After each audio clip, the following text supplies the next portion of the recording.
All right. Hey, everybody. What's up? What's up? Just waiting on everything to start working.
All right. So seems like everything is working. Oh no. Okay. Let's do intro here. Sorry about that.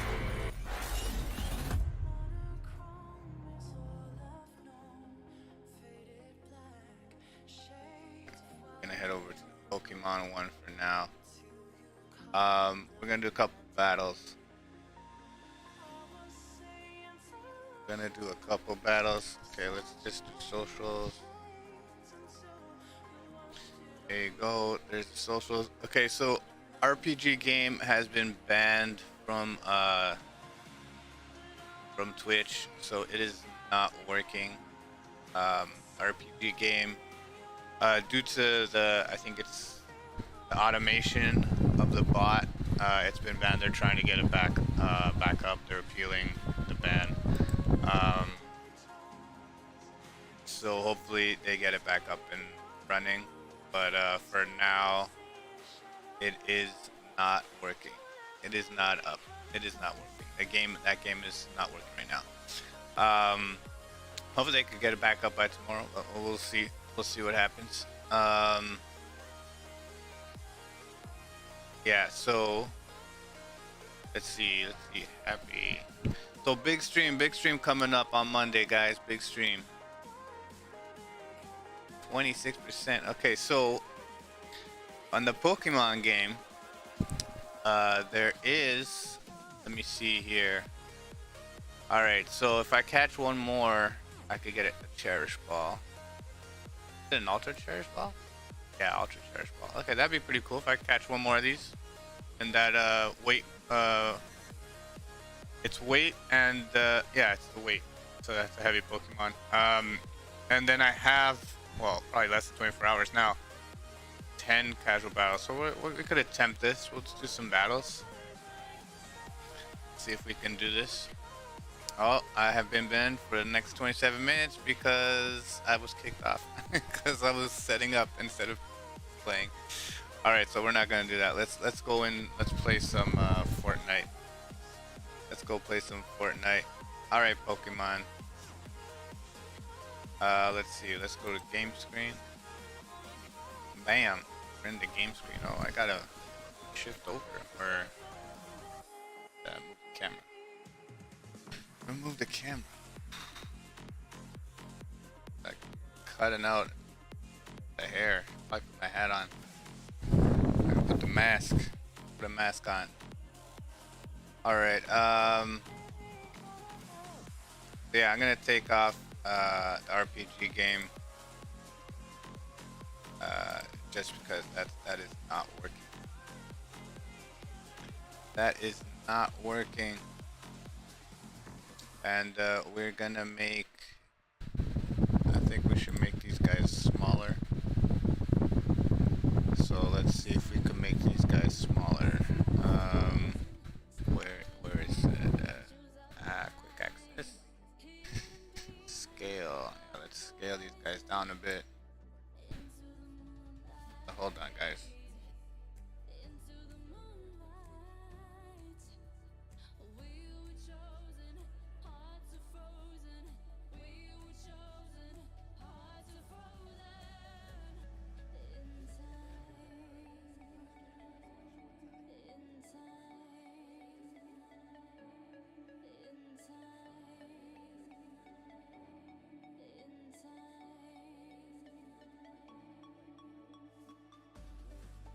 Alright guys, sorry about that. The confusion happening here. Stuff not working. I just put in new internet, or a new modem. So hopefully everything is working. Let's go back to game screen.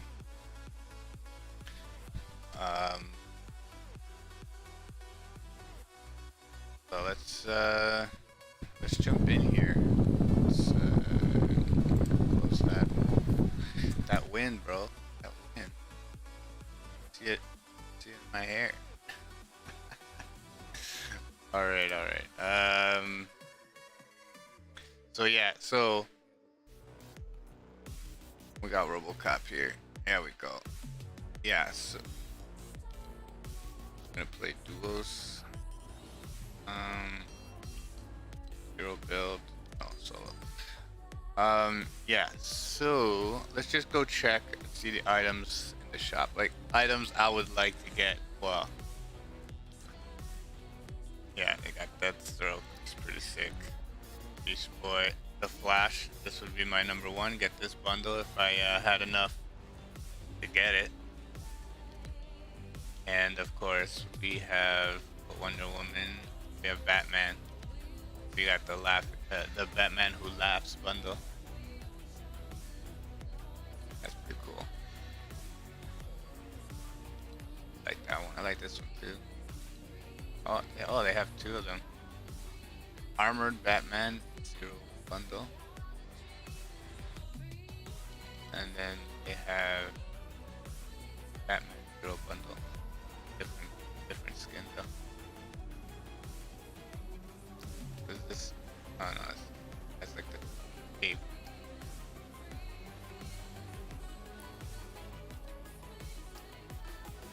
I wonder if you buy these, if it's just the same character and then it's like different.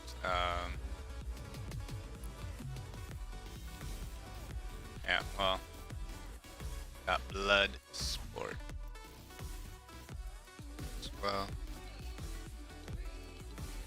Interesting.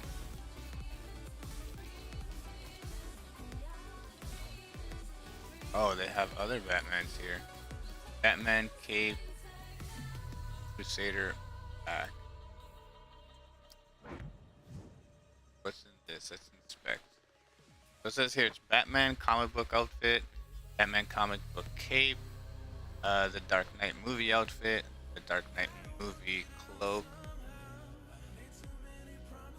Batman pickaxe, and Batwing glider. So if inspect, this is the Bat. Oh, it's the cape, my cape that I have actually on. Then they have Batman. Okay. So this is the cape for him. The cape for him. And it's the pickaxe.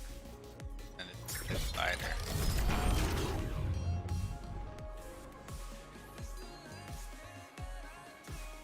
Oh, that looks weird.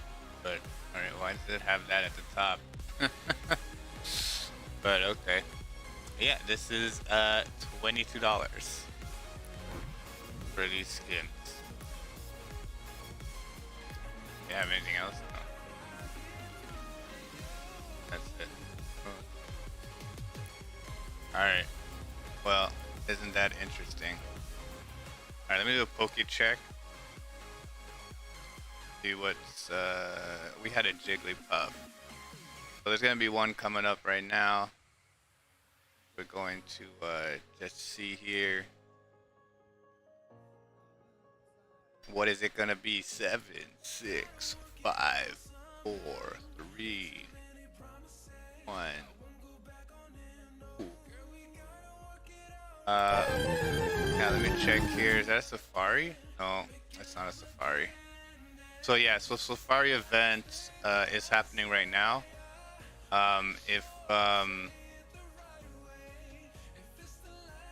So we got safari balls, and then if it shows up with bones around it when the Pokemon shows up, it's a safari. throw. So if you have safari balls, you throw a safari ball at it, and then if you catch it, you get a safari bone. And then eventually, I guess you're gonna be able to buy stuff or get stuff with the bones. I'm not totally sure yet. But yeah, so see, like every day, I think they give you 20 if you do certain things. They give you 20 safari balls. I should have a lot. I have 23 safari balls. I have 12 rare bones. I have a rare bone. Yeah, so we're catching Pokemon. So my Pokemon count is at 908. How many Pokemon I have? I have a lot of Pokemon. I have lots of Pokemon. I want to be the Grand Master. I want to be the master of the Pokemon. I'm nowhere close. I still only have like one shiny Pokemon. So I don't know. There's like lots of people that have a lot more shinies than me. But you know, it is what it is. Alright, let's get into the game. Let's go see the quests. What do we have? What do we have? Daily quests and milestones, I think, are the only quests we have left right now. Let's still do. So let's do the daily 3. Okay, so spend bars. I just want us to spend money. Deal damage with grenades.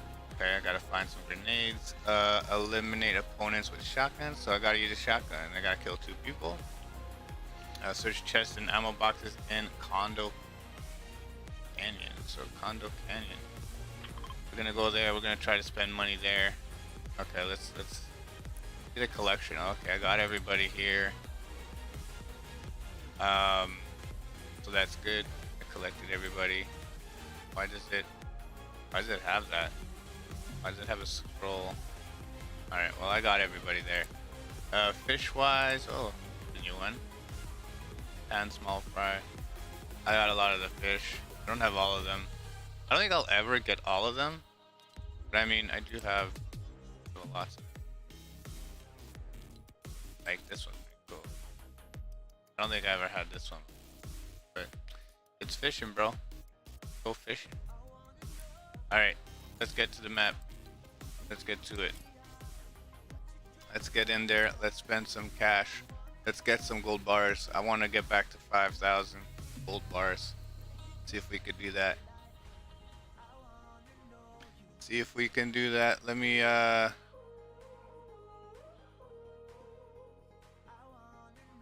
screen. Oh, hold on. I just did this. Stream Fortnite live. Gonna go tell my friends that I'm on.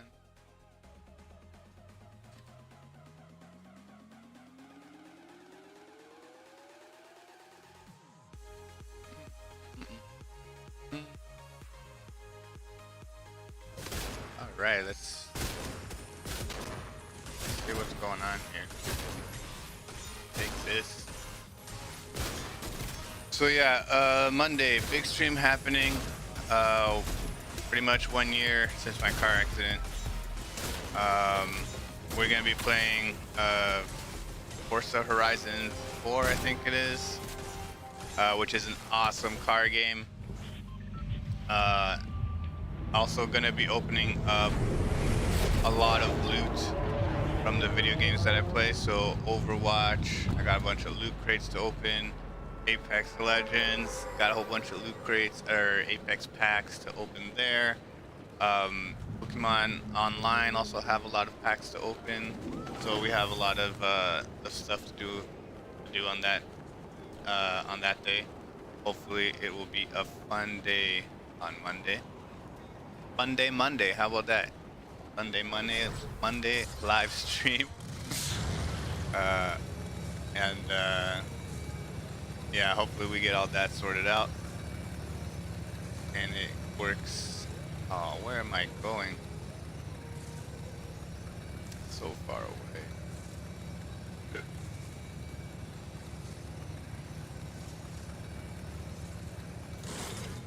Run, run, run. Oh man. Alright, let's get this. Fire. Produce. Nothing I needed. Come on, Robo. You can do it, Robo. Oh, there's already somebody up there. No. Run, run, run, run. No, I don't have running. I'm running out of stamina. They know. If they, once I open the door. Ah! No. No. Okay, get the money. Get the money. Get the hell out of here.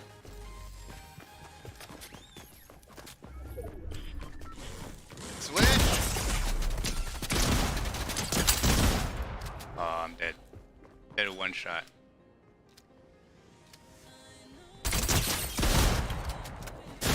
Yeah. Told you, one shot. Thought I had 22 shots in the gun. What the heck? I shot like once. Alright, let's retry. When it doesn't work, you just keep retrying. Yeah, guys, Nightbot still sending the RPG games. Yo. What's up? What's up? What are you playing? Fortnite for now. Gonna be playing some Space Punks after this. Did you let Max McCool know? No, not yet. Okay, I sent him. I told him that you're streaming. Alright. Okay. I was pretty early. I don't want to bug people. Let me load up your People relaxing on Sunday. Yeah, man. I downloaded what is it? The Forza Horizon, the car game yesterday. And that game looks awesome. Like the graphics it's are like, amazing. It's up there with Gran Turismo. It's like, yeah, I'm gonna have fun with that tomorrow. And you know, it has those other features like you can upgrade the cars and stuff like that. Yeah, it looks like. I didn't know you were into racing games. You into racing games? Yeah, I like car games. I'm into everything, bro. I'm into everything. I was into Gran Turismo, the first one to ever come out. Like it was PlayStation 2. Yeah. And it took so long to load. And all that. It was like you could do everything with those cars. Like my buddy Vic was like one summer, like during the day, that's it. He'd be in his basement, air conditioning, playing that stuff till because he wanted because he had to get cars. You had to win races to unlock them. Yeah. That's how Gran Turismo was, right? Yeah, you have to get the and then you gotta win races to unlock all the upgrades. Yeah, because if you do it in a certain time, you get like A ratings, you get C ratings, Right. D ratings. You want anything S, you know? Yeah. Supercar. Yeah. Well, whatever car you could get to the highest rating, you know what I mean? You would do Yeah. it. I remember that on the PlayStation 1, Gran Turismo. It was like a two disc game. Yep. That's right. It would take forever to load every map. Yeah, like we were talking yesterday, how like the loading thing, like for the maps, you know, before it was like a whole section, and then now it's like it does everything as it goes.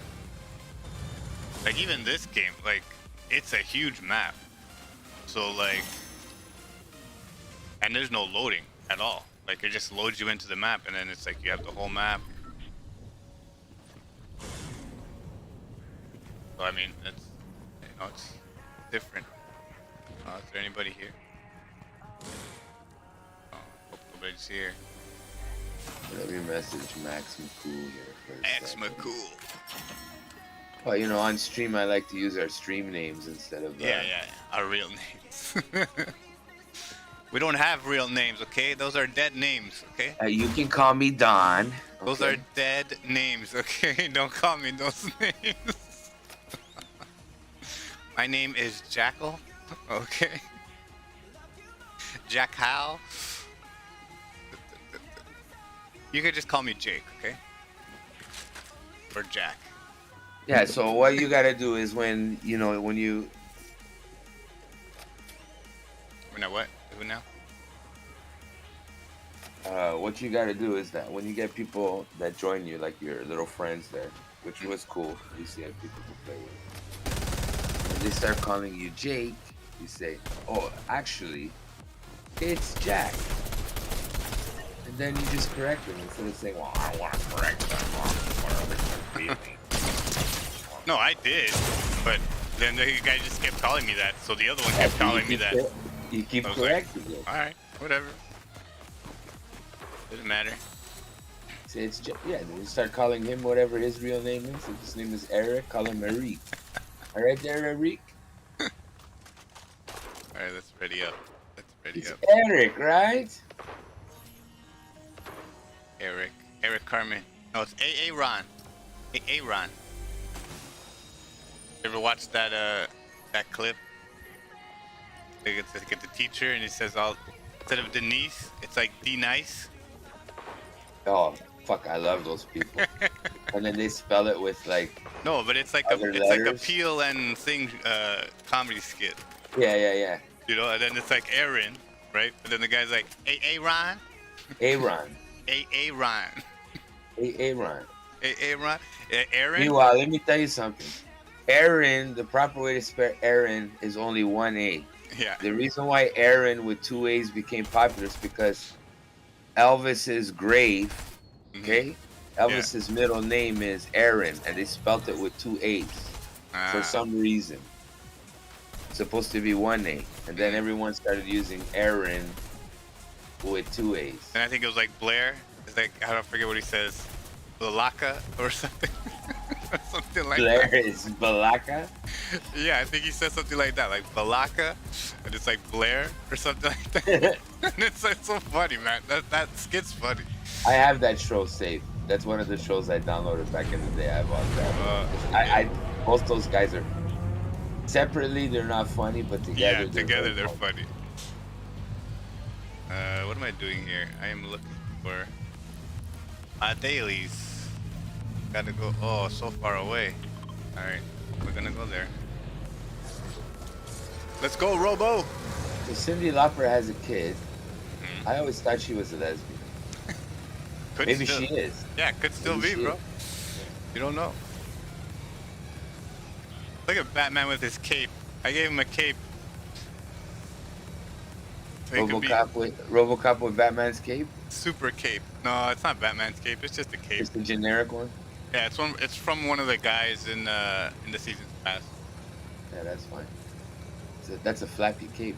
I know. It's because of the wind. I'm gliding. The physics of the capes are really weird. There's plus like RoboCop's farting at the same time. Yeah. So flapping the cape.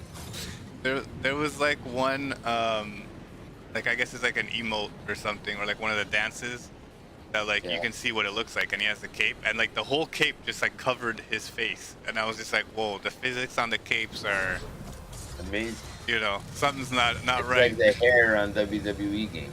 Yeah, exactly. Where the hair is going everywhere.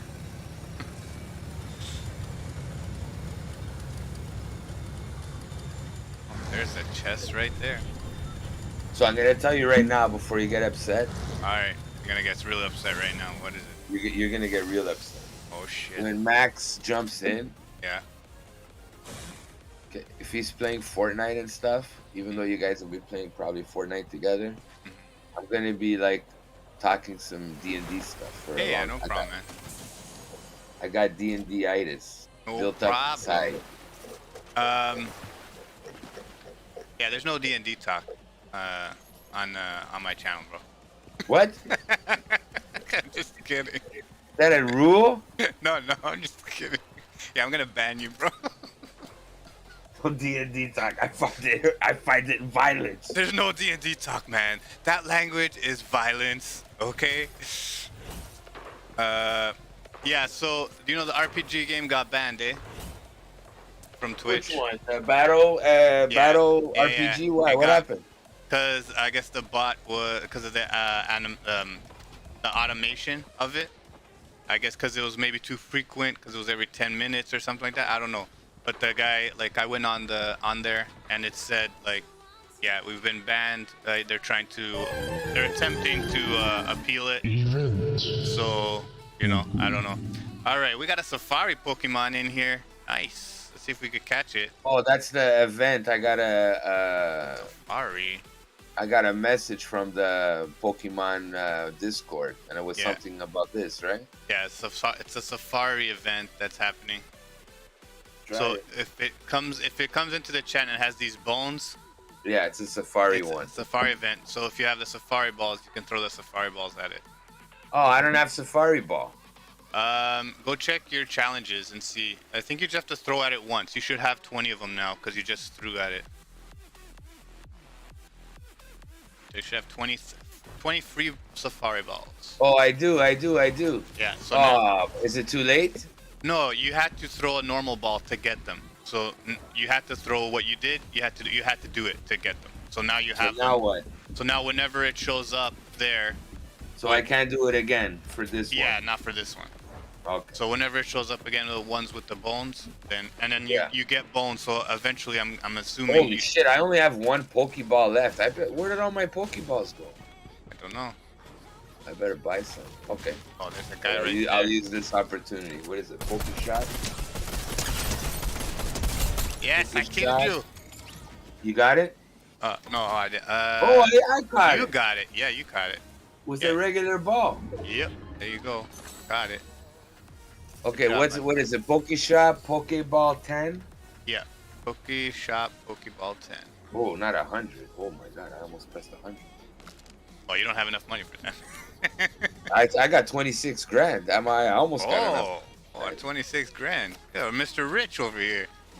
Mr. Richie Rich. Yeah. But I only have one Pokeball left. I have a repeat ball, I have an ultra ball, net ball, 2 feather balls, 1 buddy ball. Oh, there you go. 3 Poke Daily Resets, 1 Great Ball. Nice. You're getting good there. You're getting some good stuff. So yeah, the RPG one's not working. So we're gonna see if that works. I'm still trying. 7 potions. I'm still trying to fight the battle to get the free games from EA. You know what? Let me do my Poke Daily. I don't know if I told you yesterday about the EA problem I'm having. No, you didn't. You never mentioned it. I think I mentioned it to Max? Yeah. Yeah, maybe it was when I was stepped out. Okay, let me do my Poke Daily. Yeah, I'll let you do that and then I'll talk to you about it. So then everybody can know. Talk to me. Go ahead. Okay, Poke Daily. This is what happened. So Amazon Gaming was giving 3 free games that you can claim. Right. For Origin, for like the Origin app, you know. So it's like you claim it and then it pops up in your Origin, which has worked before. That's how I got Madden 22. So you just claim it and then you go to your Origin app and it should pop up because it's linked to your EA account.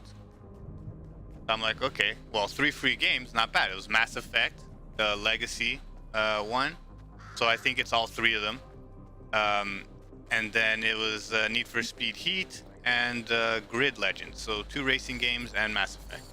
I'm like, Grid okay. Legends. What? Yeah, I got it. I'm listening. Yeah. So Legends of the Grid. No, I think it's just Grid Legends. I don't know. It's a racing game, bro. I don't know. Yeah. What's going on? Well, I'm just telling Jamie about my problem with EA.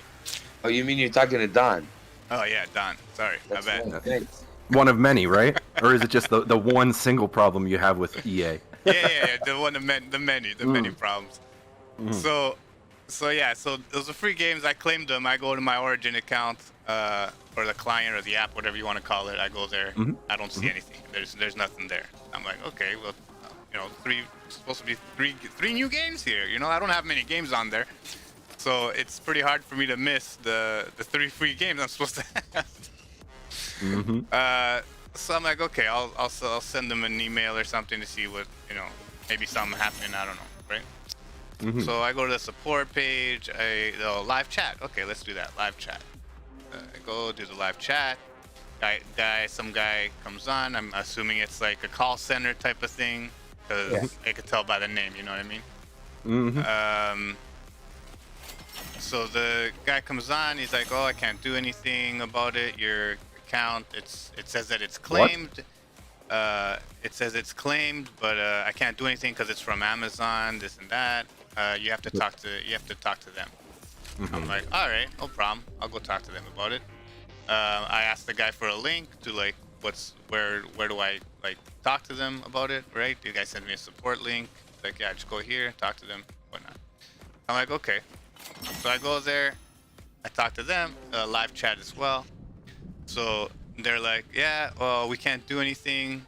You have to talk to EA support. Yeah.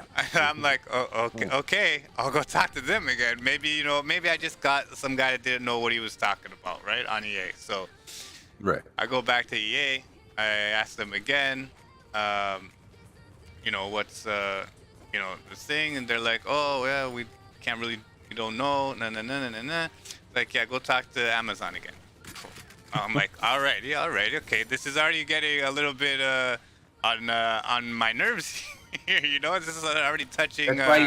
That's why you do this with email. It takes longer, but you do it with email, so that way you have the whole chain of events going back and forth, then they both look stupid. Mm-hmm. Yeah. So then I go back. Reddit. I go to Amazon, and I'm already like, I'm already telling them like, no, I already talked to Amazon. I already talked to EA. They tell me to come here. They give me the runaround. You guys both giving me the runaround. What's going on here? And then this one on Amazon is like, oh, yeah, we can't do anything because when you claim it, EA is the one that delivers the game to your account. So, okay. So we don't deliver the game to you. We're just there for you to claim it, and then EA is the one that sends the game to your account, type of deal. So I'm like, okay. This is all for a free game. Yeah. Three free games. Okay. And so, well, these games aren't cheap. If you want to go buy these games, they're like $50 each, at least.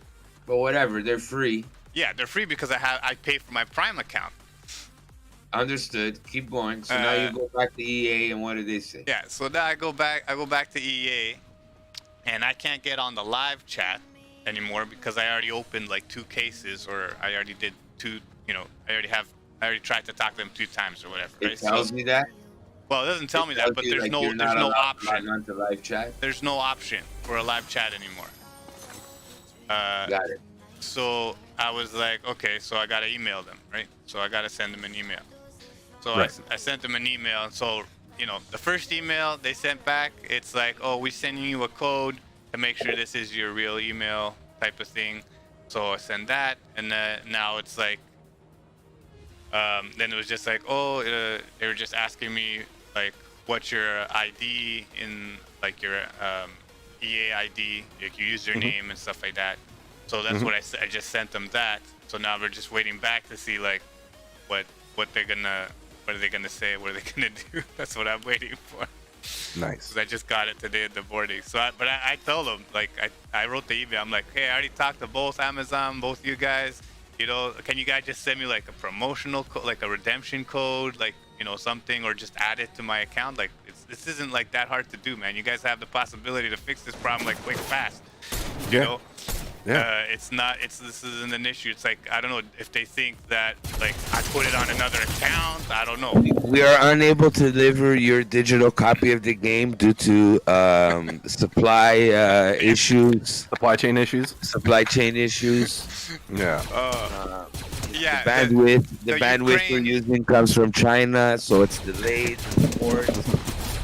Yeah. We have escalated your issue. We're gonna send a technician to your house. A level 2 technician Yeah, will that's right. contact you within the next 72 hours. Yeah, so it's been a little complicated, but I didn't know like redeeming games would be so complicated. No, it's not complicated. It's that they have no incentive to put the man hours to fix your problem because exactly. it's a free game. Yeah. You understand? That's why. You pay for this game, you'd have a fucking issue. You could always call Visa and say, you know what, stop payment on that. Yeah. Because I got ripped off. I should do that to my Amazon Prime account. Yo, that's it. Give me my money back. Hey Max, are you playing too? Yeah, I am. Not in his game. Yeah. Oh, But, yeah, but I am playing right now. I'm getting fucking assaulted. Oh, sorry for the R-rated thing. Is this an R-rated program? It's pretty early in the morning. It is, man. Doesn't matter. It's I it's have no- God's day. There's no I'm rating here- here, Mr. McCool. You can talk about being assaulted on Fortnite. As long as you mention it's on Fortnite. Well, haven't you guys ever had ass salt? It's the best type of salt. Extra salty, eh? That's right. And it has a weird twinge to it. And I don't know what it is, but I like it. Hey, have you put salt on crackers? You get the salty crackers. That's right. That's right. It's an old Chinese. Salty crackers on tonight. Oh, Yeah, there you right? go. There you go. Nice. You ever heard the old Chinese proverb? Man who goes to bed with crackers wakes up with crummy wife. There you go. I heard the other one. Man who sleep with itchy ass wake up with sticky fingers. Oh yeah, Yeah, of course. He's the one mining for ass salt. Well, I'm gonna look for that assault rifle. Nice. Yeah. Oh, I got Darth Vader over here. I'm gonna go try to kill him. Nice. Did you already max out the battle pass? The normal battle pass, yeah, not the extra battle pass. Whoa. What do you mean about normal battle pass? Wow, Normal. You got like no life, bro. You maxed out the battle pass. There's the normal battle pass, and then there's the extra. Oh, no, there's a guy here. All right. No, run. God damn it. I hate this stupid thing. It's like runs out of stamina. No. Oh, I'm dead. Died instantly. The chainsaw hands makes you run out of stamina? No, you just run out of stamina. Doesn't matter if you have chainsaw hands, scissor hands. Like Doesn't Ash matter. from The Walking Dead. Yeah. Shotgun hands. No, Ass Paul cracker Robocop hands. has these two chainsaws that are on both his hands. Yeah, that's my weapon. That's my That's not a my melee weapon. That's weapon. my There's tool. chainsaws. That's my Your harvesting tool. Yeah, that's my harvesting tool. It's two chainsaws on my hands. Nice. 'Cause what's better than one chainsaw but two? It's like, how do you wipe your ass? I don't know. You take the chainsaws off. Step one. What if they are my hands? But how do you turn off a chainsaw if you don't have the digits to hit the button or the switch? Bro, it's like those shake-offs. You just shake them off, like shaking off those gloves. It's RoboCop, yeah. man. He doesn't need to wipe his ass. Baby man. food. Oh. Yo, man, that's his poop. He poops out baby food. You got it on the wrong machine.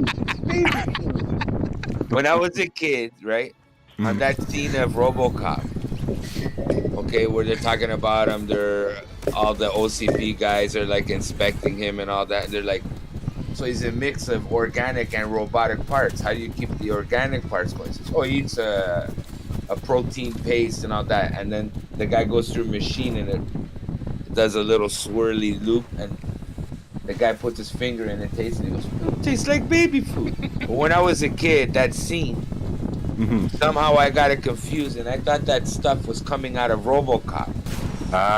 Like that was his shit, and then the guy tasted it. He goes, oh, it tastes like baby food. Nice. So for a long time, I thought that's what that scene was. That the guy was tasting RoboCop's like bio waste. Nice. Now, if only a robot could do that, right? The waste it produces is baby food. Oh man, we'd have no baby formula. Don't give him any ideas. They already got robots. This was already. I was in George Brown when I was like posting this article. They were already building robots for like the battlefield that would run on the corpses. Like that, it had a scoop, a container in the front, and it would load a fucking corpse from the battlefield into it, and then like, and then reduce it for fuel. Like, and I'm like, whoa. And these don't look like cool robots, you know. They look like something out of fucking Robot Wars, you know. Yeah, that old have you seen the robot that just like I've seen a video of it? I don't know if it's recent or not, but it's like from I think China, and it's like a robot that picks up dead people off the street and it puts it into the robot. So it's like a conveyor belt, like a tongue that comes out, and it's just a conveyor belt that it's picks the same up. principle, except that one's a big one. They're testing that in China. They're showing it off because it's made for the battlefield. It's not made to clean up the street. We got a Pokemon in chat, guys. Oh, if shit. you want to catch that Pokemon. Well, I already caught one, so why not? Let's try it. check. I'm gonna pokey I check got the this one. Safari one. I have it. Well, this one's not a safari one, so don't throw a safari ball at it. Thanks, coach. You're welcome. You're welcome. All right, I'm ready. I want to see which one that was anyway. It was a Spritzy. See, we're on That the was same the- team. Yep. Max McCool, because we have the same cape. Yeah, hell's yeah, man. Yeah, we is. It's a pretty dope cape, man. I mean, it's Yeah. simple. It's black, you know. The physics is all wrong on it, though. But I mean, Yeah. like when I'm flying down, I'm dropping down. It's flapping all over the place. Yeah, I know, right? I also noticed that it doesn't shrink in cold weather, so it totally breaks my immersion. You know. Like I think it's okay. Like when I'm just walking. Like when I run, I could already see things like not working very well with it. Like it's going through my body and stuff like that. What? But Yeah. What? yeah, the cape, the physics of this cape is like off this world. It's not real. It's not real, bro. It's not real, man. It's not real. Not real physics. You think it's real, man, but it's not real, man. Hey, I got a Sprit. Oh, I caught the Spritzy. Yeah, you caught it. Good Nice. job. But what did I Jeez. catch before from the Safari? It was another one. It Worked was successful. Oh, Relicant. yeah, whatever that is. Yeah. Oh, where are we going? Oh, I don't know, man. Where do you want to go? Doesn't matter to me. Yeah, so I caught the last two, but they're Let's both go shit. here, Coney Crossroads. All right. They're both shit Pokemon though. Yeah, they're not any Like I mean, their levels are shit. Oh, Their they're stats enemies. are shit. Yeah. It's all right. You're gonna probably end up trading them anyways when you get enough Pokemon. You're gonna do them wonder trades. I have total. You don't want to know how many Pokemon I have total. I know. I have 42, and you like have in the hundreds. I have 908. No. Wow. I think I played this game. You've been home too long, bro. You need to go back to work, bro. I think I played this game a little too much. Mm. I'm gonna call Triple H on you right now. I wanna be the very best. It's all about the game and how they play it. Oh, Lemmy. I wanna be the very best, man. Like no one ever was. That's right. That's right. I wanna be better than Ash Ketchum. Ooh. Yeah. Yeah, he got. Ash Ketchum got nailed for groping. Oh, jeez. What? What? Oh, sorry, that's Ass Ketchum. Oh. Excuse me? Yeah. Oh, you have been excused. Buddy. Is there Oh somebody my- up there? Yeah, it's all good. Okay, I'm coming up. Yeah, it's all good. Fuck you, Space Oh, Rivers. Shit, I shot you. I thought it didn't hurt you, though. It's all good. Alright, you got him. That's good. Yeah. Oh, man. I got a freaking fan. Woo. Oh, there he is. There's the other guy. Where is he? There you I got go. him. Good job. Good job. Oh, Oh, watch sorry. your back. Oh. Where is he? There we go. Woo. Alright, yeah. I was done, son. Oh, behind me. Oh, shit. Oh, there's a group of them. No. There's two Oh, over man. here. Yeah, he who lives to run away, man. Woo. Alright. Oh, I'm down. Alright, just run. yeah. I'm coming. Hey, so listen, I already Cool. warned Paul that I knew Yeah. if you guys were playing the game, I'm still gonna bother you with a bunch of D&D questions. Please, yeah. Are you cool with that? No. Today is my non-D&D question day. Sorry, you missed it. Yeah, Paul just said that, bro. I'm getting questions. I'm starting to think you guys are serious. Paul was like, no D&D talk on my channel, please. No, yeah, of course, man. Go for it. Okay, hold on. Let me pull up some stuff that I wanted to. The D&D Yesterday, talk, I already asked you you know, about the D&D talk is donning only and for doffing Discord, armor, right? you know? We have to make a separate channel for D&D because it's too I big. will. It's I too- will. And too then big you of, gotta ask me if you want to be invited, okay? Okay, it's too big of Invite only. you know what I mean? It's too big of Invite a only. concept for it to be on a normal Fortnite channel. It's only verified accounts only. Oh, there you go. It sends you a code. You get on your phone. You Mhm. gotta log in again. Nice. Yep. Does it require any information? Just your credit card info? Yeah, Crap. just your credit card info and PIN. Yeah. For extra security, we gotta make sure the PIN works, or like, Right. you know. Right. You can also, I guess a good alternative would be also allowing for people to buy $3,000 worth of Apple gift cards to gift Yeah. to someone. Yeah. Sir, I need you to go to the Wegmans and pick up $200 gift cards. Yeah. Hey Max, are you getting double feedback? Because I think my mic is on in game. I am getting a bit of a double loop, but Yeah. Okay. Yeah. Let me. Me, turn- let probably me because my no. It's. I know I have the mic on in game, so I'm gonna turn that off. Push to talk. Hopefully- there you go. There Yeah, you it's go. better, no? Yeah. Okay. I hear you Yeah. now. Sorry. My bad, bro. No, don't sweat it. It's all good. yeah, but now you gotta push the talk. How you gonna play the game and push? The Oh, talk? we're talking in in Discord, man. Yeah. He said push the talk on Fortnite. On the game, yeah. Oh, okay. We I don't- never know because I'm listening to you on Discord. I'm not listening to you on Twitch. Yeah, same. Yeah. Like if I have the volume on his Twitch, I get a delay Yeah. from Don't worry about that. like so I don't set it to mute, but I set it to like 1. Yeah, there you you know go. what I mean? Yeah. but- You want to go to the shrine? Sure. Let's do it. You got the skin for Indiana Jones, right? Oh yeah, I got Indy, I got the raft, I got the undershirt Indy, Okay. distressed Indy or whatever. All right. Good. I just dropped. Oh, yeah. Indiana Game Jones. got you.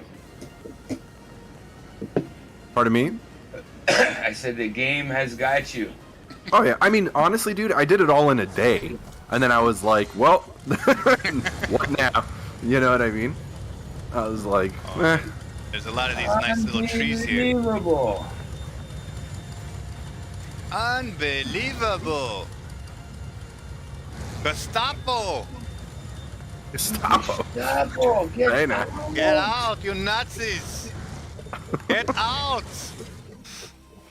That's the preacher. Oh shit. Oh, they Oh, already, you- already attacking you, bro. Yeah, I'm down. I'm All right, down. hold on. You Let me. landed and you got down right away. Yeah. Oh, I'm toast. These guys are hardcore, dude. Yeah, they're the real gamers. No. They're Fine, real I'm down gamers. too. Dang. This guy's cheating. He's using bots. Aim assist. They have aim assist. Who They're are you, using bro? consoles. It's not fair. Yeah. Who are you, bro? You fucking loser. No lifing Fortnite. You don't even have any content, I bet. Yeah. Oh my god.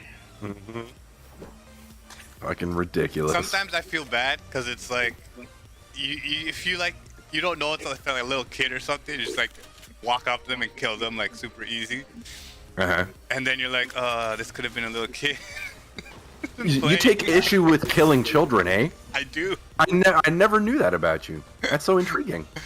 I am pro-life all the way, bro. Wow. Even in video games. Nice. I'm actually, so believe it or not, in some instances, I'm actually totally down with post-birth abortions. You know? Like, some people, I think it's just good to be like, hey, There we goes can your step on channel, that one. Paul. Twitch is gonna be like flag, Yeah. flag, Get red banned. flags. Get banned. Yeah. YouTube's already sending me emails. No, You're really? No, I'm kidding. I'm kidding. Oh. I'm kidding. I was like, wow. Jesus, I'm sorry, NSA agent. It was just a joke. My God. I mean, you should be able to be on both sides, right? Yeah. I mean, that's what they want, right? You're on both sides of the thing. When it's convenient, you pick a side. Yeah. Well, It's on both sides if you're part of the rainbow side. Okay? You can be on both sides. I like to be a saloon door. I just swing back and forth. That's it. I jump in and I jump out. Okay, where are we going? I don't know where. But we gotta go now. How about we go here? I don't know where here is. but let's do it. I just jumped. I'm gonna be looking for Yeah. where you're landing. You know what? I'm gonna go to Synapse Station. All right. Yeah. Sounds good. We have no communication in this game. We're just playing as it goes. I know. It's because the game becomes the background noise, and we're just chilling. Oh yeah, fuck this game, bro. I just came on here to talk to my friends. Fuck this game, bro. Yeah, right. This game to me is like fucking. Oh my god. Yeah. Oh, there's so many people here, man. That just landed right next to you. Yeah, I know. I almost killed a person close range with a big ass sniper rifle. That would have been awesome. But no. Yeah, Alright. this is a bad move. We have to find places where there's nobody. I know. I mean, usually, like when you go to the end, like when you wait till the end of the Yeah, bus thing, like everybody's already- out. Yeah. But I don't know. Alright, I'm right next to you now. Yeah, hold on. Cattle screaming. Hold on. A kettle?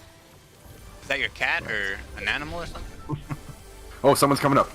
Oh, no. no, that's a wolf. Go away, Wolfie. What is this? What is this? Okay.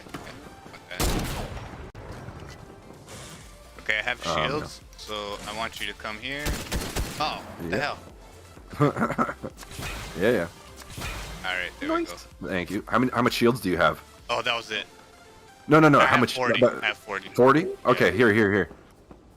Watch out, there's where a are guy- you? there's- Oh, wrong item. Oh well. There you go. Oh, okay. Thanks. No But worries. you have like, what, 50? Oh, no, you have 90. lots of shields. You have lots of Yeah, shields. Alright, we're good. All right. Good for now. Let's. Alright. Yeah. Where are we going? Oh, somebody's Oh throwing stuff at shit. us. Yeah. Big old ninja star. Oh, he went down. He's over here. There he is. Oh, that was the motherfucker I could have killed up there on the roof. There's two of them. Shit. All I have is a sniper. Boom. He's Okay. down. Yep. Okay, I'm gonna take the roof. Hopefully I can get a topside view. Where is this guy? He's over here. He's inside. He's inside? Yeah. Okay.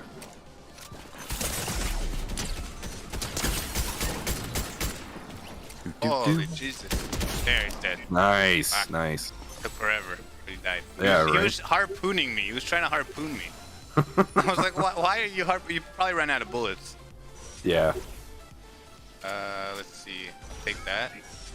And I'll take that shotgun. Nice. More chug splash. Yeah, I'm gonna need that. Do you need it? Yeah, Well, yeah, yeah. Yeah, okay, hold Yeah. on. Hold on. 1, 2. There you go. Dope. That's all I have, It only bro. gi- Yeah, It only gives you 10? Yeah, it's supposed to give you 20 each one. I only got 28 out of it. Like, what the hell? Yeah, same. I'm only at 22 or 20 as well. Sometimes I think it's because if you're too close to it, I don't know. I don't know what's up with it, but it should. Strange. It should. Yeah, it'd be 20 each, right? Yeah, it should give you 20 drop. Like each drop, because like the last one we did gave us 40. Yeah. So I mean, I don't know. It's not my game, bro. I don't make the game. Just fucking have to play by these fucking rules. Yeah. I'm not a game developer. Yeah. I don't know what they're doing here. Mhm. Not my baby. No, yeah, exactly. Oh man. All right. Yeah, I don't see nothing here. Nah, I'm gonna pick up the SMG just because it's another gun to have. But Yeah. Oh yeah, Jesus. fill up the slots. yeah, Here, we should probably move. The thing's closing in. I think I lost my my shotgun, but it's alright. No worries. So as I was making my coffee, Uh-huh. I walked away and I had time to contemplate the last statement you made as I was walking away. So I had mentioned, Mhm. oh, gotta go, the kettle screaming. And then Yeah. you mentioned, kettle? What's that, like a pet? You got like a pet there? Mhm. That's what you said, Paul. Yep. So when you hear the word kettle, you think of me abusing animals in my house. Is that what you're thinking? Maybe. I think you play too much Fortnite. Well, you know, just because an animal screams doesn't necessarily mean it's being abused. That feels like you dug up something. Let's get back to the fact that I use the word kettle, a common English word. It's called kettle. Yeah. Kettle usually means only one thing. It means something like, something you Could put be like a kettlebell. You know. A kettlebell is called a kettlebell due to its shape. It's still a bell. It is not a kettle. There's another Pokemon in chat. It sure is. Oh. It's a flower Pokemon. Yeah, I'll let you Nice. get it. I spent enough Pokeballs today. Nice. I'm gonna name it Kettle. I'll do for 2. Yeah. Make sure you kick it till it's green. Oh, yeah. That's how I show my love to my Pokemon. I mean, isn't that what they do? Like, they put them in a little ball, and then they throw the ball everywhere, and they That's shake right. it up real good. Yeah. And the reality is that the Pokemon make me do it to them. It's really not my fault. They made me do it. Yeah. They forced my hand.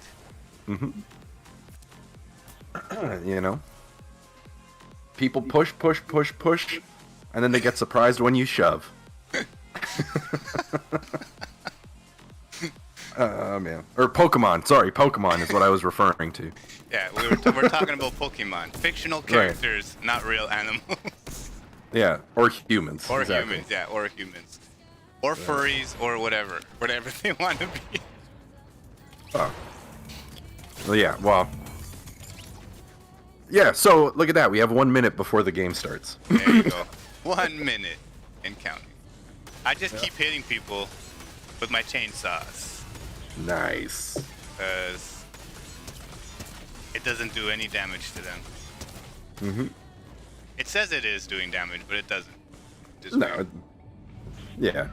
It's just it's a random thing. It's like an amount given to you so you can see how much damage it normally does, I Yeah. guess. We have to throw produce in the Ooh. water. Okay. You want to stop off at Tilted Towers? I have a Sure. sapling there. Yeah, Yeah. let's go. Okay. Sweet. Yeah, and it's got legendary loot, I think. Oh, that's awesome.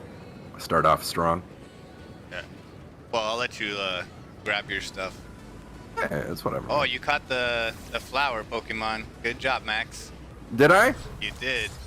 Hey. I'm gonna put some GGs in the chat for you there. Thanks, Doug. You're welcome, son. Oh. What? I knew it, finally. Papa. No, it is God of War. Boy!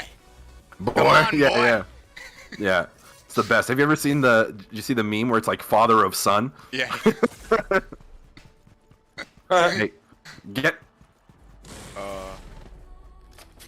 I'm gonna kill you with my sword. Yeah, Don Stoner 425. There you Who go. were you? Nobody. Oh, That's I got right. some produce. I'm gonna grab produce and go throw it in the water so we can finish that Oh yeah. that achievement or whatever it is. Oh, he. Pull up my Oh gun. Jesus Christ, man! I'm down. I got one down. Yeah, he's on me. He's on what 270? Yeah. Oh no! Oh, there was like, Ah. yeah, there's no way. Mm-hmm. I think there's 2 people shooting at me. Or was it Yeah. just I one? think he was upset because I killed his partner. Maybe. You know. I know I killed somebody. Oh yeah. So, In the game, please, NSA agents, please stop flagging us. Oh, they're flagging. It's all right. Mm-hmm. Throw them red flags, boys. Throw them red flags. It's like I have 2 people watching me. I don't think they are watching me. I think Maybe they're that's what they want you to think. I think their only concern is like if I had 1,000 people watching or something like that. And it's probably like they have like an agent that's watching, you know what I mean? Like, and then like if I say or just say something, then they'll be like, report, we have to report this person now. Well, they're doing the Lord's work, you know. They're fighting for the cause. I thought they didn't like God or religion. Oh no, they do. They just don't like the classical ones. They like their own. Gotcha. Worship is still worship, my man. That's true. Fake idols is still worshiping, right? Mm-hmm. What? What? Excuse me? Dude, it's not my I- channel. Worshiping these fake idols in this game Mhm. here. Like Mhm, they have that mhm. big statue somewhere. Oh, it's next to the skateboard park that they're Yeah, building. it's called Satanism. Oh, the hail Satan. What? Hail Santa, yeah. Oh man. I'm gonna recommend you to the 700 Club. 700 Club. Whoa. Did they give me They've been on $700 when I They've joined? been on TV my whole life, so they gotta be legit. Oh, it's always legit. Too legit to quit. Too legit to quit. Too legit to quit taking your money. Mm-hmm. All right. You want to try Tilted Towers again, or you want to Yeah, try yeah. somewhere else? Yeah. Yeah. Let's go. Okay. Because I mean, that was just lame. I'm gonna head towards the water area, like closer Yeah, yeah. towards the water area. Mhm. Just so if I find the produce, I could just throw it in there as fast as I possibly can. Yeah. I'm basically gonna cut and run. Like I'm gonna try to grab my stuff from the sapling, and then I'm gonna split. You know what I mean? Yeah. Because Which one is yours? mine's the one. I don't know if you can see where I am. Like if you look oh, around. yeah, I see. I'm looking at you. Yeah, it's right down below Oh, me. okay, Yeah. it's that one. Okay. I'm Yeah. gonna. Okay. I'm gonna get this. There's weeds. I must pluck the weeds. Yeah. That gives you something. It's not here. Someone took it. Oh yeah, sure. Your aim sucks, homeboy. Where is Jesus. Where is Hey, Where is come to your left. Come around this way. I'll take you to him. I take you to him. Woo! Yeah. Show me where he What kind is. of sword is that? Pardon me. What kind of sword is that? I think it's like a masterful, awesome legend maker sword of the ancients. No, I don't know. It's Yeah, it looks like the He-Man sword. That's why I was asking. yeah. He-Man.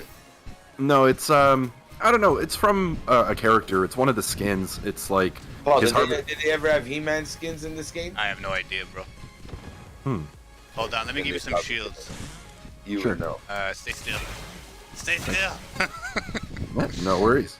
Okay, let me shoot these rules to you. Let me see what you think. Okay. All right. Yeah. Rules.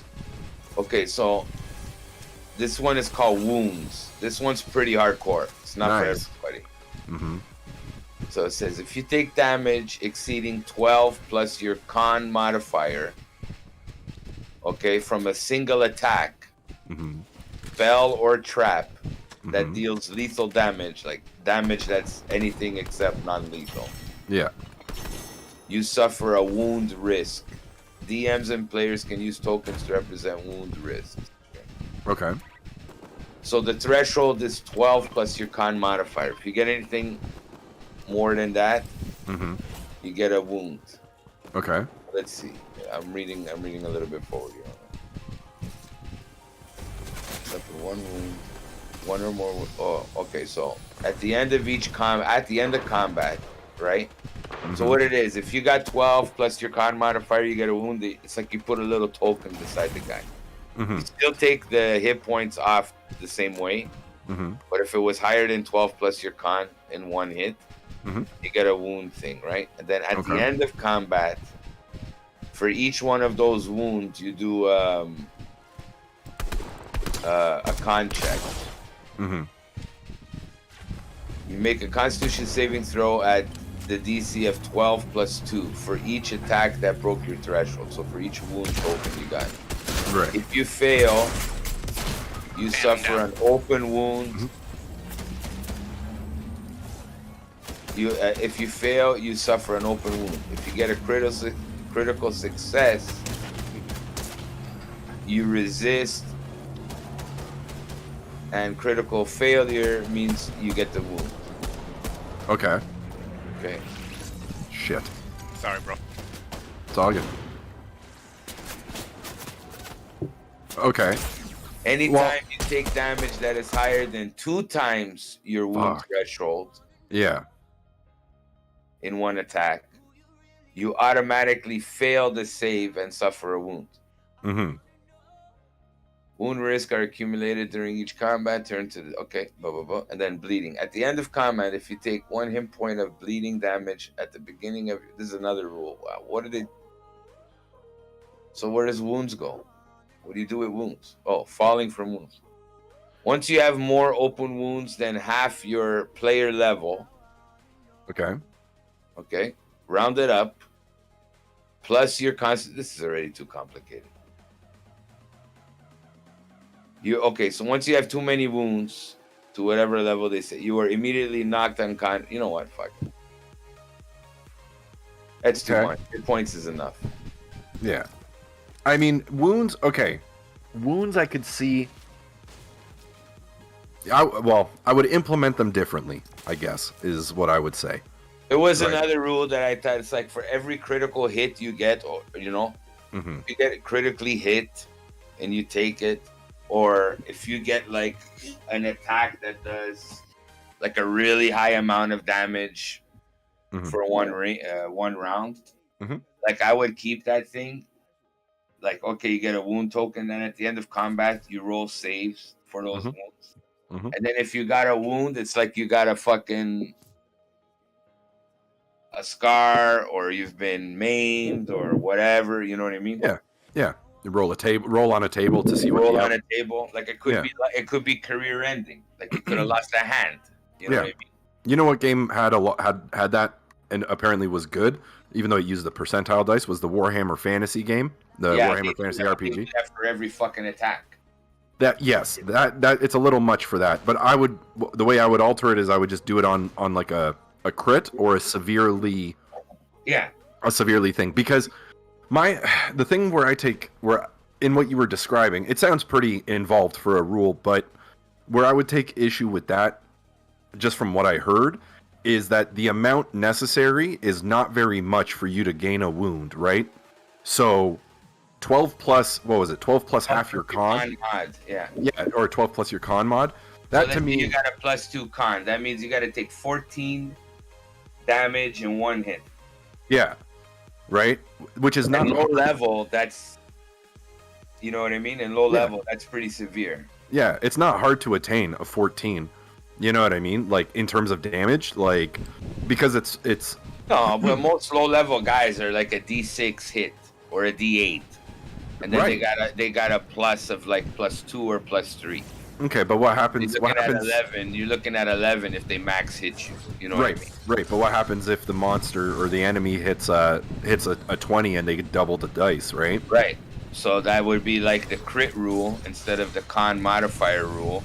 Yeah. It's like you took a critical hit. Yeah, you have a chance of suffering a wound. Exactly. You know right. So then you roll after, like how bad is it a wound that you need tending to, or is it like it could be like I've seen ones where it's like, oh yeah, you got a cut, but you got a cut over the eye, so you're still walking around. But any combat after this until you get like looked after, you got disadvantage. You know what I mean? Because you can't see. You got one eye. You know what I mean? Right. But I can see the wounds being all right in low level play because, as you mentioned, it's not going to be too common that it takes place. But as you level up, level play, getting a 12 is nothing. So you'd have to scale that up too. Yeah, you'd have to, right? I mean, even once you hit level 3, you know what I mean? Like so if you give it a number, it doesn't work. But if you leave it just for crits, it makes more sense. Yeah, you know, because it's gonna be arbitrary to get that number. Like, what is it? Like, or it'd be like, if with one hit you took more than half your hit points. Yeah. You know, that could qualify. You know what I mean? Help me, bro. I'm down. Yes. Yes, exactly. Or what you could do is you could do something, like, if you want to go more the wargaming strategic route, perhaps if you have players that are, let's say, flanking, they have advantage, right? So they get advantage on the roll. It's a successful attack, right? Now, how you determine this, I don't know. I mean, maybe you do it on the person whose turn it is, like whose turn it's on at that moment, but you get them to roll a d20, and it's just a 50-50. On a 10 and up, they inflict a wound on the opponent. On a 9 and less, they don't, and vice versa for the monsters, right? Right. So, then you just Interesting. Yeah, Yeah. I'm mulling out both Right. ideas in my head. Which one Yeah. would? I think the crits would make the wounds less frequent right. and then mean more. Yes, But I would be severe with the wounds. Like if I roll on a table, so basically, fuck the wound. The wounds gets you a roll. Like okay, the critical hit is one thing. yeah. Okay, I see what. So you do it for the monsters too. Yeah. Hey, where are you, bro? Is it really a wound roll or is it a critical hit roll? Well, that would be determined by what table you choose to use, right? Like, I so got critical hit rolls that do that. It's like yeah, not only did you do the damage of the critical, but you cut off his arm. yeah. That was the way. That's easy for the monsters. For the players, like you can be severe, but you can't get too severe. You know what I No. mean? Well, I mean, I think the level of severity can be just about any level of severity can be acceptable, so long as the players at the table know that. Yeah, like that's you gotta let them know. Like there could Yeah. be a chance you get like a damage that's not going away. Yeah. Like you Okay. could be permanently crippled. You know, you might have to make your character's not dead, but you might want to make a new character. Yeah, just in just in case. case he's Yeah. not be retiring. He's too injured. You know what I mean? Right, exactly, right. So, like for example, in that one shot that wasn't supposed to be a one shot, but that one shot that I ran for us, where you guys started at level 5. The one with my sorcerer tiefling guy. Yes, yeah, Yeah. Aloysius, yeah. And so in that one, I had a table set up for when you guys got crits, right? And in that table was, oh, wrong gun. In that table was a critical effect, and Hunter was lucky enough to get a 98, right? A 99, I think. And 99 and 100 on that table was instant kill, right? So Yeah. he instantly killed the Umber Hulk. Or no, no, yeah. Akneg or a rust monster was one of them. I think it was a rust monster. And so, with that being said, you guys managed to successfully defeat it in one shot. Well, more than, but basically it was a one-hit kill. Was, right? was it an Umber Hulk or a rust monster? I think it was an Umber Hulk, because rust monsters in 5e are small. They're like parasitic little guys. Those were the things in the limbo realm that you guys went to with the globe. Right. They were eating all the treasures. Yes. Yeah. So. So in 5e they're more insect size, and then Umber Hulks they're the huge ones that burrow tunnels and shit. You got it. Yeah. So, but sorry, to back to that thing with the Umber Hulk. He one-shot the Umber Hulk and killed it, right? But the thing is that I was running that table for the monsters too, because that's the only like. So if the monsters critted, it could have been a one-shot kill potential On you guys, yeah, and one of you guys, well, depending on who it was, would have probably been pretty pissed at me that I killed your character in one shot. But at the time, I thought it was pretty fortuitous. Let's say. I know you. Well, that's why I said some of you, but it was pretty fortuitous for me that Hunter did get the 99 because he one-shot killed something. So when the time inevitably came that one of your characters got one-shotted, it'd be like, well, that's what happened, right? Like that's what happened when you fought the Umber Hulk. So why would you think that wouldn't happen to you? You know what I mean? And I'm the type if a player is, I'll ask them straight up. If you're gonna get upset that your player dies, and your first reaction is not to just say, "Oh, I got another player ready to go," yeah, make a new character. then we're not Can't playing the game. Like if you love your character so much that you can't see that character dying ever, Yeah. you know, then that's, or you think you're gonna get fucking. Because I already made like, I've separated all the necromantic spells out. Yeah. You know what I mean? Like there's no revive. Like if you're a cleric, there's no bringing anybody back from the dead. You know what I mean? Right. That's necromancy. You got to find a necromancer if Yeah. you really want that to happen. You know what I mean? Like I went through the schools of magic, and like on 5e tools, like you can arrange them by school. Mm-hmm. And it's like all those reviving spells, they're all they're not divinity, they're Necromantic. Yeah. Not to cure wounds. Cure wounds is fine. Like Yeah, it's radiant. Healing is fine. You Yeah. know what I mean? Healing Yeah. magic is fine. But bringing something back from the dead, Mhm. it's not something a cleric is gonna do. Yeah. No, yeah. So, but Or even a cleric temple. But there's other spells that fall in there that are kind of tricky, like what's that one? Gentle repose. gentle repose, yeah. I see. Gentle repose, I would say, is probably. I wouldn't necessarily classify that as necromantic because. It is. Yeah. No, I know, but I personally wouldn't necessarily attribute it to be necromantic because I think that something to the effect of like stasis or preservation, you know what I mean, is not. I would keep it as necromantic and keep it thing, but I would find other ways that if the players really needed that, I'd find another device to give the same effect. Yeah. Without it being necromantic magic. How did you not get any shields from that? Else, I don't know. you know, like a magic necklace that if you put it on them when they die, it'll Yeah. preserve them, but it's not necromantic magic. Yeah. Well, yeah, you could have an alchemist or a tinkerer or an enchanter of some sort that manages to, like that's you can craft your own spells and stuff in that game, and so you can set it up however you want. It's just I have my view of. Of course. Of course. Now, the biggest struggle I have is building a world where cleric, like the religious order and the wizards would be at odds, although like at this point in history there's like some sort of it's almost like what they did in Critical Role, like you have to be a registered order. Yeah, like you have to belong to an order, right? Yeah. To be allowed. You know what I mean? And then you would have like a tattoo on your hand or something like that people can, because it would be like open use of magic. Yeah. You know what I mean? Would be illegal. Like it's like there would be like witch hunters and shit, like trying to, Right. And at the same time, there's also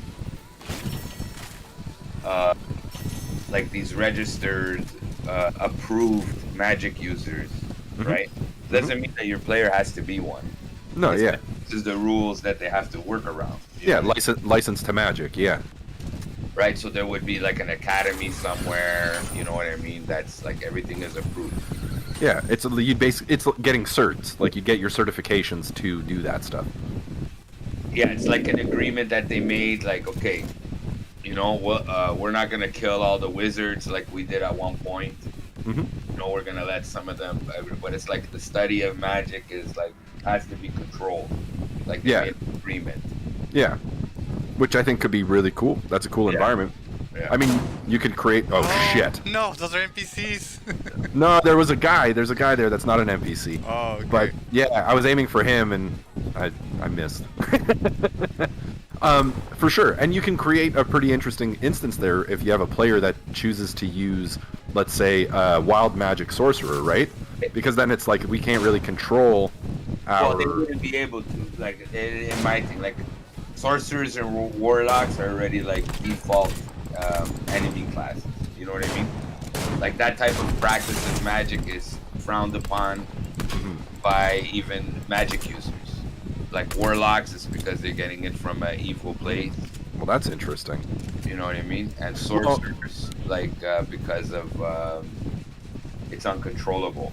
So it's like they didn't learn to craft their magic. They're usually right.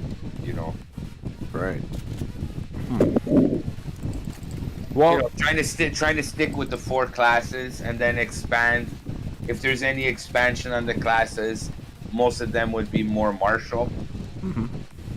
Maybe the exception would be a druid, because I can see a lot of druid things happening in there because it works.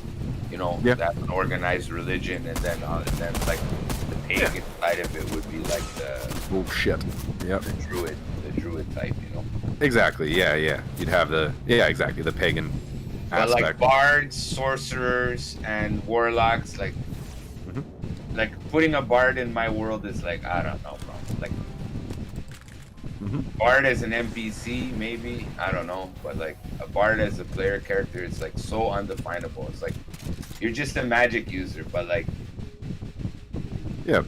doesn't make sense in the middle of battle. Oh, I'm gonna pull out my guitar, you know. It just doesn't work for me. You know what I mean? Yeah. Well, I think that the thing with Bard is that like Bard was. I understand the concept of Bard. It's Bard is a support class that they used to use not as a guy that gets into battle, but when you rest and all that, when you're back at camp, like you're gonna get way more buff. Healing, but you know, I'm saying, like I was saying, the Bard is the Bard is the drummer boy that marches into battle with the musketeers, right? Like that's what the Bard is. It's the motivator, the inspirer. Yeah, and so they do that at camp and stuff too, right? Like at the campsite. So I understand the concept of the. Oh, I understand the concept of a drummer on a battlefield. That's how they conveyed messages. That's how they fucking got into formation. They knew by the rhythm of a drum, like what was going on. That's how you control the battlefield. Right, but a bard like a traveling bard, a musician that hones magic through his music, like. I understand the concept, what they're doing in the D&D world, but it's like, for me, any skilled player can pull it off. But for me, putting them in that world, other than like entertainers that you meet in a bar, it's like I always look at bards. It's like, yeah, they're entertainers by night, as a day job, but they're adventurers on the side. They got other skills. You know what I mean? Yeah, their magic is magic. Doesn't mean that they have to pull out their fucking guitar to cast magic all the time. Just sounds a little weird, you know what I mean? Yeah. I think that excuse me, I think that the bard, like I said, I think it does well or does best as a support class. Like, and yeah, you can have much like a cleric, and I know clerics can turn out to be pretty devastating, right? But the cleric is the healer. Like they're not front and center. You know what I mean? But originally they were. Right. Well, the point of the cleric, originally, right? When you look at it, it's like he's a half fighter, so he can fight. Right. He can't use edge weapons, but he can use heavy armor. Mm-hmm. So he can still get up close because clerics. Okay, magic users in the first game, they only got one spell at level 1. Okay, clerics didn't get a fucking spell until level 2. They had both spells. And they were always like half of what a wizard would get. So a cleric was like, if you only had one spell, you could use it on healing if you needed it, right? But sometimes they would use it in other ways, like if they wanted to attack. Like it's not a fighter by any means, but if you had to, you can take a cleric can go to the front because he can take a little bit more hits because he's got. He's a bit beefier. He has armor and stuff. Yeah. But he's not a front liner unless he has to be. You know right. What I mean? Right. So I see that similar concept with a bard, and I feel that what's happened now is that seemingly bards can be pretty powerful and like cause and then you have because of your bard is, the less of a bard he actually feels like. Feel, not mechanically. Because you have all kinds of shit. Of course. The College of Swords, the College of this, you know what I mean? It's like, it kind of, I don't know. It's like the class is kind of muddled. Yes. You know what I mean? Yes. And I think that it would probably be better if there was a way to, I think it would have been better if they kind of hyper-focused those classes, you know what I mean? Like when you go into subclasses or schools or whatever, it's like, okay, it's the same idea as like, the wizard schools, right? It's like, what kind of wizard do you want to be? Do you want to be a pyromancer? Do you want to be, you know what I mean? Like, do you want to be, focus on earth magic, or do you want to focus like elemental magic, or do you want to be a universalist and not really a master of any, right? But now, even with those classes, you can choose a school and you specialize, let's say in divination or whatever, right? Like Sean's school for Ignatius was divination, but that guy, he had Thunderball, or not Thunderball, Thunderwave. he had fireball. He had, you know what I mean? Like he had access to all of those spells. The only benefit to divination, like picking one school, Yeah. is that they have like 2 or 3 class options like that allow you to use a divination spell. Like it's always prepared. You don't need a slot for this particular spell, and Right. like turning divination spells cost you less. You know what I mean? Right. But other than that, you know, there's not really too much of a bonus. Right. But that's what I'm saying. I feel like each class or each school would mean more if it was a bit more hyper focused on what its selling points was, if that makes any sense, right? So because then otherwise, like you mentioned, you get put into schools or you get these subclasses that don't particularly, that by giving you a little bit of everything don't really feel like anything. You know what I mean? Like it's not really a specialization, you know? Like, so when it comes to the older games, they're definitely less is more. Your choice on spells per level, like as a magic user, are less, but the spells are way more powerful. Because they have which makes sense, right? Because you're specializing.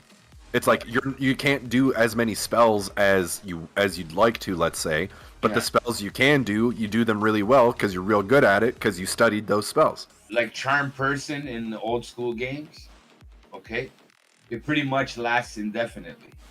Once you charm a person, they're charmed. It's not like for an hour. It's like a month. Like they got every month, like on the DM side, of course, but every month you roll to see if they break out of it. But if they don't break out of it, it continues. So if they keep failing, you know what I mean? And a charmed person in the old school games will fight to the death for you. Yeah. You know what I mean? So they over, you know what I mean? Yeah. So I think that I think what it was that I think what the designers did there with 5th edition, I mean, it's cool because everyone gets a taste of everything, but then it kind of defeats the purpose of classes and stuff like that because everyone gets a taste of everything. You know what I mean? Like, to the point of it is now it's like so ambiguous. It's like, if they keep going in this direction which I doubt they will, because they'll be shooting themselves in the foot. But like they've already eliminated classes and races, their bonuses. I'm sorry, they've already eliminated races with their racial bonuses and all that. They made everything muddled. You can be whatever you want. You know what I mean? There's no detriment on whatever. But if they were to do that to classes, it's like, then what are we doing? You know, it's like it's going more into the Skyrim route, where they give you the options and the abilities to focus on one skill or the other. But at the end of it all, you can do anything. You can be stealthy, you can be heavy armor, you can be magic, all at the same time. You know what I mean? And I mean, I'll be right back. Yeah.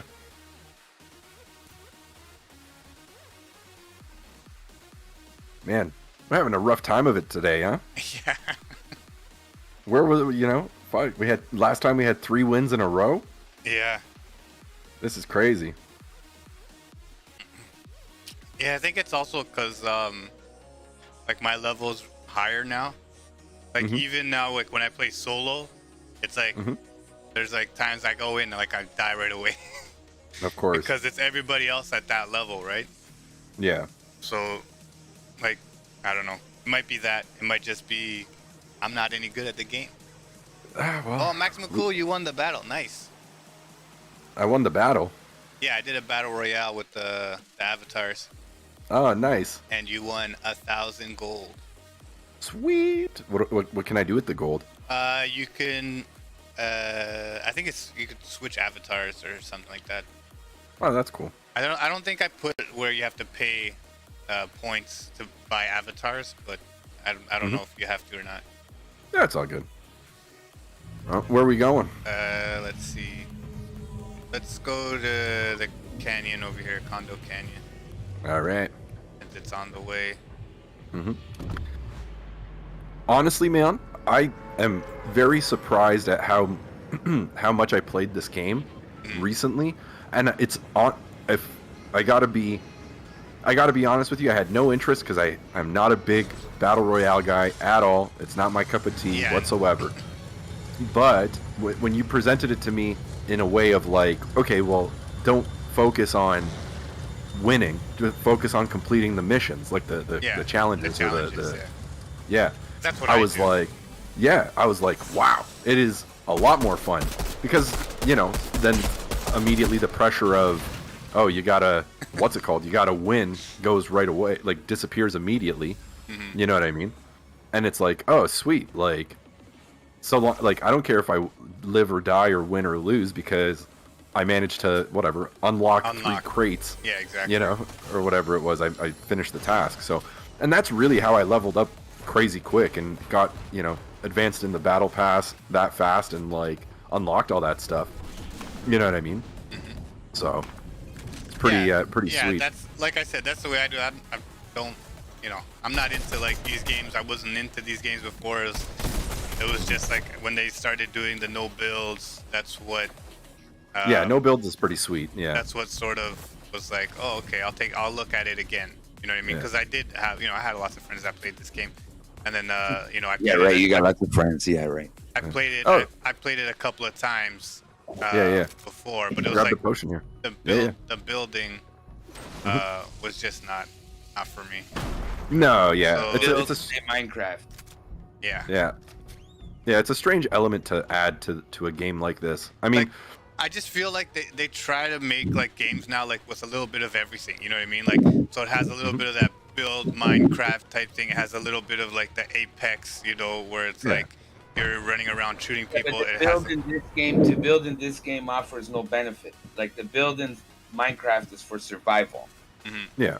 Okay, and you have NPCs shooting around and all that. But when you're playing like this game, like what are you harvesting? You're not harvesting shit. You're just breaking down buildings and then building your stupid ramps of it. And then you got a beautifully designed board that's eviscerated and full of fucking stupid ramps everywhere. So that's I never saw the point of that at all. Yeah. Fuck. Well, it's because the building systems were implemented before the battle royale system was, right? Yeah. I like I said, when I made an Epic account because I downloaded Unreal Engine 4. Battle royale. I'll tell you what it was. It was a zombie wave survival game, and that's why it's called Fortnite, because it was single player versus a bunch of NPCs. Single or multiplayer versus a wave game of zombies, like a horde game, right? So like what you did was you would survive how many waves of the hordes you could do. That's right. And every time you defeated a horde, you would run around and collect resources. Once it was done, right? You'd run around, collect resources, you would build your fort and traps and stuff, and then you would hit the button again and wave 2 would come in. Oh, so the wave didn't start until you were ready for it. Yeah. Right? It was. That's a whole different dynamic of the game. Actually, that sounds a little bit more interesting. Yeah, it was pretty cool. Like the art style was the same, the design of it was the same and stuff. Yeah. This kind of like cartoony, style. But that was what Fortnite was, right? Because it's nighttime. I don't mind. I think, to be honest, I know it's like a little bit cartoony, but I give 100% props to the design team. Yeah, to of the course. artists in this game, because when they put a Spider-Man in, it looks cool. When they put RoboCop, it looks good. It doesn't look shit. Like every character model, like it looks good. Like Darth Vader looks good. Spider-Man looks good. RoboCop looks good. Indiana Jones looks good. It's just you're not playing Indiana Jones. No, yeah. That's the thing. These are completely cosmetic, which like I said, like these guys are making cake. You go to the dollar store, there's fucking all the leftovers from even at Walmart. Like when they had these action figures for Fortnite, they were good action figures, like highly articulated and all that. But you know how much each figure was? Oh, like $40? It was like over 25. It was like over $20. Yeah. For Fortnite, but then right beside it, there's like an 8-inch fucking Avengers or whatever from the movies, and they're not even close to that. Like Fortnite was more expensive than like DC and Marvel guys at Walmart. Yeah. Then they had a series of Nerf guns that came out that looked like the Fortnite guns. Like they made a lot of merch. Oh yeah. But yeah, so That's it's what very popular. Like these it kids is. love these. I don't know anything about the Fortnite characters, but apparently kids do, and they love it. Yeah, I'm and surprised they haven't made a cartoon yet. I'm sure they will. Well, nobody watches TV anymore. Yeah, that's unless true. unless they do like a Netflix series or something like that, right? But yeah, so that's what Fortnite was. So it was nighttime. Well, it wasn't nighttime, but night because like Night of the Living Dead type thing, and then fort because you built fortifications to I did defend not from. know that. Or if I did know that, I completely forgot that it was like a zombie survival game. Yeah, that's what it originally was. But then PUBG came out and was very successful. So Unreal, or Epic rather, decided to implement something of that effect on in Fortnite, and then that overtook the appeal of the zombie wave survival game, because that was kind of on the way out. To be fair, you know what I mean.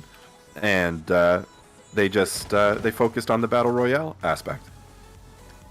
Battle Royale. Enjoy your Battle Royale. Yeah. Well, yeah, due to the success of PUBG, right?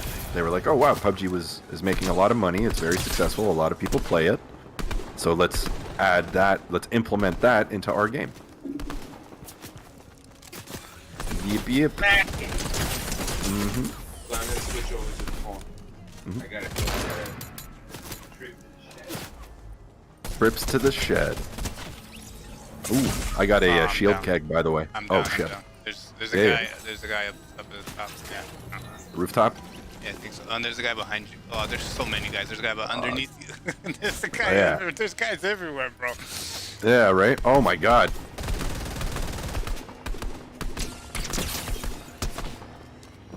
This is insanity. Oh, and I have Max, to you reload won my the gun. battle royale. Yeah. 1,000 points. Jeez. Thank you, thank you. 1,000 gold. Where are you?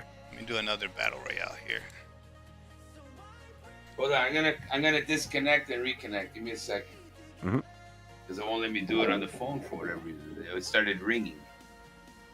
Even though I'm connected. Look at the chat. It says I started a call. Hold on. Ah, I was so close. Yeah, no Why worries. won't it disconnect? Now it won't let me disconnect. Hold on. Damn you, technology. I'll be right back, man. I'm just gonna run to the bathroom. Yeah, no problem. He's calling us again. I'll go to the lobby, and so that good. So I'll just wait there.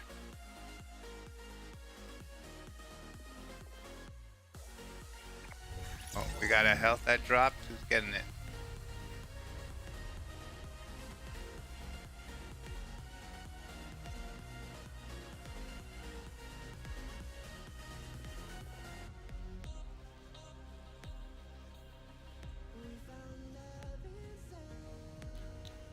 So you don't know what kind of a retard I am? Oh, what happened? So I was trying to connect into the group that we were in yesterday. Yeah. That's why I was switching. Oh, okay. We're not in the group thing. We're in your fucking in your Server. Discord. Yeah. So I'm not retarded. It's your fault. Is what I'm trying to say. Yeah. It's always my fault. No worries. I'm glad you understand that. You know, it's because I'm a higher power, so it's always my Oh, fault. you're a higher power. Well, if it's my fault, I have to be a higher power, right? Everything's my fault. I'm the one with the power. I made it like that way. Are you Captain Power and the Power? What were they called? The Blue Rangers? The Blue Rangers. What was his name of his group? It's Captain Power and the Soldiers of. The no, was Future? it something? I don't know. Soldiers of the Future. What? I had both. I had Captain Power and the fucking bad guy, like a cyborg, looked like a Darth Vader bald cyborg, Mm-hmm. and the ships. And then the show would come on, and you point the ship with the fucking on the TV, the glowing parts. Yeah. I think I had that. And It then- was one of those that had like it looked like the holster of a gun, and then the ship was on top, and then the ship sort of like the wings curved downwards, right? What? That's crazy. For that ship, and then it had like a holster, like a gun, right? So then you're supposed to shoot at the TV when the show was on and stuff like that. Yeah, the ship had a handle on the bottom of it, like a gun. Had a gun and a trigger. Yep. So you'd shoot the ship as if it was like a toy gun at the screen and hit all the enemy ships. And that would be one little certain color of light. And then the enemy ships would fire back at you in the show. And then your ship would take hits. And if you had too many hits, it would eject your guy out of the ship. You still there or what? Yeah, What yeah. toy is this? Captain Power. Captain Ah. Power. This was Captain back in the Power. day. This is like That's there was a old- little old phase. school. There was a phase of these VCR type video games. Like Okay. that. You know what I Yeah. mean? Mhm. And then Captain Power was a toy that was developed, and then they made a TV show. So you could buy the toys, and then you get to interact with the TV shows. And it would be whenever there was like spaceship fighting scenes on the TV show, it would implement those fucking IR colors. You know what I mean? Mhm. And then if you had the ship, like if you could take hits and give hits, you know, and then you'd have like a little score on your machine. So if your Right. ship took too many hits, it would eject your action. Ah, nice. That's cool. Yeah, it was cool, but it was never as popular as they hoped to be. So the show was on VR. global. Wasn't it on VR? We are the new VR. No, that was VR Trooper. Oh yeah. Captain Power was on global because it was a Canadian production, right? Hmm. So it was on global on reruns for years after the toys and everything stopped being sold, like years before.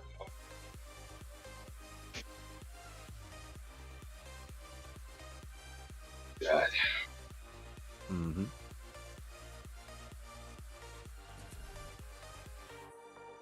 Man, You I guys forgot are all to- quiet. We need to play the game. No. That must be distracting. No, not at all. Was there, what's it called? Are there any other rules that you wanted to run by me or anything? Or anything that, like, seemed appealing? I'm in the shed. Oh, right. This is Tales from the Shed. Right. Tales from the Shed. Mm-hmm. That was actually There's a bunch. But then again, it's like, I don't know, maybe I just play 5V the way they want you to fucking play it and see what happens. Well, I mean, I think that the like the system, like adding custom things or changing up a system to make it your own and stuff is never a bad thing to make it work, right? Like to try and see if it works, right? I think it's more so like what are you trying to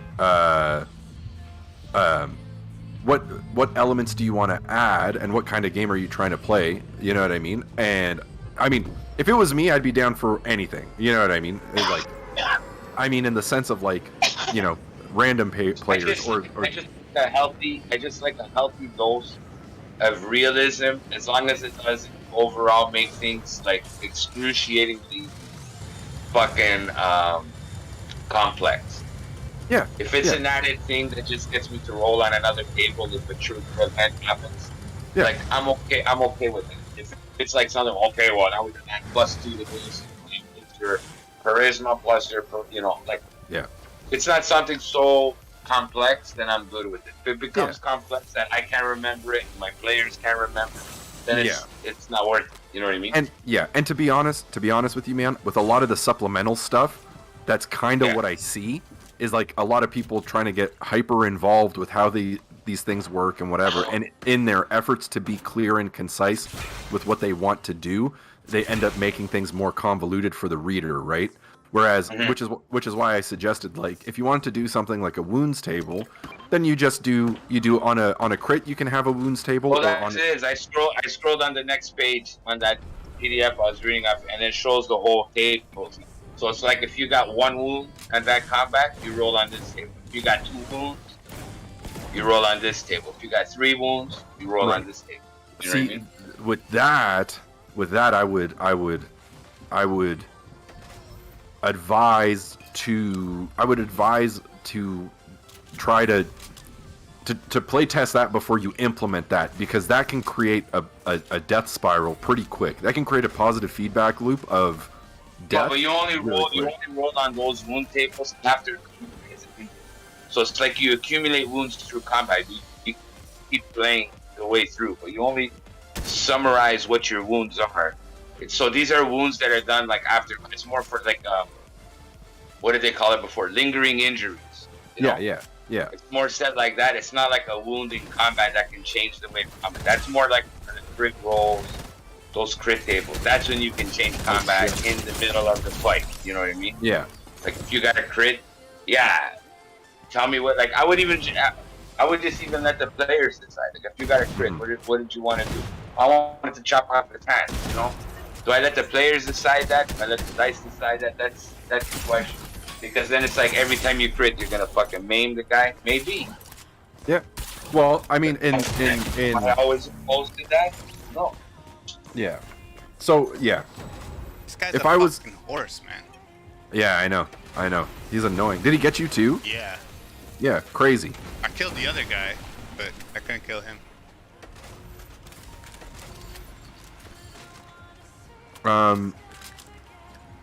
Yeah, that is frustrating.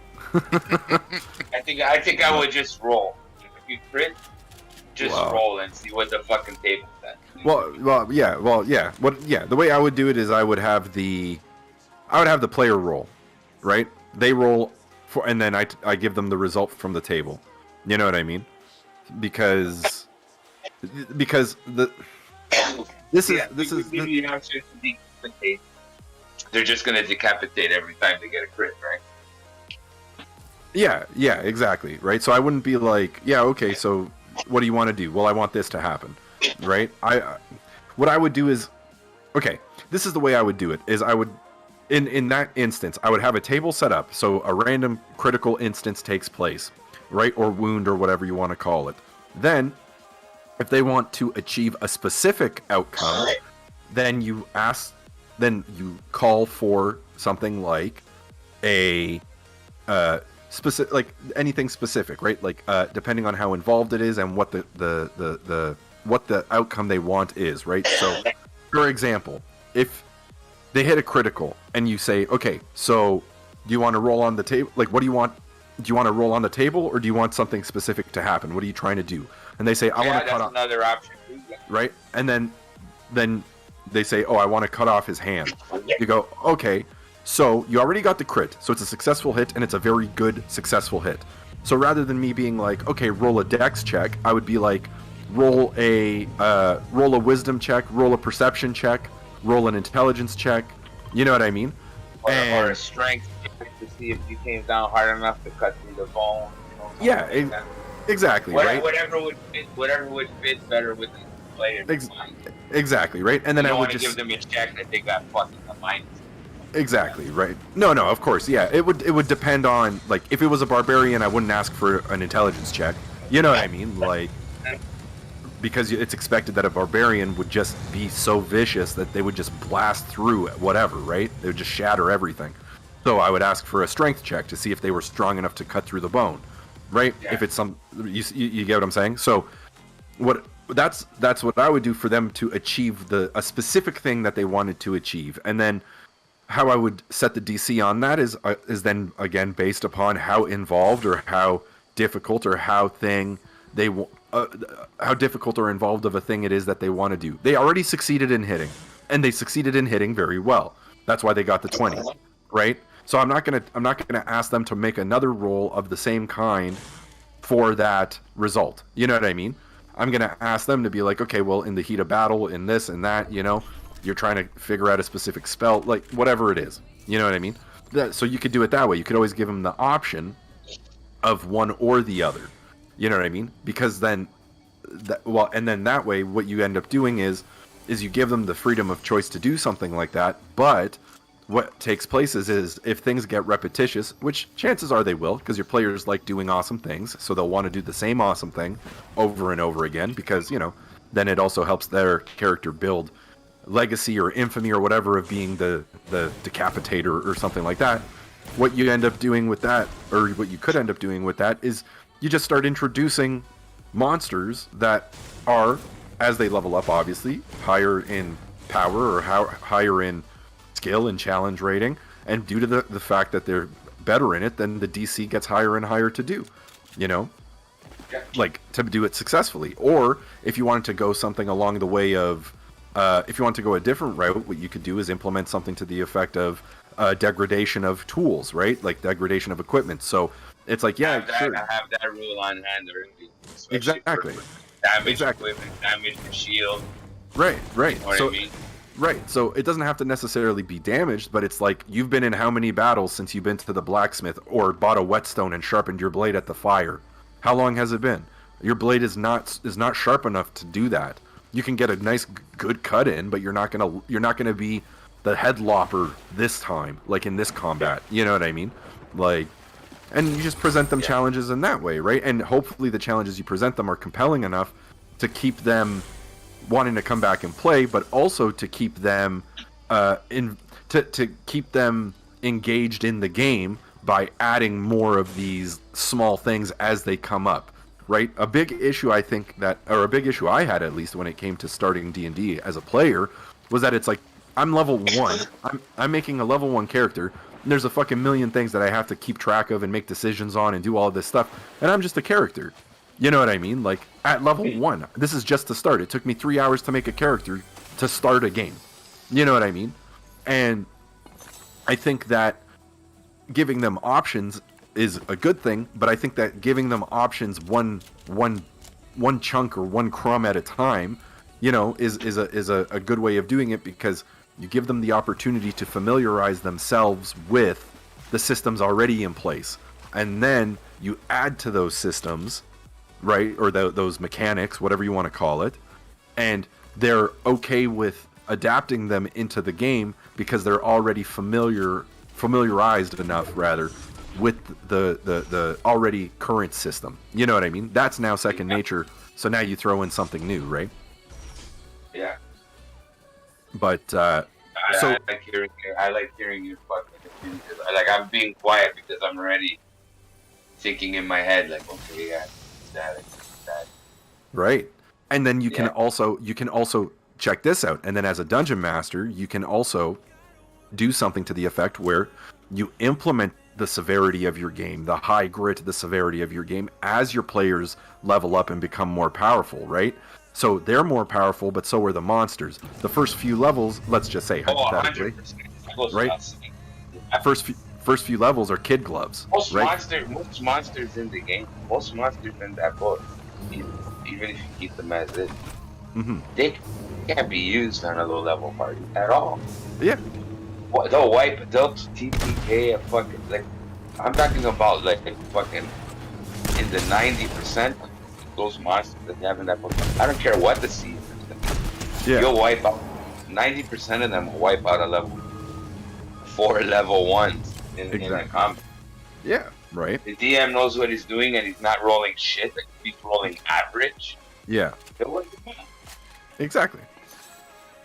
So, yeah. So I think that it's probably, or it could be rather, a pretty cool way of doing things when you have my type is the thing I want to get across ultimately in my game, because I don't know, I like these type of games.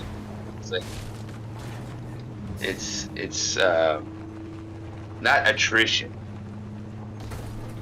because that sounds way more severe, but it is a type of, like, it's not for everybody. It's like, are you okay with fucking keeping track of your rations, keeping track of your torches, keeping track of, you know, like, this is where the old school DM, like, if you read like Gary Gygax's first type of like write-ups after the game became popular and all that, and people were asking him questions, he said, like, one of the most important rules for a DM is you gotta be a timekeeper. You gotta be able to track time. You gotta track time in the dungeon, you gotta track time in the overworld, because that's the way that you get a sense of the world around you. It's moving even when you're standing still. You know what I'm trying to say? Am I talking stupid? No, I get what you're saying. Okay. So all this stuff, like, I'm gonna take you back to like the way the game used to be, right? So the game would start off, and you're like just outside a dungeon or whatever. Okay. You know where it is. Like, this is past the exploration stage of finding You know, like some games they started out, they had found it already. That's in the story, and they Right. got like 12 guys. It's not like a 4-man party. It's like 12. Mhm. You know, Mhm. and then it's a game like that. You know, you have X amount of torches. The DM is counting every turn Mhm. as 10 minutes. Okay, Mhm. not necessarily a what. Like the way I figure it, it's not necessarily a walking turn. It's because you're pretty much walking together unless you specify otherwise. You know what I mean? And when you're searching a room, multiple people are searching certain parts of a room at the same time. That's still like one turn. But you gotta track it off because every hour that torch is going out. You need to use another torch. You know what I mean? And at the end of X amount of hours, Mhm. or actually in one game they do it at the end of one point. You use one turn just to like chill, like everybody, or else you're gonna get exhaustion. You know what I mean? Because like you're pushing too hard. That one's a little one. That one. But like tracking every 10-minute turn once you pass 6, okay, your torch is out. What do you do? You know what I mean? Or your torch is about to go out. What do you do? Yeah. You know, that's not for everybody, but that's a very real part of D&D. You know, it's in the player's handbook too. The torch lasts an hour. Yep. Going into a cave, you know, like Yeah. some people think that you know, elves and dwarves can see in the dark. They can't. They see better than humans do, but they don't see like things like clearly. You know what I No. mean? Yeah, Like, it's night, grayscale and the radius is reduced. yeah, like severely. It's like looks like Blair Witch. You know what I mean? Like you know the night vision that on Blair Witch, but instead of I seen a guy do a video. What night vision really? 'Cause some players they have that thing. Well, I have low light vision or dark vision. Oh, I can see something in the dark. No, you still need to look. If you want to make out what it is. Mhm. If something was moving around, you probably couldn't tell besides the size and shape what it was. You know what I mean? So for that, if you wanted to see that, for me would be fine to establish. It's just you'd have to establish it before the start of the game, right? So You got to establish that in the start of the game. Like there's one that I got just reduced it by half. Whatever whatever it says, like between dim light and low light, Mhm. and that's reduce it in half. You know, Mhm. that's it. yeah, You know. because otherwise, Otherwise, the players start thinking that they have night Yeah. vision, like your army, Navy Yeah. SEAL. exactly, right. So, and you know that again, that I think that because there's a lot of things that magic negates. So like, for okay, Well, to if you use have your a magical item, if you have a magical item, right, sense you can see in the dark. Yeah, r- then you can see in the dark. You know what I right. mean? But I mean, You even have something night goggles, even better. You know what I mean? right, Because right. there's a cost to that. You know what I mean? hmm It's either you're taking up an attunement slot just to have that item when you need it, or you're wasting Right. a But I mean, spell slot. right. But to use your example of torches, what's the point of having torches when a cleric can just cast light on their mace? You don't need a Exactly. torch, right? Exactly. That's what I mean in terms of like Yeah. so there's a lot of negation. You know You what I have mean? one spell as a cleric in the beginning when you don't get a level 2. Are you going to use that spell on light? That you might use very well. Might. In the old games, a lot of those spells reduce. Some of them are reversed. So light was one of them. If you could cast light, you could cast the reverse as well. You could cast dark. Yeah. You know what I mean? That you could put thing. And then in some games like OSC, you can cast light, but like let's say you can cast light instead of on the tip of your mace, you put it on the goblin's forehead or on the bridge of his nose, and you cast light, and it's like you blind him. You know what I mean? And then he has like a condition, blind, like all his attacks or whatever. You know what I mean? Yeah, So it's disadvantage. like you can use a simple spell like that even as an offensive spell instead of just a utility spell. You know what I mean? Yeah. For sure, but there's, that's the thing of like when you give someone when you give everyone a little bit of everything, you know what I mean? Then there's no need for any form of like adaptation or, not adaptation, adaptation or like improvisation. You know what I mean? Why bother? Yeah. Like, so just make it harder for them to get it. You know what I mean? It's not like, okay, just make a rule. Okay, you're level 2. The book says, the player's handbook says you get these 2 spells. You learn these 2 spells, but it's like, where do they come from? Where's the spell? You don't just get to pick them. You have to find them. Yeah. You know what I mean? You have to do quests to get certain books. You got to do favors. But same like that. Well, you want to be a cleric, you got to devote time to your god. Most clerics belong to an order. If your character doesn't fit like that, like you just want to be, because a cleric is like, it's not like a Knight Templar. That's more paladin. You know what I mean?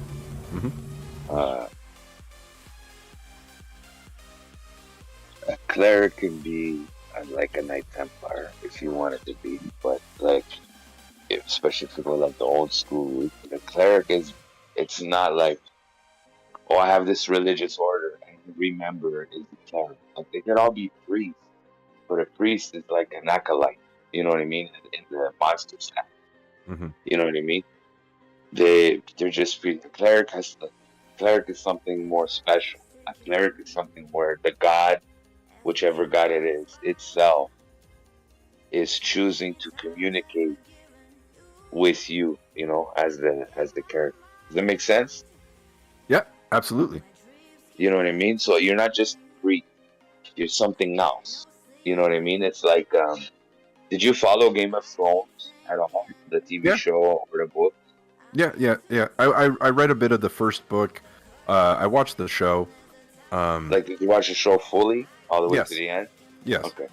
You know that guy, Beric Dondarrion? Yes. The guy with the flaming sword. He keeps coming back to life. Yeah, of course. That's a cleric. Yeah. In the grittiest sense. You know what I mean? Or maybe not the grittiest. I'm sure there's worse than that.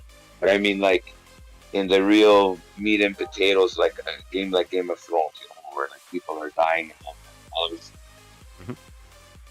He's this one guy that died and came back, and then he never died. He always heals his wounds.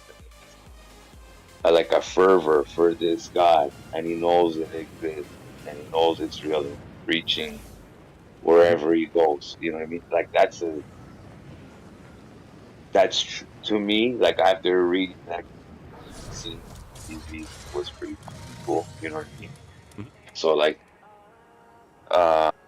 that's basically like the type of cleric you can be. You know what I mean?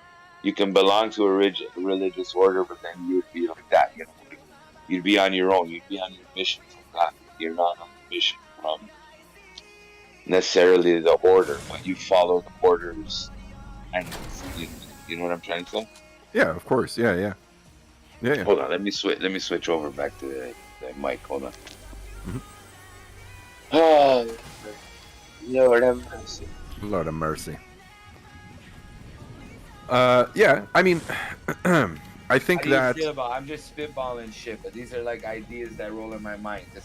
It's always those 2 classes that I like to put, the most emphasis on. It's the magic, because I love magic, but I don't like mundane magic at all. You know what I mean? Yeah. I don't like saying, oh, I'm just gonna go down to Joe's fucking magic shop. Yeah. And grab some magic items. Like, that's very low grade. And I'm okay with running a game like that if all the players want to play like that. But it's like, I'm running that game like as if I was running fucking Animal Crossing, or you know what I mean? Or okay. Fantasy. You know what I mean? It's just, I think the idea of magic shops, like, pretty hokey. You know what I'm trying to say? Yeah, I know personally, how they fit in video games and stuff like that, but yeah. Personally, I've always preferred the concept of the traveling merchant who happens to have Like, you know what I mean? Like or having a merchant that deals, because it's like in my game world, like there's one specific place on the map, okay, that is only magic users, but it's like a secluded place.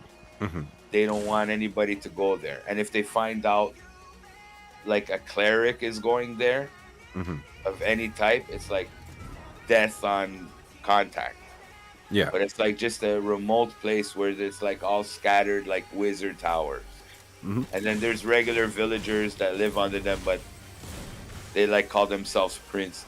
You know what I mean? They're all princes.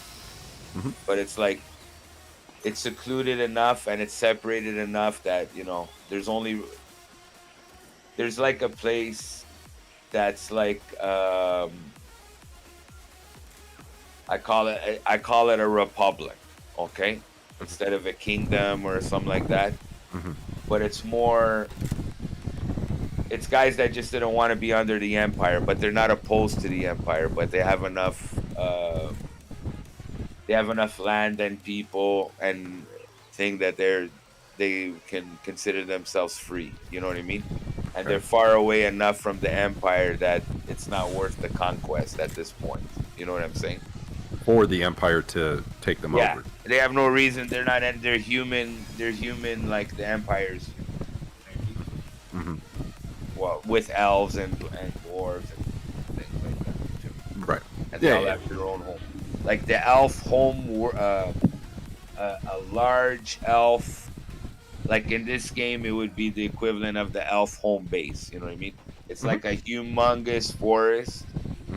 Okay, it's within this republic's borders, but it's not considered part of that republic. But they have a very good working agreement. You know what I mean, between the elves and the people that run this republic. You know what I mean? It would be the same as like saying like the free cities. You know what I mean? Yeah. They're not of the empire, but they'll work with the empire. So like, and then at the top of them, north of them, they got like a wall, almost like the wall of ice, but it's like a wall. You know, and then past that wall on the other side, it's the place called the Broken Lands.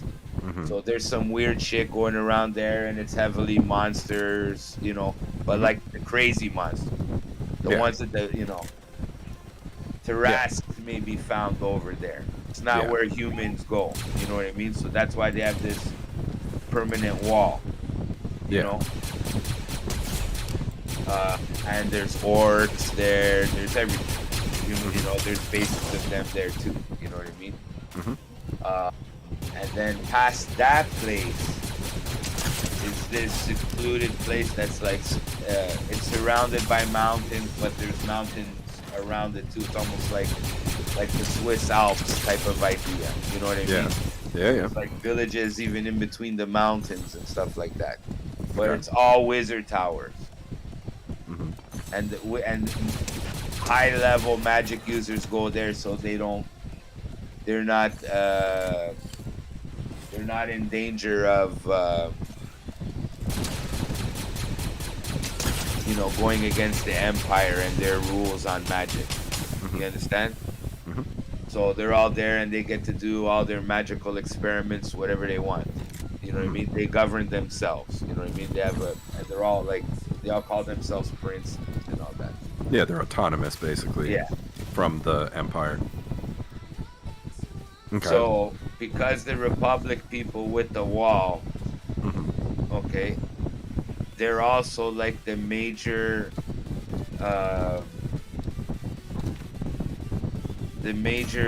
power of that continent in trade by land. They have multiple caravans. Like they know what they're doing. They're all fortified. They're all protected and all that. So these guys are the only ones that are able to get stuff from the wizards that the wizards make. Like they have business agreements where, you know, they have wizards that'll work with them, okay? That they have contact with, that the Empire doesn't even have contact with. The Empire has its own academy and all that shit, right? but those are the ones that play by the rules. Those are the ones that have to be registered. Those are the ones that have to be, all official. You know what I mean? Because the empire is like it's like a proxy for the Holy Roman Empire. Yeah. Like it's already so they already have an established religion. It's not the pantheonic religion. They have a monotheistic religion. Oh shit. Yeah. You know what I'm saying? Yeah. I just do it like a copy of a Mithra. You know what I mean? So, all right. So I'm cool. I'm in so far. I'm hearing it. Right. So the church. So there was beef. So the empire is around, let's say 2,000 years. Okay. Okay. Of the first emperor. Okay.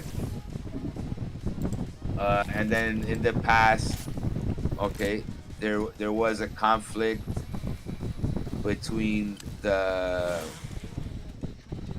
religion and certain magic users who probably were not good people to begin with. You know what I mean? They were like the big bad guy type of magic users.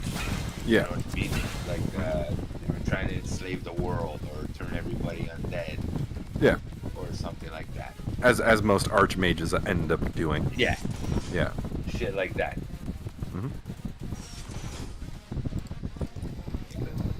So there was a time where magic was completely banned, and then it got pushed underground. Right. And then those guys took off to the magic place, past the broken lands. You know what I mean? So they could be left alone. Right. And they started their own thing there. And there's wizards that are there that are good. There's wizards there that are evil, and there's wizards there that are completely indifferent. They don't care. But they're very isolationist. They're isolationist types. All of right. them. You know what I mean? Right. Like they're on the other corner of the map for a reason. Yeah, exactly. Yeah. And it's not because they're socialites. Right. Yeah. Okay. So that controls some of the trade.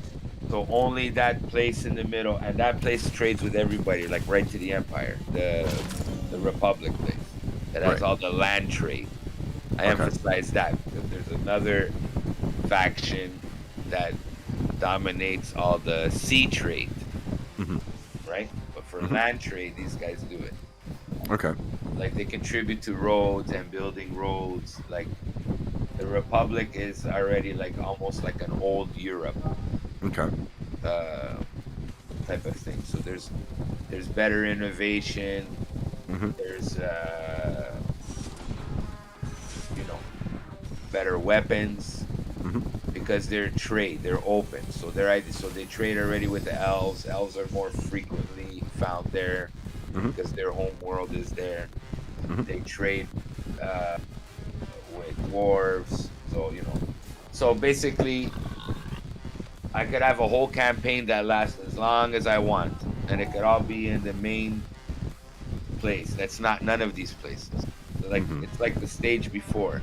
Once your characters progress, and are able to traverse longer distances safely or more safely. Yeah. You know what I mean? Then you'll be able to experience these places. Then you introduce.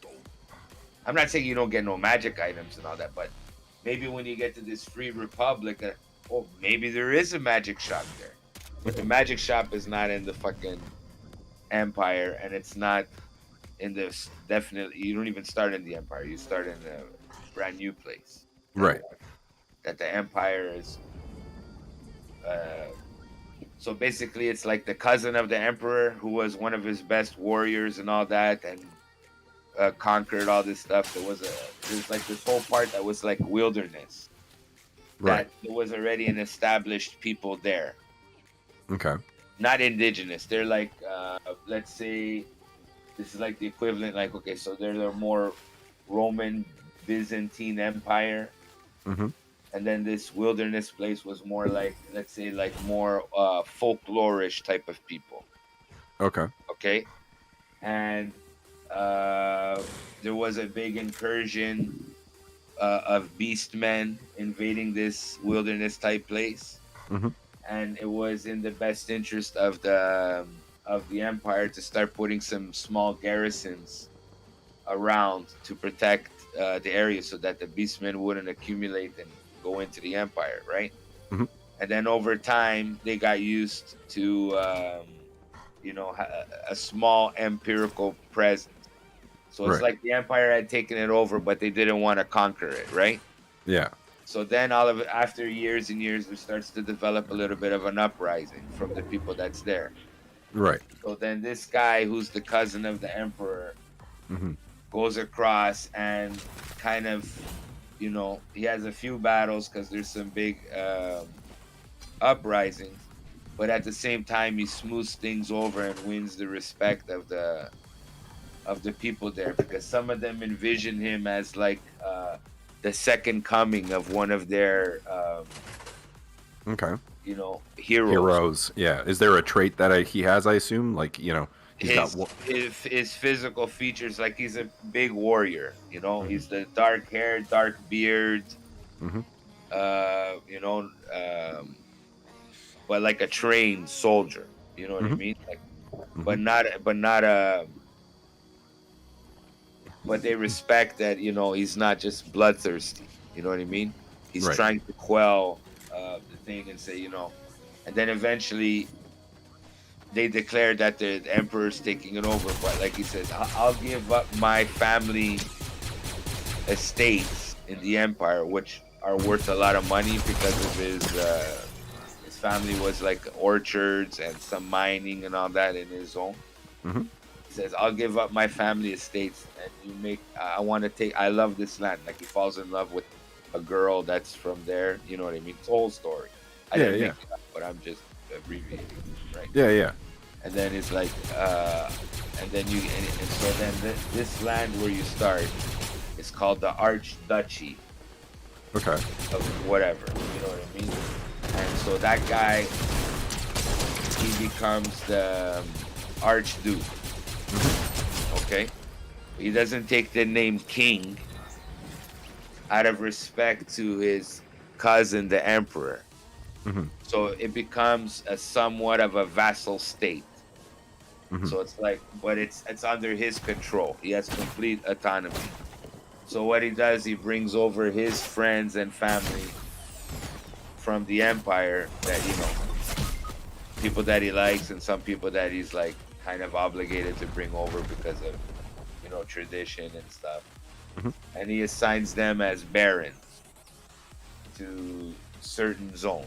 You know what I mean? Certain parts of the main Mhm. and then in between all these baronies, there's a lot of like space that you could say is like untamed. Yeah. So shit can happen because there's like one major city that's where the Duke lives and all that. And then there's like forts and towns and villages, and then there's ones that are not even on the map, right? Like there's always like a homestead and a farm somewhere along a road. Right. Probably dozens of them. You know what I mean? Because it's open land. People gotta live in it. Not everyone gets to live in a village at that time. You know what I mean? Yeah. It's like there's people that have homesteads, close to a village, but not necessarily in the village. They're like invisible. You know what I mean? Mhm. On a hex map, but you just assume that there's a possibility you're gonna find one along the way. You know what I mean? So stuff like that. It's I shout out a lot of ideas there. I don't know. Well, I mean, it sounds pretty cool. I mean, I'd be interested in seeing what that's all about. It seems like a compelling environment And or world. What do you don't like about it? I mean, it sounds okay. How do I put it? So high level, it sounds pretty intriguing and compelling, right? Now, it seems as though the history and order of operation of the world, in a broad sense, is pretty well established. But what I didn't hear very much of, which might be part and parcel to to the fact that it's because I may be a player in this game, so you're not necessarily bringing up things like of this nature. But what I didn't hear very much of is something to the effect of like, okay, so that's high scale. That's the royalty. That's the land distribution. That's the systems in place, the order of operations of the world by means of different factions and stuff like that. What I would have liked to have heard, as well as, sorry, not instead of, right? This is all as well as. What I would have liked to have heard was, okay, that's cool. So what are some of the smaller factions? What are, like, that would be relevant to us as players, like when we start. Yeah, I didn't want to give some of that away, but yeah, I have tons of them. Okay, like guilds or like mercenary bands everything, you know, whatever you can think of. Right. And I mean that explicitly, meaning that I'm implementing mechanics where players have opportunities to come up with NPC ideas, faction ideas. Then you present it to me. We can talk about it briefly, and then I can introduce that if that's something that your character wants. Right. You know what I mean? There's a guy who does a rule where it's called the I know a guy rule. Yeah. So if you find yourself in a situation, like, obviously, where it lends itself, you could say, I know a guy. All right, guys, I'm going to go have can something help to us eat. with this. And you write a brief synopsis of this person and what you think you're going to get to that. Present it to the DM with an understanding that you just you're giving the elevator pitch. Yeah. And then the DM is going to take it from there. So you can't be sour because this all rolls. Like, oh, you know this guy, but how do you know him? What does he think of you? What do you think of him? And what does he think of you? Is his view of you better than your view of him? Or is it the other way around? So, because you know what I mean? These are like cool little tricks. So, oh, you know a guy, I have an NPC. So now you got like a little mini quest just to find this guy or get to this guy or locate this guy, whatever. Then your character that called this guy up, you have a little bit annoying this guy. Then there's a whole interaction there. Yeah. Like, how are you gonna get? Maybe it says, okay, I'll give you the information you want, but first you got to do something for me. Right. Then you got a whole other little quest that you have to complete. Yeah. That you have to complete just to get this. You know what I mean? But I like that idea. You know what I mean? Give the players a little bit of choice. Yeah. All right, guys, I'll be back in a bit. Where you going? Gonna go eat. Poo-poo? Gonna go eat lunchtime. Don't eat the poo-poo, okay? So I'll be back soon. Sounds good, man. Yeah, are you gonna keep it on? Yeah, I'm gonna keep the stream on. It's just on my back soon screen. So you guys can still play Pokemon, don't worry. Nice, thank you. Oh, we're gonna be talking on Twitch, that's why. You gotta erase this video. You can't use any of this video as like your highlights, eh? Oh. There's too much DM talk on here. All right. Okay, guys, I'll see you. I'll be back soon. Sounds good. Bye. Later. You know what I'm saying? Have I been boring the shit out of you? No, not at all. Not at all. I enjoy discussion about D&D and it's all ways Mystara. to set Like, up. I added some of my own shit in there, but that's like, I love the setting of Mystara because it's like it's a tablecloth instead of a setting. You know what I mean? Like, there's a setting there. There's a ton of backstory to it, but all that shit's unimportant. Right. You just take the tablecloth of it all, or even just a world map with some basic understanding of certain points, and you can put whatever the fuck you want in there. Yeah. And it's just perfect. It's so simple. It's so neat, and you can fit it with any system. Any system. It's just a nice, classic fantasy RPG setting. The monsters are cool. They're iconic. You know what I mean? And they haven't been, they're not player characters. They're monsters. They want to kill you. Don't feel bad about killing them. They want to kill you. They don't want to be your friend. They want to kill you. Right. Yeah, of course. And you'll know the difference when it's a monster you can talk to and reason with, and a monster that's like gonna attack you on sight. Of course. Well, I mean, I think that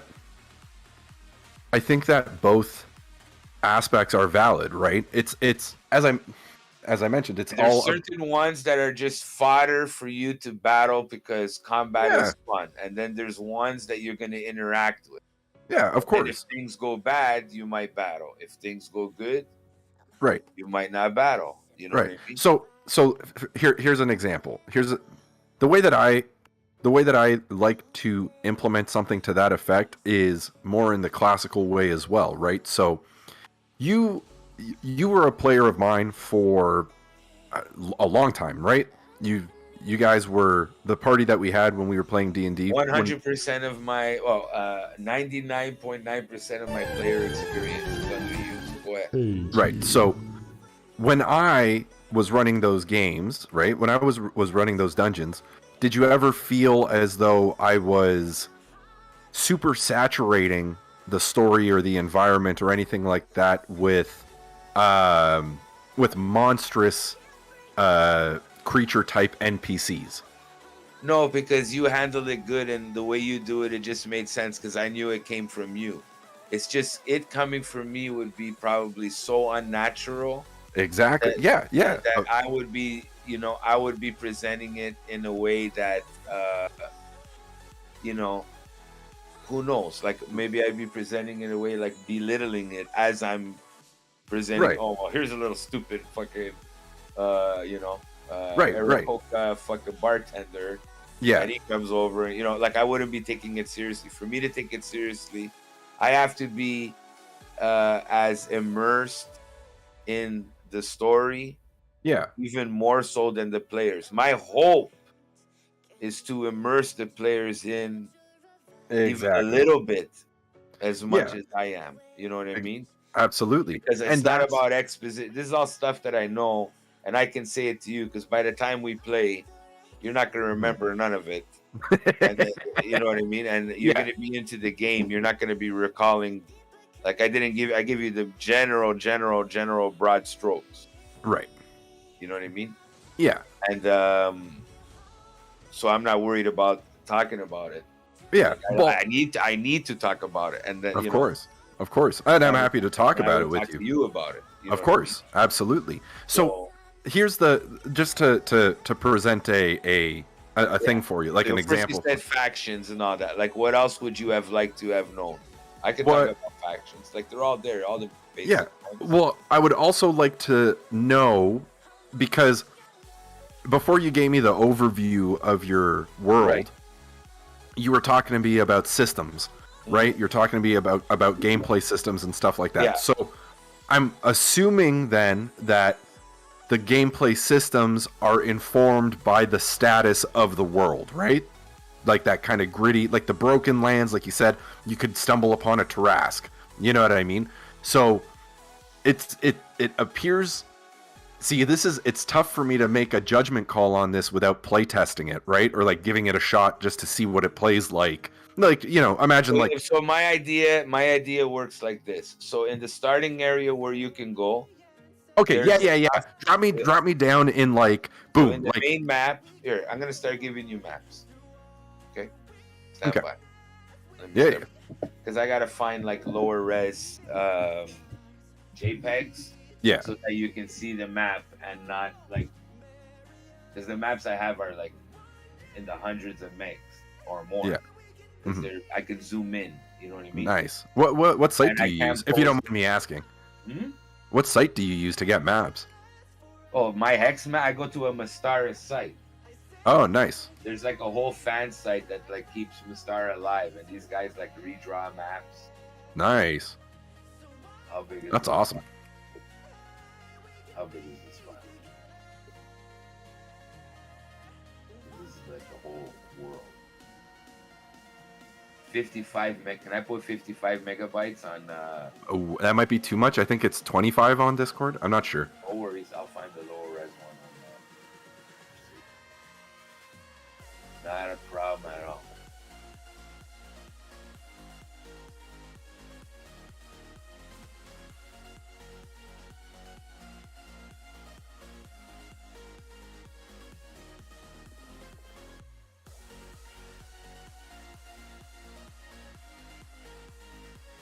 Okay, I I can show you this one. This one would give you a very general of the world.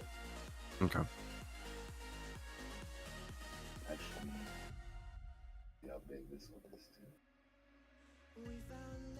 These are like high res, you know what I mean? Yeah.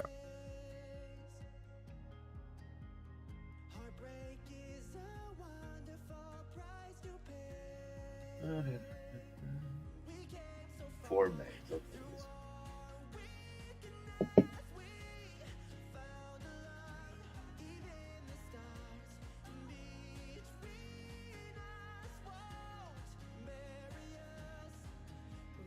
So this is what they call the known world. Oh shit! I'm doing this on pause. Oh, that's okay.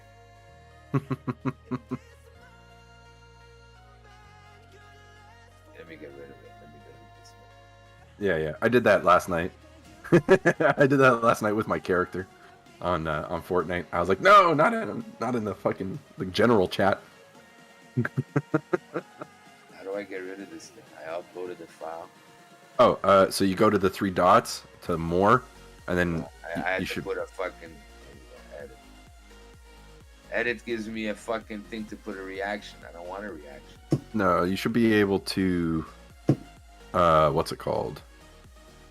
You should be able to delete on your own thing, right? So if you go to the three dots where it says more, it should say like edit, pin, reply, mark, unread, copy, speak, and then delete. Yeah. But I don't know. Did it delete for him too? Because on Telegram, it's like you have a choice. You can delete it for yourself, and it says, "Do you want to delete it for the other person too?" And it's like, oh shit. If I don't click that, then I delete it, and they don't have it. Yeah. No, that's delete. Yeah. For on Discord, it's just it deletes for everyone. Okay, cool. Yeah. So I'll send it to you. Stand by. Mm-hmm.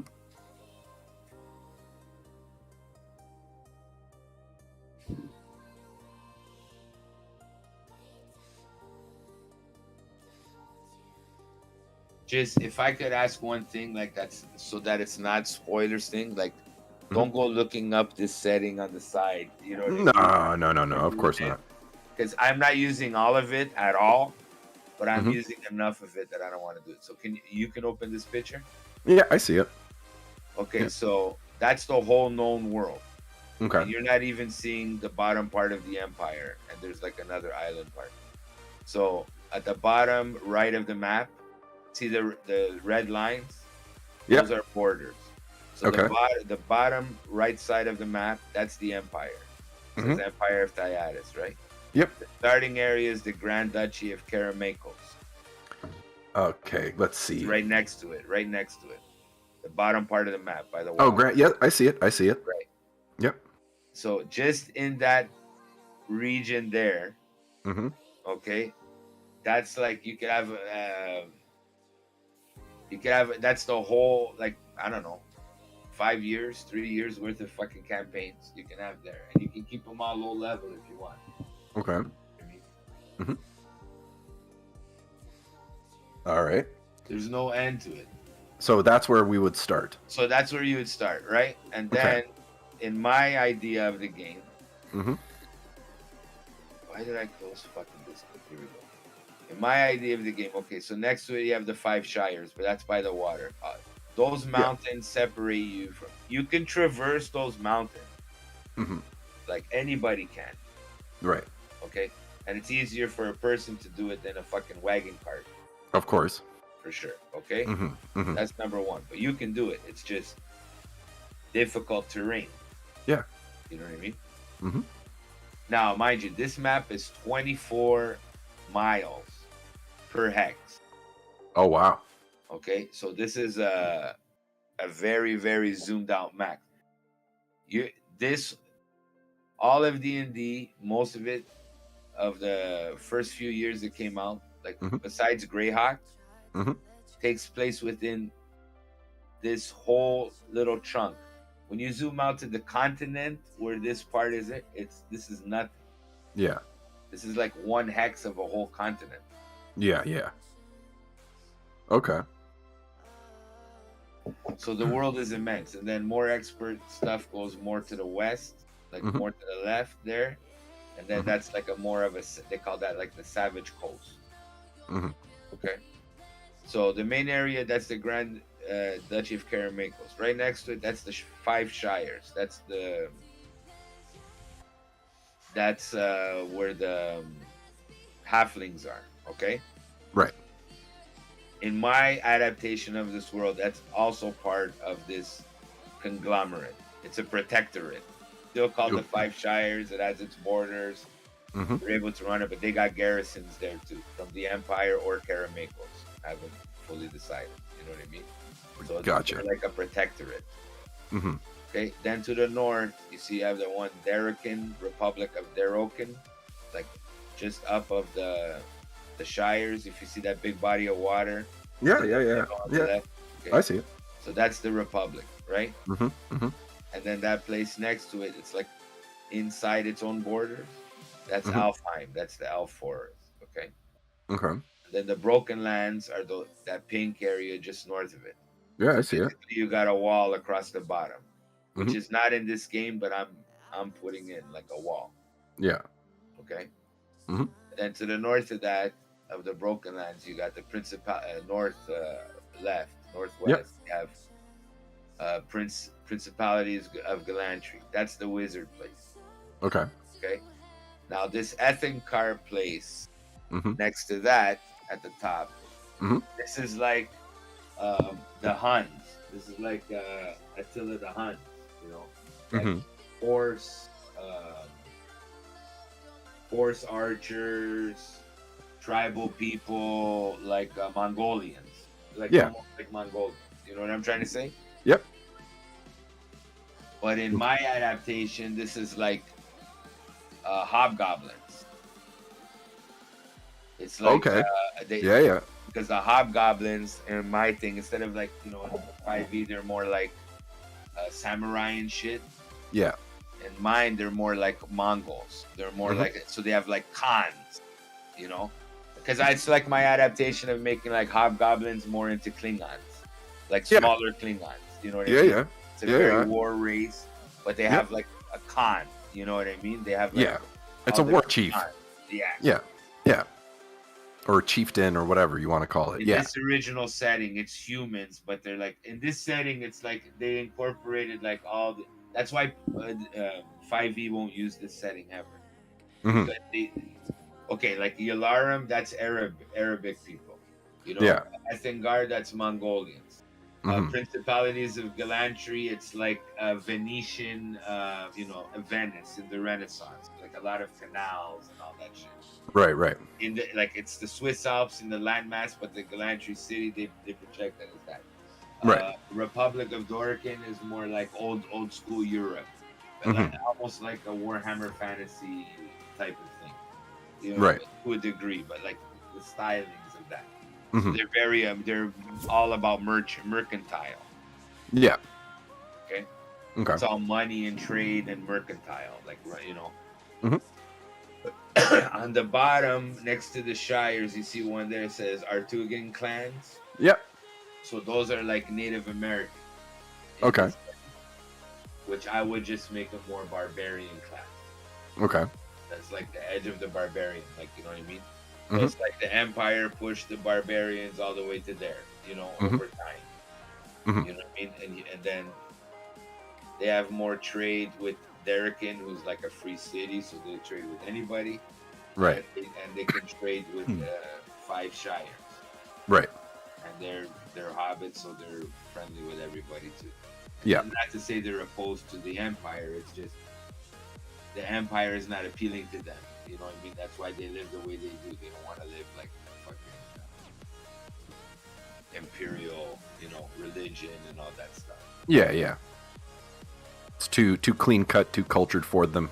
Right. Goes against their principles. Yeah. To the north of Yalarim, and I'm deciding whether to keep this map. This is the traditional map, and then I found another fan site where this guy redid this whole continent, and he puts the desert people somewhere else, so it doesn't look stupid, because it's like you have a very Mediterranean type of living, like in the Empire.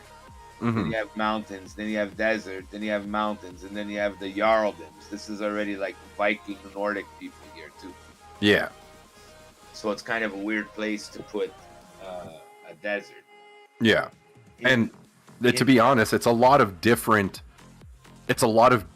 empires in a very small thing of land. You know what I mean? I mean, 24 miles a hex, they've so all been conquered. yeah. You know what I mean? So all these places that are, except for Ethingar and the principalities of Galantry, okay, Mm-hmm. they all have a working relationship with the Empire. Ah, So the Empire will get support and weapons from all of them. It's like they were okay. previously conquered and then they become vassal states. They're all allowed to rule Mm-hmm. what they rule, but you know what I mean? Yeah. Because there was a time, there's a whole other continent across the ocean to the east. Mm-hmm. And there was like a big battle, okay, Okay. against the Empire. And they wanted to take over the Empire and the rest of the continent. So all these groups banded together, which is basically the desert Arabic people, the desert people there, right? Mm-hmm. Mm-hmm. They're like the leftovers from an Egyptian empire, okay? Right. That at one time was at odds with a smaller version of the Tayashans, before they became an empire, Right. 2,000 years ago or more, okay? Mm-hmm. But something went wrong and they cursed them because that used to be all fertile land. They did something that turned it all into desert. That's another story for another time, okay? Okay. So that used to be all fertile land. And it All right. turned into a desert, okay? Mm-hmm.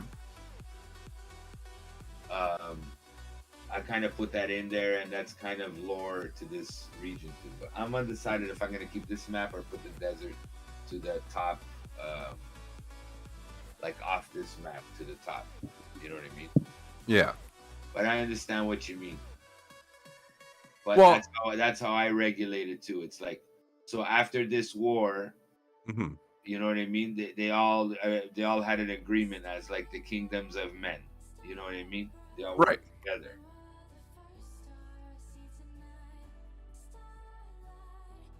So- Except for these places at the top that are Mhm. cut off by mountains. Like the dwarf places, the mountains in the middle. You see like two lakes in the middle of the mountains? Yeah. Yeah, that's By Rockholm. all that region. That's Rockholm, that's the dwarves. Okay. So. So you got a home base for all the races. Mm-hmm. You got over here, it says Kingdom of Ostland, Kingdom of Vestland, and Jarldoms of the Soderford Jarldoms. Okay, Right. those are all human dominated, and Mhm. that's all Norse themed. Okay, so the enemies you'd find over there, like they're probably contesting more with like giants and trolls and shit like Mhm. that. Mhm. Some other stuff, right? The Emirates, there's only they only have that one city. It's like a desert you got to cross with a couple of oases that are there. Let's In see. my version, that's where it's humans dominated, right? Yeah. Whatever's there, and they live like kings, like sultans, Mhm. okay? Mhm. But they're spread out from each other. And then there's one specific location there that's like the origin place of tieflings. Okay. So they're very rare, but they only come from there. It's like they're it was a curse that was put upon them. Right. One of the rulers made a deal with a demon, and that was the price he had to pay. You know what I mean? Okay. Yeah. Just to give tieflings an origin place, in case they want to be used. Mm-hmm. If I want to use them as an NPC or if they want to be used as a thing. Right. They're from this part of this continent. Okay. Diatis is mainly human. Okay. Karamakos is mainly human. But Okay. there's some interaction with elves and dwarves. Because this was like the wilderness land. The Duke has only been Duke for about 30 years. Okay. Okay? because as soon as he became Duke, people from the Empire and the surrounding areas came over there to start like stake their claim and build up these villages and all that. Right. So, so it's still wild, but it's building. You know what I'm trying to say? It's currently being tamed. Yeah. Yeah. They have established like the traditional people from that land. They're like the kind of like gypsy folk. Okay. They had established villages more near the coast, near the bottom. So those have been around for a long time, but they've had to contest with like beast guy invasions that used to come through the mountains. You understand? Not from Dorican, but through the mountains in general. Like they cross all these mountains and come through. You know what I mean? That's like how the whatchamacallit. That's kind of like how the humanoids. So like I was trying to keep all the humanoids to the top of the map, like the evil ones. And then somehow they trickle down. Right. You know what I mean? That's why Dorican needed a wall. But the wall is only, you see where there, right beside the Broken Lands, right at the bottom, there's like a city. It says Corrigan. Yes. So it goes along that line to the mountains on the left, and then a little bit up to the mountains on a little bit up and right from them, around the elf place. Right. But that's it. Because they can't cover everything. You know what I mean? Of course. Yeah. Plus it's mountains now. So monsters still, every once in a while, creep through the mountains, or more intelligent monsters, start developing things. So that's always the thing the dwarves have to contest with. So the dwarves and Dorican, they work together. These are like high-level dwarves that live in the mountains. So they got established underground cities and probably some other cool stuff underground. Maybe some ways of transportation or whatever. Yep. Yeah. Like mine carts or something of that effect that can traverse through the chamber or the tunnels. You know what I mean? It's a thing how I want to put it. You know what I mean? Like I've had rumblings about like changing the Empire instead of like how do you feel about flintlock pistols? Like pirate level technology, cannons and pistols. Yeah, I'm okay. I'm down with that. And muskets, but like you have to reload. Like they're not 6 shot. They're like 1 shot. You know what I mean? Yeah. Then you gotta load and reload, and it's got a chance to misfire and all that. Because that's that. So swords would still be the better option. But it's like, having it in there as a way so that if you do have ship-to-ship battle, it's with cannons instead of ballistas. You know what I mean? Yeah. I mean, excuse me.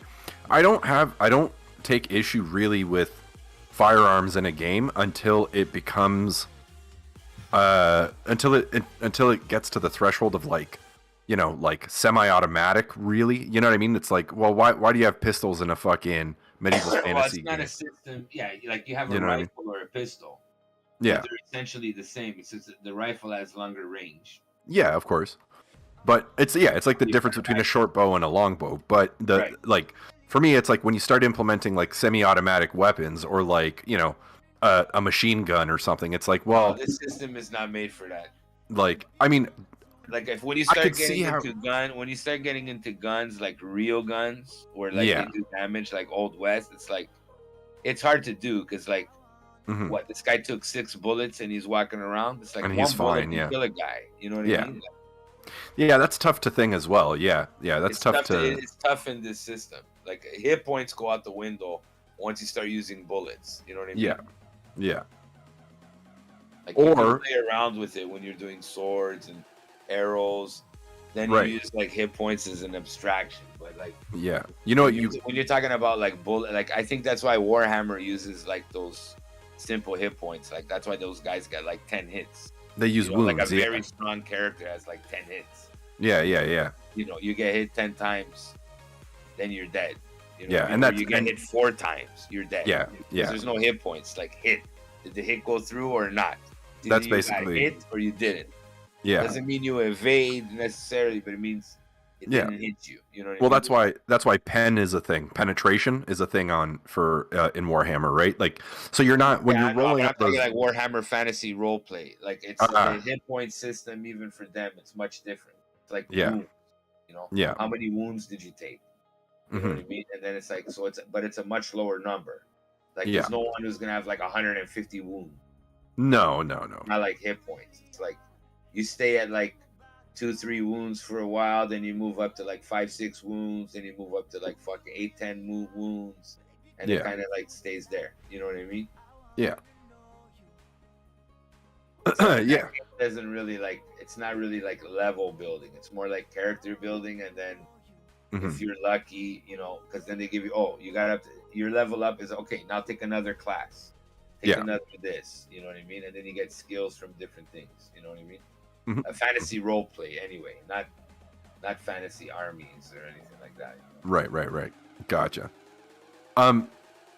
Well, yeah. I mean, I think that's cool. I think a cool way that you could implement guns even is perhaps imagine.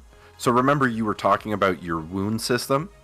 Yeah. So imagine a gun, something like a pistol or something like that, does low damage, but has high wound potential.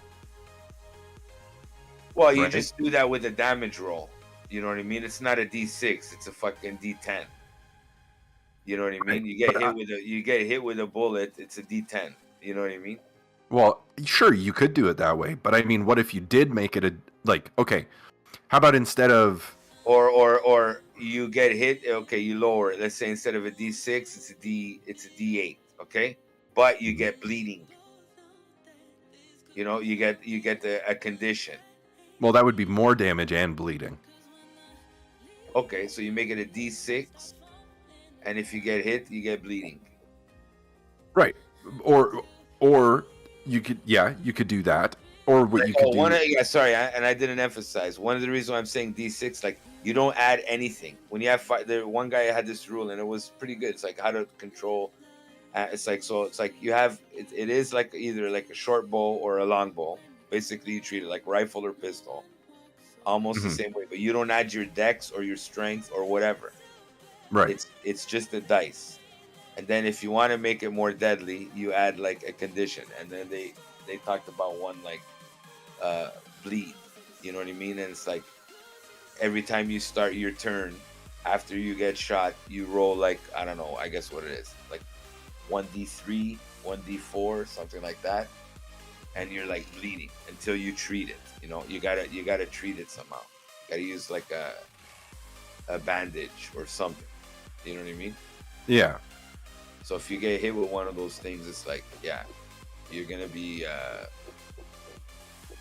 bleeding a couple, or just make it like one. You bleed 1 hit point, but I don't know. But or using the what I was gonna suggest was you can use your wound system, like you said, like a roll chart or something. So, for example, if you have a gun, or if an enemy has a gun, it doesn't matter if you level up and get better, or get higher dex, or get whatever. That gun will always only do 1d6. However, on level increase or on skill increase, or however you want to determine, the what increases is, or decreases technically, I guess, is the required roll in order to gain the ability to wound. Right? So you roll to hit, right? Say, I see where you're going.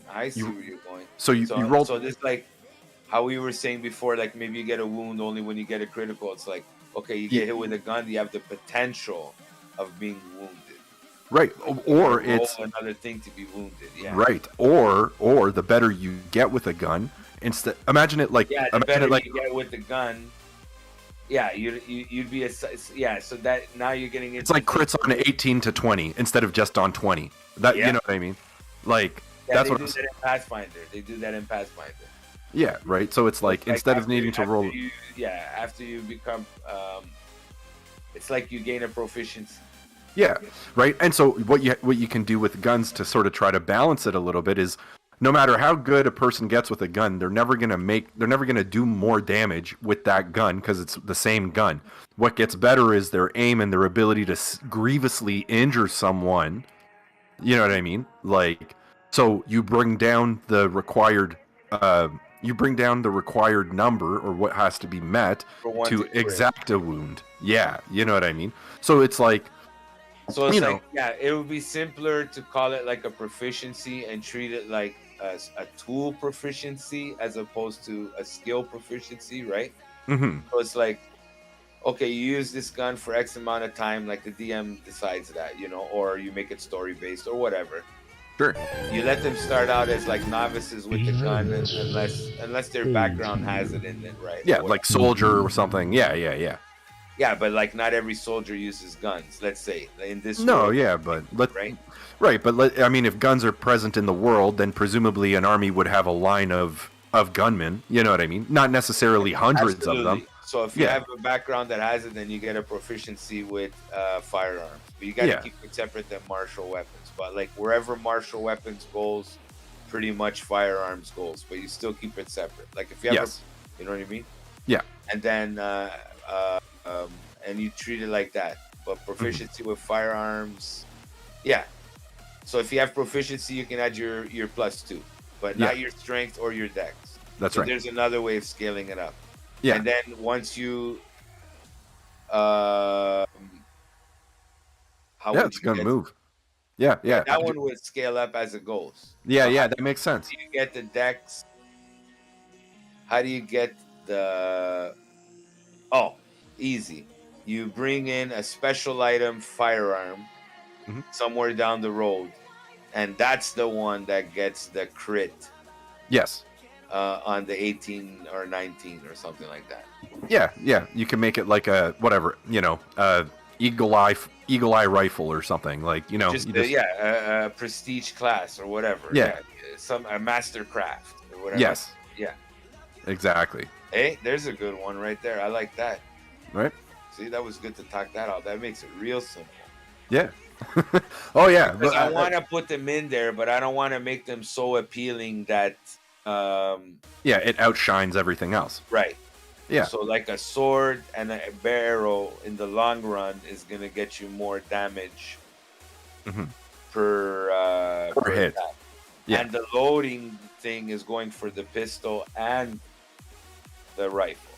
Yeah. 'Cause it's like musket. So you got to take it's one action to do that. Yeah. So it's like you fire once. Yeah. If you fire a pistol once, you got to take a full action. Mhm. And you can't have nothing in your hand, nothing. Yeah. You know what I mean? So Yeah. if you want to be like pirate style, it's like you got to have your preloaded pistol or more than one. Yep. A Stuffed in your bandolier pocket. of pistols. They're like Yeah. one shot each, and you're tossing them. Yep. So that you don't have time to fucking reload, you know.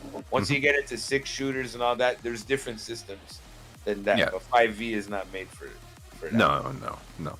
But yeah, so I mean, you could definitely go that way, and then you incentivize with the setup of, as you level up, depending on what level you get to, perhaps. You can take training with a weapon. Yeah. Shit like Yeah. that. And then perhaps eventually, once you're a high enough level or skilled enough with the weapon, then it only takes your bonus action to reload. You know what I mean?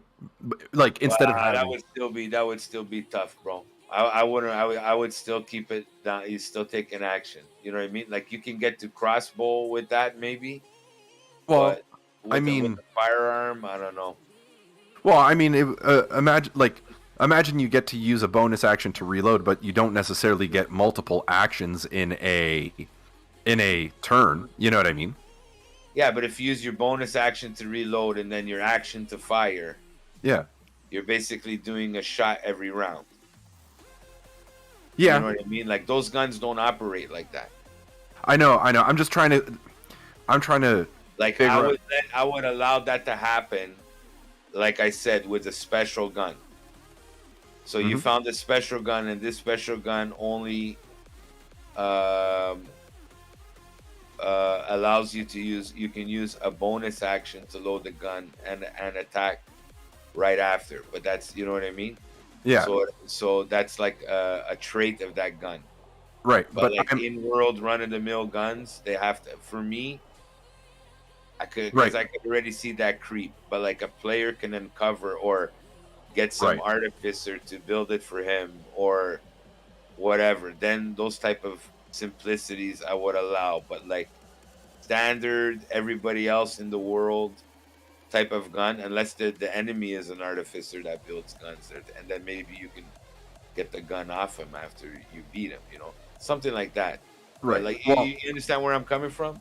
I no, 100% I do. This is my. But what about the person at the table? They're going to be out every other turn or every other round. Yeah, but that's what I mean. That's why I'm weary about even introducing it at all, because then you're gonna get that. Oh, I want to be the gunslinger, and it's Right. like you're not a gunslinger with fucking flintlock pistol. You know what I mean? It's like Right, but even a character like that used to use them in that fashion. Let's say like Solomon Kane. Okay, he would fire off one shot, and then he'd be down to his sword. right, Because there's no time in the heat of battle to, you know what I'm trying to say? There's no time in the heat of battle to put Reload. powder yeah, and a ball Mhm. into a weapon and do it effectively. You know what I mean? In Right. 6 seconds alone, that's where your Yeah. proficiency comes in. right. So that's a whole action. So, okay, so And then that's a whole action. You can't move. That's Mhm. your whole action. You understand? Because what are you gonna do? Run and fucking load your pistol? It doesn't. so happen. that's your whole turn. That's not That's just a your whole action. Yeah. It's your whole turn. Yeah. So, So that they're in the game, but they're not encouraged. But then once you get, it's like you have to have at least those guns there, okay? But you're not making them so overpowered. So let's say you run into a place and boom, you're trapped. You got a bunch of British soldiers from the balcony pointing down from you. They're all gonna fire at once, but Right. you know the next round they're not gonna fire right, because they all gotta load their pistol or Right. their musket. Yeah. You understand? So No, that's I already do. one type of control. But this is all just to get cannons on ships. Yeah. You know what I mean? Yeah. Or you just keep the cannons on the ships and there's no rifles at all. They never made the connection of the two. Yeah. They invented cannons, but they didn't invent rifles. Yeah, maybe they saw that black powder is too volatile to keep in one's pockets as they walk around or whatever. You know what I mean? Or whatever it is. You know what I mean? Like I like firearms in there, but as long as it's low key, because the swords and the arrows gotta dominate. You know Yeah, what I of mean? course. Of course. So if you get rid of the cannons and firearms altogether, then ship-to-ship battle becomes guys launching arrows at other ships. Ship-to-ship launching arrows at each other, Yeah. and ballistas, and then like throwing chains and ropes over to like grappling hooks over to the other ship, and then like pulling them towards you or pulling yourself. You're boarding them. Yeah. Right. Yeah. Boarding, which is fine, but it's not as swashbuckler type as I have in mind. Right. So I think okay, if you were asking me this info and you're like, "Listen, man, I got a game going on tonight or tomorrow." What I would say is if that's the case, then forego everything that you want to do with all the other shit that doesn't matter right now. Right? So the swashbuckling aspect and the ship to ship combat, the firearms and stuff like that, is that pertinent to the adventure that you're running right this second? If not, of course not. But this is just like my world building fucking ideas that I'm discussing. Right. Yeah. So, in the way of world building, I mean, here's the thing: is you can implement whatever you want, however you want, and then figure out the balancing and stuff about it later, or in the middle of, like, throughout, right? Like, sure. So, how do I? Okay.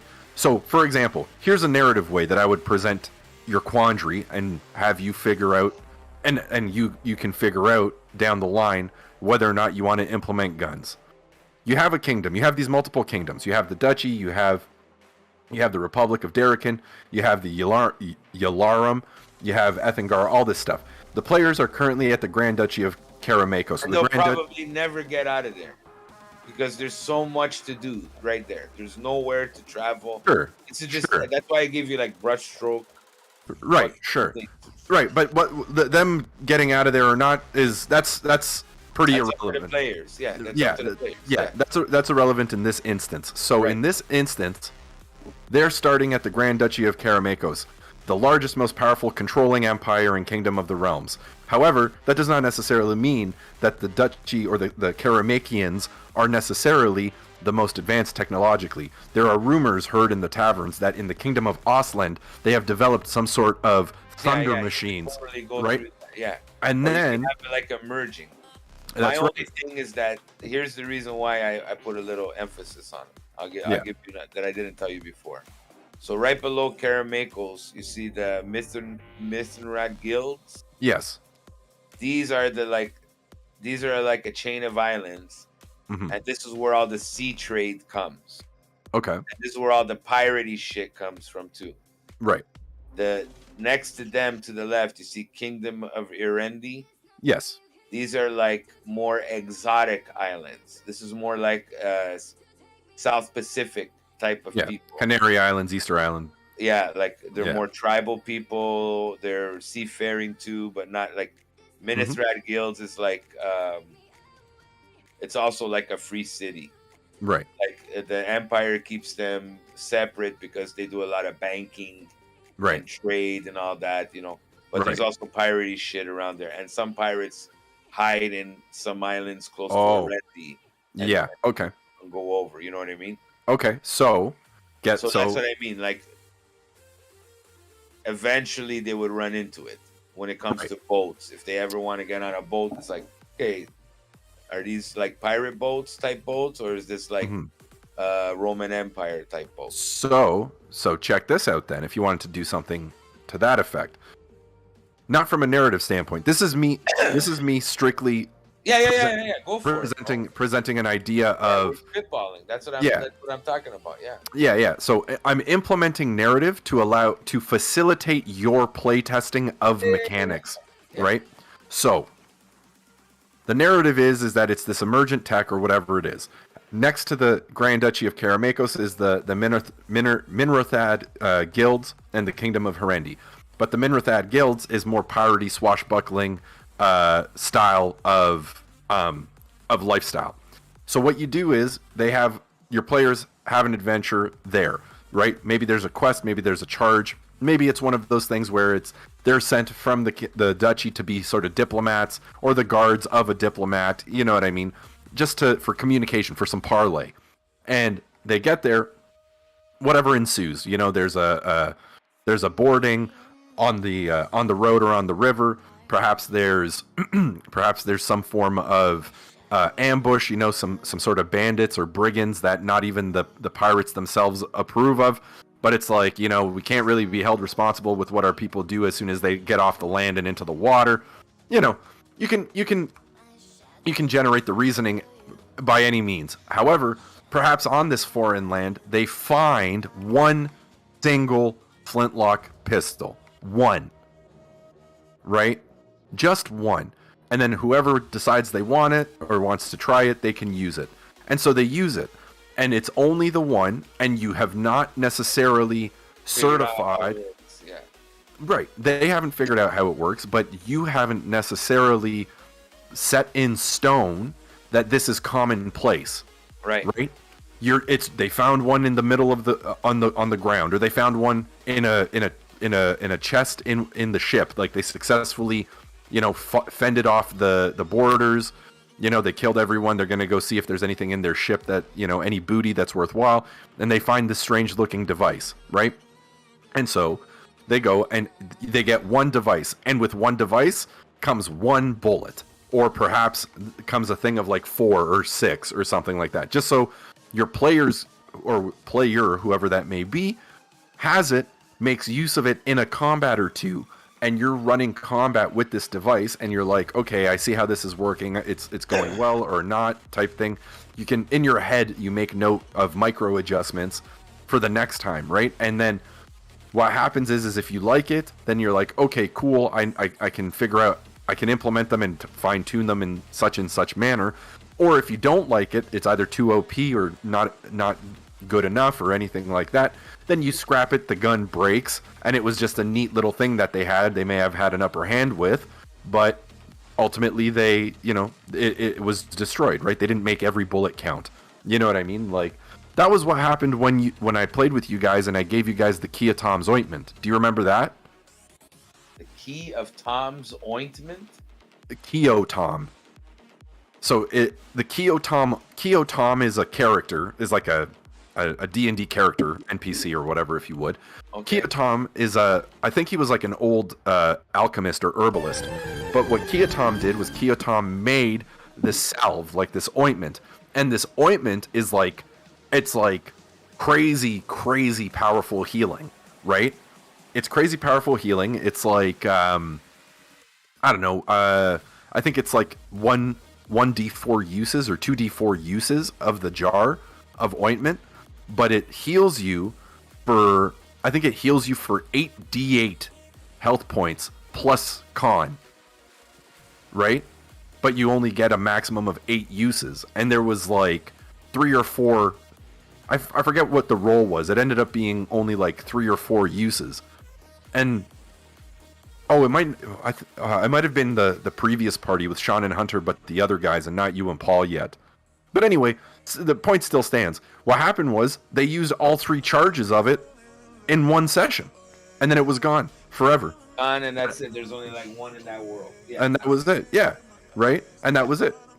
And I realized something like that. Yeah. Yeah, and then I realized it's good to have, but not right now at level 3 or whatever, like, or 5. You know what I mean? It's like cool. Like as setting wise, you know what I mean? Do I even introduce it into this setting or not? You know what I mean? Right. And I mean, I think that you can determine that by wise, because like that was my decision, like, because like this place, like when these guys made it, they wanted to put every like iconic old world type of culture all in the same place. Yeah, you know what I mean? Yeah, with a lot of space in between them, so you can choose to start your adventure in this place, depending what your characters wanted, like what they wanted to play. Right. You know what I mean? Yeah. Yeah. So one of the ideas I had was like just upgrading everything. So instead of like a Roman themed empire, to be more like a excuse me, like a British style empire. You know, yeah. Up the technology level, like straight to that. It was just spitballing. That's no, of course. And I'm down with that, or having a region that's like that, absolutely. But just because you were asking me what my thoughts were on the use of firearms, and I'm cool with the use of firearms, but you seem to be apprehensive in terms of the application of the firearms. So what I just want it to be as limited, like it goes back to my realism type of shit, even though I know it's stupid realism in the fantasy game and all that stuff. No, it's not stupid, man. I don't want to make them so attractive unless player, like, what I'm trying to say is, like, I don't want to make it so attractive that, you know, you're focusing a bunch of the game, like, you know, acquiring black powder and bullets and a whole armament and all this shit. Like, you know, I want to make like swords and arrows way more meaningful. Yeah. Like the majority of soldiers and all that would most likely I just figured out a way, bro. Okay. Simple as that. It's only the Ministrad guilds have ships that have cannons. Yeah. They're the only ones that have flintlocks because they're getting that technology from a fucking other place that's like below the map that we don't even see. There you go. You know what I mean? Right. And don't even know how to use it. It's like a special rare mineral, like black powder. Its equivalent in this world is like a special rare powder that only comes from like the Isle of Dread, which is to the south of everything. Yeah. So, right. They have Yeah, a mining operation there, and that's their bargaining piece with the rest of the empire. Yeah, right. Maybe it's hard to acquire. It's difficult to acquire. It's dangerous to acquire. Super dangerous. So well, I mean, with the name like Isle of Dread. It's basically Jurassic Park without any science. Yeah. No, yeah. So you could do it like that, right? You could even present it like as a lost thing, right? You're just like, oh shit, how did like this thing get here, right? And it's because it was part of the transport, a transport that got wrecked. When I want to introduce that swashbuckling stuff, I just got to get the players into that zone and on one of those ships. Right, and I mean, to not to dishearten you, but when you want to implement the swashbuckling, your players might not give a shit about the swashbuckling. Just as a caveat, right? Players want to go like that's what this is like an open map. You know what I'm trying to say? And yeah. My idea is to have a little bit of everything so that when the players, I want to do this, I have a place for them to go where that's available. Mm-hmm. You know what I'm saying? Oh yeah, for sure. Now here's the thing. Well, maybe not. So it depends on the players that you have, definitely, of course, right? And who the players are. But But this is like my whole mental masturbation. This is the world building thing. Like when it comes to the games that are ready to go, I have that ready to go. Mm-hmm. I have all the starting points and where everything goes, and I have enough that we'll never play it all. This is just stuff, you know what I mean? And all that. I'm more than happy to take on that challenge. That will never play it all. Yeah, well, let's retire. Let's fucking do it. Let's both retire and just do fucking 8-hour Twitch streams of playing Dungeons and Dragons 5 days a week. 8 hours soft, 12 hours. Let's do it. Yeah, 12 hours. Right? You're a married man and you're gonna be a dad, dude. You're gonna be lucky if you play D&D like once every couple of months. Please. Yeah. I'm gonna be able if I get an hour to watch a show or some YouTube. Oh yeah. But immediate future, yeah. Yeah, but yeah, no, I mean, this is just my opportunity to fucking spitball ideas of you. Like this is interesting stuff that I pick up from these PDFs and all that. Of course, I like to throw the opinions on for you. Like this world thing right here. Like I don't have to change anything. Like whatever's available in the game, it is what it is. I can use it all. Right. You know what I mean? It's just some of it I find hokey, some of it I want to change it, Yeah, of course. Just for fun. You know what I mean?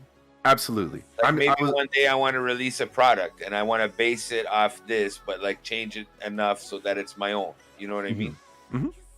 But use this as like a starting idea. You know what I mean? Because the reason why I like it because it presented itself as something that I was trying to build on my own anyway. Like I wanted a starting place for elves. I wanted a starting place for dwarves. I wanted a starting place for halflings. I wanted to implement all these different iconic cultures. Why did I want to introduce them? Because then when I introduce them to the players already have a somewhat idea of what they're dealing with because it's in their lexicon. You know what I mean? It's in their mind. Right. These guys look very similar to, almost like a Mongolian type. I can say, then boom, they would have a whole visualization of what, what I'm trying to convey. You know what I mean? Absolutely. Mm-hmm. Oh, excuse me. Mm-hmm. Well, I mean, this is like the ultimate sandbox. You know what I mean? But just in the Duchy of Karamakos, that's its own sandbox. Like you could go forever in that thing because the style of play. You know what I mean? It's like things are gonna happen because they either happen by random chance or they happen because you pursue them. Mm-hmm. You're gonna uncover rumors. You may pursue whatever rumors you want. Mm-hmm. Rumors that you heard but you didn't pursue. You're gonna see the after effects after time. Oh yeah, that was really what I was going for. Like at first, when I first started playing D&D, and it was working out all right. I mean, the players weren't really catching a lot of stuff. You know what I mean? They weren't really catching on a lot of stuff. And then what ended up happening was there was a change in party makeup, obviously, because you and Paul joined. And so I had to make everything sort of instance-based. And time mattered, but not in the same way, if that makes any sense. You know what I mean? Like we were traveling through time and space in some weird way. So it's like you had that opportunity. Like for the type of game we were playing, like introducing that device, Yeah. allowing us to be like something different every session Yeah. worked perfectly, because you know how it was. Like sometimes they wanted to play, sometimes they didn't want to play. Like Yeah. we were steady, but we weren't as steady as I wanted Same. to be. You know what I mean? But you take what you can get. You know what I mean? It's either you're not playing at all or you're playing like once or twice a month. Yeah, specifically if it's good, like if it's like good D&D versus bad D&D. Like I would rather play no D&D than like bad one D&D. time, and then you don't play again. You know what I mean? If it's that bad, you're probably not gonna go back unless you're really hopeful. You know what I mean? Yeah, right. But that's why it never appealed to me like Adventures League, because Adventures League is like, I don't know, bro, I like playing with friends. I like making. I wouldn't mind making friends. Yeah. Playing these games, like I tried a couple online ones. Some groups were cool. Some guys were a little too much out there. You know what I mean? Yeah. But yeah, it is what it is. You know, and the problem is that the you don't necessarily need like-minded individuals, but you need it's kind of this weird like perfect storm, right? Like all the elements need to match up and work out correctly for it to work, right? Like you have to have people that you're comfortable playing with, or that you can easily become comfortable playing with. They have to be interested in the game or the same play style, and they have to be dedicated enough or have an open enough schedule, let's say, all at the same time every time for you to be able to play, right?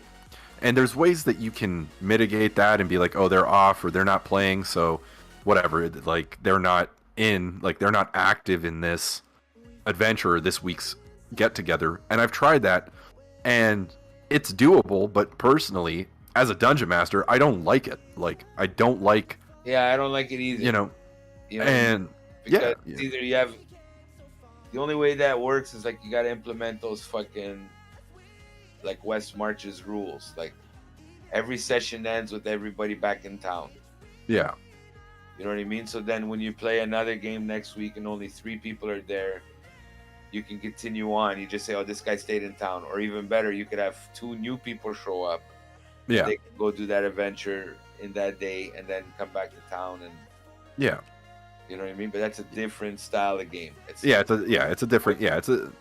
Which I kind of like, because it's ideal for that type of situation. You know? Right.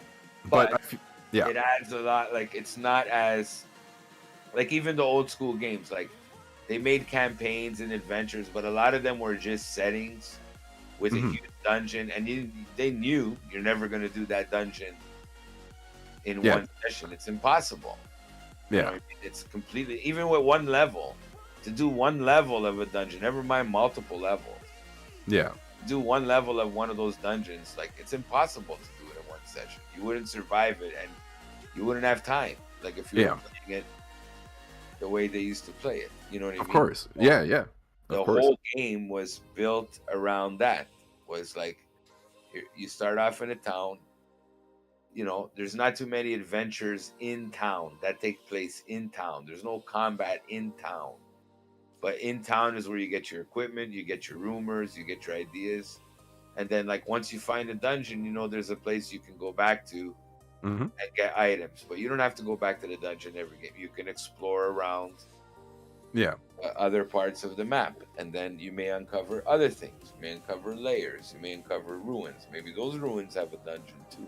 And it's all about, you know, acquiring wealth, acquiring magic items, acquiring levels, skills, you know, gaining fame, gaining glory.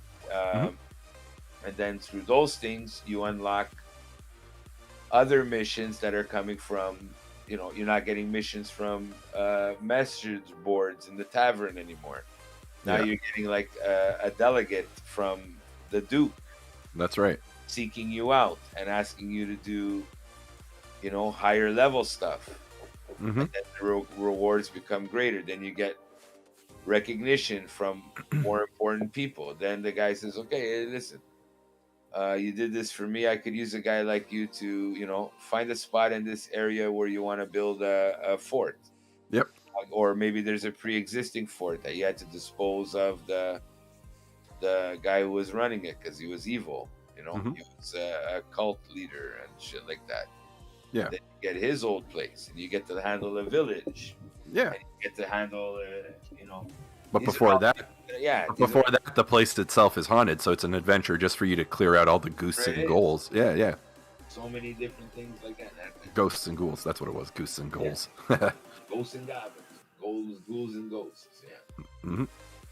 Yeah. Yeah. I mean, You know what I mean? Like those are all things. That's like the traditional D&D game. That's how it was. It wasn't. And this adventure of Tyranny of Dragons. It's like then you have to. No. Then you gotta go here. You gotta go here.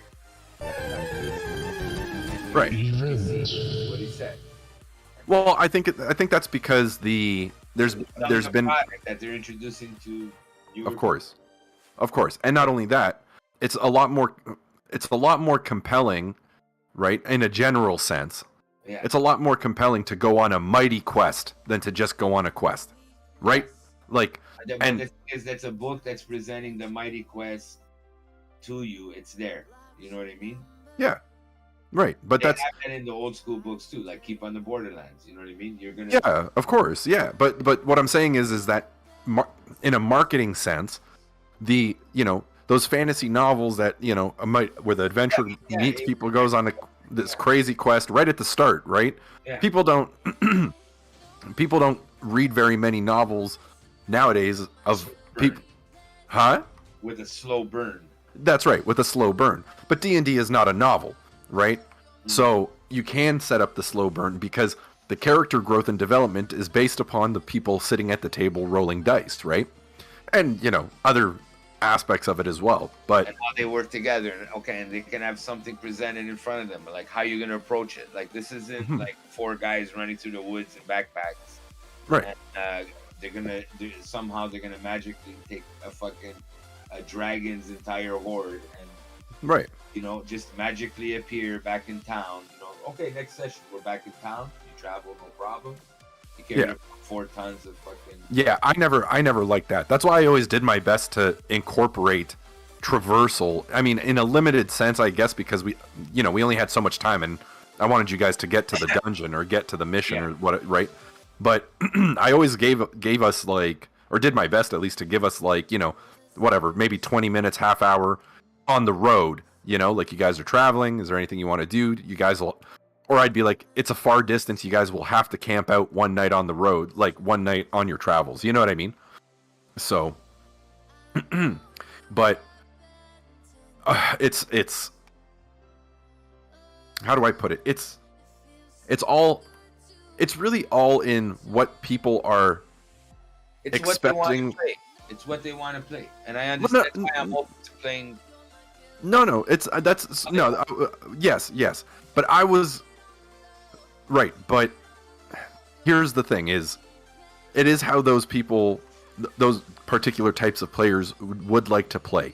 But that being said, that is not to say that maybe this is more so with players that you're comfortable with or people you're comfortable with, like you and I, like how we're comfortable with each other, or you, me, and Paul and stuff. And what you do is you go, I want to play, I want to run a D&D game, but I want to run a D&D game that is like, that is like this, that is grittier. It's not his thing. Pardon me? Watching the stream. Is there? Go in the chat if you're listening. Hey, how's it going, guys? On some other guy's stream. Go ahead. Nice. So yeah, like it's all about setting expectations before it all, right? So that's basically all it is. Like, I don't think you have to necessarily concern yourself too much with whether or not you're making it appealing enough for your players. All you have to do is be upfront with the players and be like, listen guys, so this is the kind of game that I was thinking about running. It's gritty, it's dark, it's not nearly as fantastical, it's more low fantasy or it's higher realism. And I know that the typical enjoyment or appreciation or type of game that individuals enjoy playing are these high fantasy, mighty quest, stuff like that. But I'm going for more of a realistic sense or a realistic style of game with realistic, closer to realistic progression. So you guys, when you start at level 1, you're nobody. You are probably very good at what you do versus a commoner or a villager or something like that, yes. But that doesn't mean that you run out of the gate ready to take on dragons, as you mentioned, right? And this is the... It's even goblins you gotta watch out. Exactly, right? And that's what I'm saying. Like, anything can kill you. Anything is dangerous. You know, even a goblin, even a rat. You know what I mean? And typically, if players are open to trying different games or different types of games, for the most part, they'd probably be like, yeah, okay, that's down. I'm down to give it a shot. And, you know, the reality is you may lose people, right, after a session or two. They might come to the realization that, you know, this is not the kind of game I want to play, right? These are things you got to discuss before the game even starts. Because, like, Well, you want like a story where I'm involving you guys. You guys want to be like, or you guys Right. want to like adventure. yeah. Like, Do you guys want to be nobodies and make a name for yourselves and develop as the campaign progresses, or do you guys want to start the game as chosen ones, right? Like, and I think that that's a very clear-cut way of setting things up, right? Like, do you want to be the stars of this story, or do you want to make the story as you progress. progress and go along? Yeah, right. So, I think that That's how I look at, like, you know, published adventures nowadays, Mhm. as opposed to published adventures, and like they're still very similar. They're still like setups and books and doing this and doing that. It's just there was a sense of more freedom. right, You know what I mean? right. Because the other ones, it's like Tyranny of Dragons. It's like that's very railroady. Yes, of course, yeah. Right. Mhm. And the ones that are not so much are like huge campaigns that you'll probably never do unless you No. have like a fucking steady, like Into the Abyss or whatever. Right. That's humongous. Of course. You And start off in jail already by the drow. yeah, Start off as drow prisoner. exactly, yeah. You got the whole Underdark, and you got their town, the not Nebuchadnezzar, but you know, Menzo Berenzin. Benz and Berenza, exactly. Yeah. And you know, I mean, and you can go that way, but I feel like I mean, I don't want to disparage modules because modules are useful and beneficial in many ways, but I usually pick apart stuff from same. Yeah, I usually use them as inspiration or Me, as like the Mad Mage, you know, the dungeon of the Mad Mage. yeah, the mega Like, dungeon, I yeah. would totally use all those dungeons, but they would be separate dungeons. Yeah. They even tell Yeah. you in the book you can do it that way. But like Mhm. to have that, like you think you're gonna run a campaign from all those fucking floors? You can hope you will, but you never will. I mean, not never, I guess, but it's not likely. Those things are huge, bro. Yeah, One level of that is huge. Those are right. that's Yeah, dude, but there's also campaigns that have gone on for 30 years. You know what I mean? So, I mean, it's not necessarily impossible. you know, but as a player, would you be interested?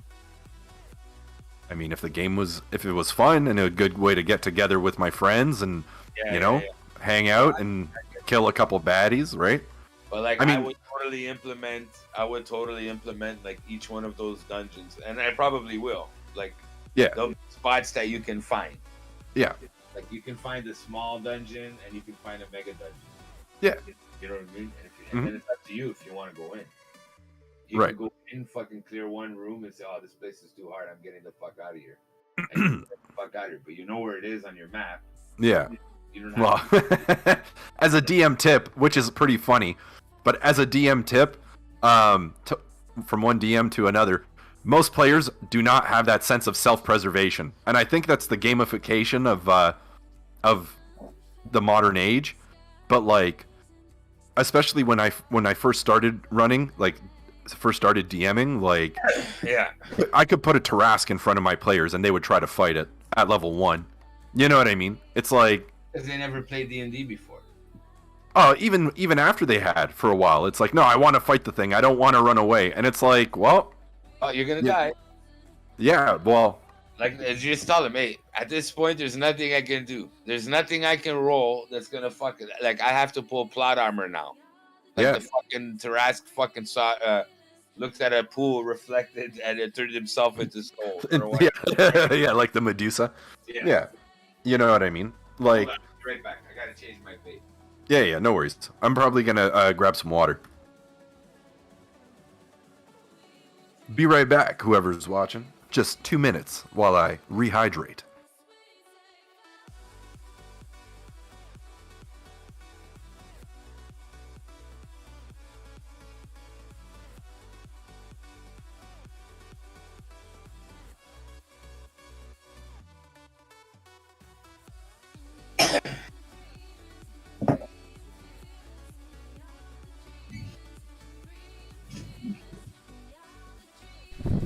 Hello.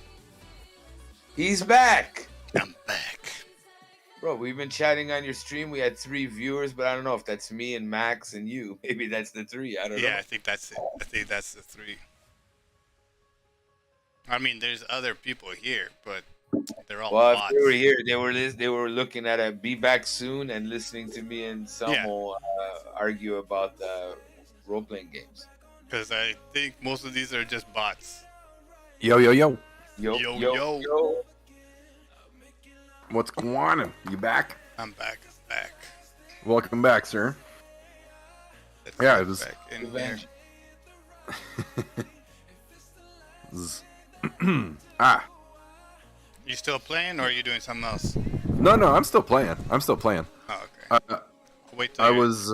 You never No. stop playing, bro. Never what? You never stop playing. Dude. Never Never stop. stop. Never stop. Hey, bro, they got Fortnite mobile. Why weren't you playing while you were eating, dude? Because you need You don't, both have to, you hands. don't have to eat with your hands. You can just put the bowl in front of you and dig in, bro. If it's But good if you- enough for a dog, it's good enough for you. What are you better than a dog, bro? Well, I am the dog, bro. Well, how's he gonna play if he puts his face down in the bowl? He can't see the screen. You got to do it in between shots, dude. Right. Don't drink and drive. Drink then drive. Hey, if you're determined enough, you can do it.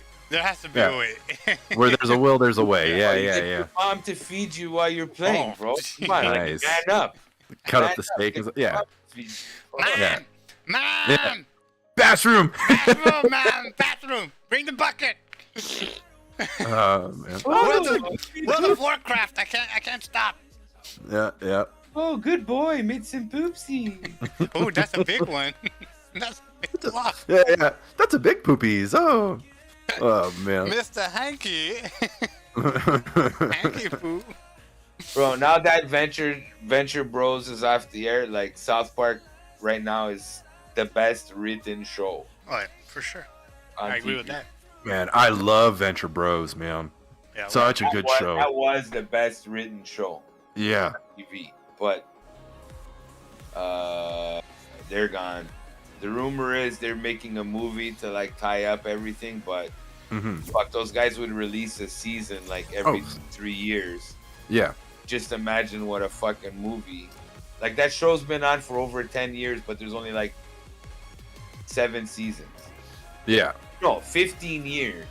Yeah. I was at George Brown when that show was fucking going Oh on. yeah. Yeah. Even before, probably. No, about 15 years that show's been on TV, but there's only seven seasons. Yeah. Well, I mean, it got picked up and then it was like canceled and then picked up again and then canceled again.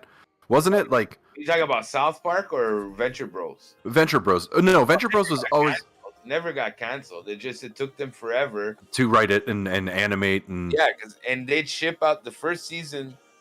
They did the animation themselves. That's how you can tell it took long and it was different. When they started shipping out like other parts of the animation, like they're still doing all the character models, they're still doing all the keyframes. They send out the animation just to fill it in. You know what I Right. mean? Mm-hmm. But it still took forever because they're perfectionists. That's what it is. So they would take 2-3 years. They would take a year just to write it, Right. and then take the other 2 years to animate it and record it and everything. Mm-hmm. They were just perfectionists, the two guys. But the thing is, I don't know what it was. They didn't renew them. Maybe that's why, because it took too long to develop. You know what I mean? Like their top show, bro. Like, yeah, there was no show on Adult Swim that was like more popular than that. Right. But then again, all the animation turned into fucking Adventure Time. Yeah. So now, it's called Adult Swim, but I'm watching Adventure Time. What? Yeah. This is a cartoon for adults. Like, what kind of adults? Yeah. Adults that are not adults. Adults in title only. Yeah. No, They got adults rid in of age only. Aqua Teens is gone. You know, that was on forever. You know, Aqua Teen. Yeah, that was such a good show. I mean, like I can watch that whenever I want. I can put like every episode in order and watch it like in the background. It's like there's always laughs on that show. Oh yeah, it's so good. The thing for me that I love about Aqua Teen that I quickly realized, and I was like, wow, that's crazy, is that part of the humor in Aqua Teen is that if you listen to the dialogue, it's like they're having like 3 conversations at once. You know what I mean? Like, like they're having like 2 or 3 conversations in one go, or like it'll be like Frylock and Meatwad talking, but then like Master Shake is basically just having a conversation with himself. You know what I mean? Like, I forget. It's one of the things where he's like, Frylock and Meatwad are talking about some topic, and Meatwad like he says something about like you gotta hand it to him or whatever, and Master Shake just pops in and he's like, well, you'll find the back of my hand displeasing, right? Because it's like, haha, you gotta hand it to him, but it's just random and hilarious and like very. I don't know. It's written in such a strange way, but it's so. I don't know. It's so unique and effective. You know what I mean? I don't know. I'm not doing it justice. I'm not explaining it well enough. They let those guys riff on the script. Yeah. Especially Master Shake, you know, his delivery and all that. It's very. It's free flow, but it's scripted at the same time. You know what I mean? Yeah. There's like there's an overarching narrative, but all of the conversation or dialogue that takes place within that overarching narrative is not even necessarily like related or pertinent to what's going on or what they're doing. You know what I mean?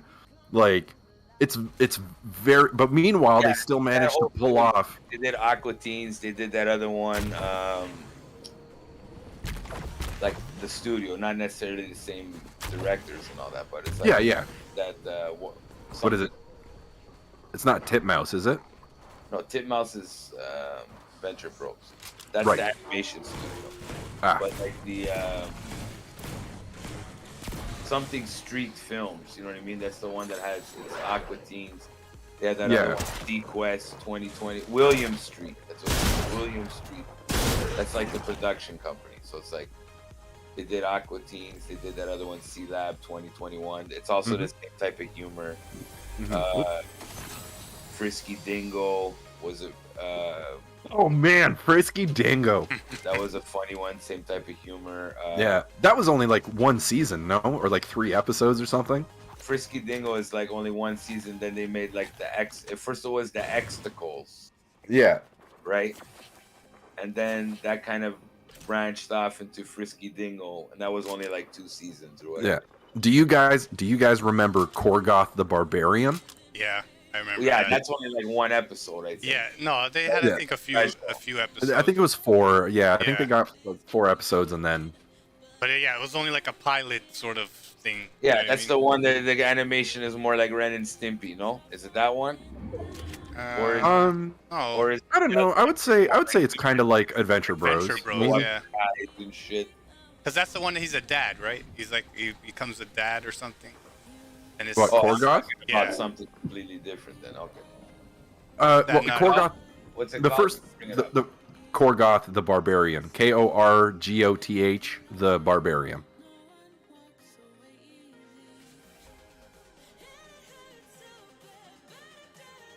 Yeah, this is the one I'm talking about. Yeah, it was only 1 episode. It's was a pilot episode. Yeah, 23 minutes. It was only the one? I thought that there was like 3 or 4 episodes. No, yeah, I mean... It's...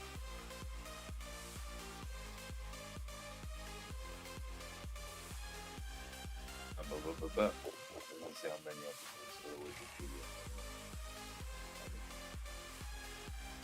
episode. Yeah, it was only one episode. Wow. Yeah. Never mind. Yeah, I did see this. It's like they had it on. Yeah, it never got picked up. It was a pilot, and it never got picked up. Yeah. Of Barbaria. That's what it was. Korgoth of Barbaria. It's just a pilot episode. Yeah. Yeah. I wish it did get picked up. It was pretty ridiculous. Good. It was good. Right? Yeah, I remember watching that one. Super Jail, I liked. That one was pretty cool. That one is that's like an acid trip, that one. Oh, like 8-ounce mouse? No, it's more like fucking... you got it. It's like shitty animation, but like it's very gory and very crazy animation. It's like that shaky animation, you know, the lines are all shaky and shit. Oh, like the guys that do home movies? Not as bad as that, but yeah.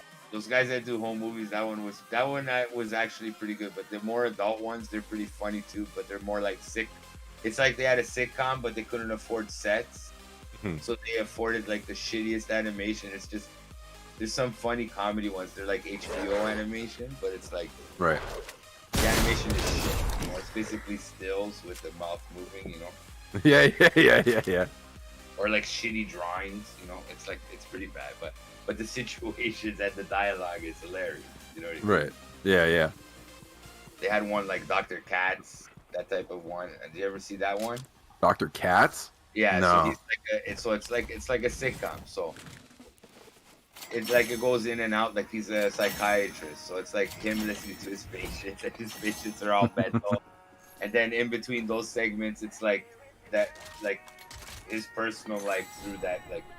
It's all situational comedy. Like, oh, I was supposed to go on a date with Barbara, but I wore these red shoes, and she didn't want to go out with me. And let's deal with it, you know, some stupid Seinfeld type of premise. You know what I mean? Yeah. But a little bit more wacky, you know. Yeah, a little more off the wall. Yeah, Korgoth. Yeah, I'm looking at it now. Yeah, this was really good. Yeah, I can't believe that it didn't get picked up. It's only a 23-minute episode. Yeah. Especially when you consider that, like, shortly after, shows like Metalocalypse and stuff came around, right? Like Death Clock and stuff. Yeah, which is a dope show. I love Death Clock, but yeah, Metalocalypse is a good show. Yeah. It was weird at first, but then when I started getting into it, like the lore was intriguing. Yeah. I mean, and what I love about it is that it made, this is gonna sound weird, but it made death metal an acceptable thing of pop culture again, or it made metal an acceptable thing of pop culture, and it was like modern day metal, which is cool, and they were good. Like the band is good. They make good music. Like I have both their albums, and I saw them live on tour, and it was a dope show, and I had a band shirt for a long time till it disintegrated. You know, what, they dress up like their characters or no? No, it was done. Imagine, so they were in the back. Imagine like a projector screen, like a monitor. Oh, yeah. I've seen that do that. Yeah, but it's silhouettes of them, and then they project the cartoon guys in the front. In front, exactly. You got it. Right. So. Isn't that one like what is it? Gorillas. Gorillas. Yeah. Exactly. I think so. Yeah. Exactly. Yeah. So it was same idea, right? But it was, I mean, guys are members of like bigger name death metal bands, right? Oh yeah. Like the drummer is Gene Hoglan. He's been the drummer for some of the most renowned metal bands like Strapping Young Lad and Zimmer's Hole, and he was with I think he was the drummer for Dream Theater for a little while. Oh, you know what I mean? Big band's been around for a lot. That's progressive rock. Yeah, he that's a more modern take. Yeah, well, I can't remember. I think he wasn't the drummer. He would fill in for the drummer who was. Yeah. I want to say like Dream Theater sometimes on their live shows, it's like they got like fucking 12 guys on stage. You know, they're very yeah. I think like don't quote me on it, but I'm pretty sure. But Gene Hoglan is like I would not hesitate to say that Hoglan is like one of the best drummers today. You know what I mean? Like he's amazing. He's like a human drum machine. You know what I mean? Yep. Yeah. And then they had Brendan Small, who is the guy who also created Metalocalypse, but I don't think he's from any metal bands or anything like that, but he is in and of himself. He's a good musician. And he did the vocals for the band. I'm trying to think of who else was like of who else that was notable. Like not who else. They were all notable artists or musicians, but like what bands they were from, I can't quite remember. Hoglan I remember because I like drumming. Like I like drums, so it's easy for me to pick up. When I was like taking drumming classes and stuff like that, I was like, I want to be like Gene Hoglan and Will Adler, like, you know what I mean? But like, have me name off a guitarist, I'm like, I don't know, Hendrix and what's it, Hetfield, I guess, from Metallica. But that was another cool thing was they had a lot of cameos in a lot of their songs. You know what I mean? So like, Hetfield from Metallica he did a cameo or was featured in a song. I think it was Hatred Copter. Who? James Hetfield? Yeah, Oh, sorry. You said cool. Yeah, my bad. Yeah, you know. And anyway, that's not relevant. But like, it's just surprising that, you know, in that time frame where a show like Metalocalypse was coming to exist, you also have the cancellation of a thing like a show like Grognak not being picked up. Not Grognak, fucking Korgoth. You know, but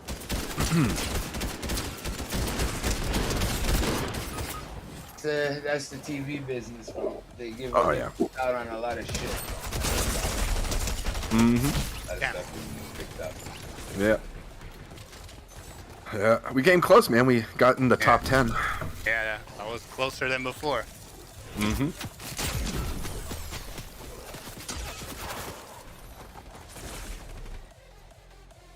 But yeah, man. Nowadays it's kind of hard to. I mean, you have Rick and Morty, and Rick and Morty's decent. You know, I liked it. I haven't kept up with it, but you know. Watched it pretty much up to date, and it's kind of lost its fucking thing. It's like, yeah, I get it. You know what I mean? Mm-hmm.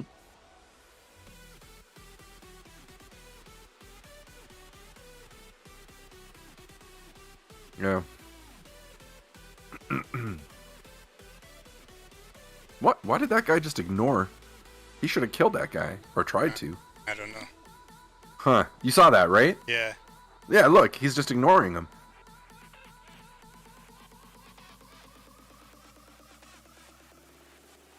Because I think it's like bait, right? Because then they'll come to try to revive them. I don't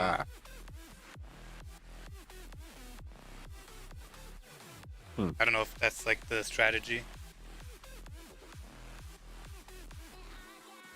Yeah, maybe.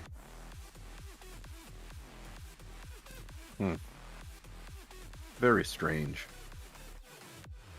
But yeah, man. Your setting sounds cool. Your systems that you want to implement sound cool. And I'd be down to play. Just let me know. Yeah, that's the thing. Yeah. I gotta get this new job and everything. Mm-hmm. Yeah, so again, motherfuckers, when you guys coming up, man?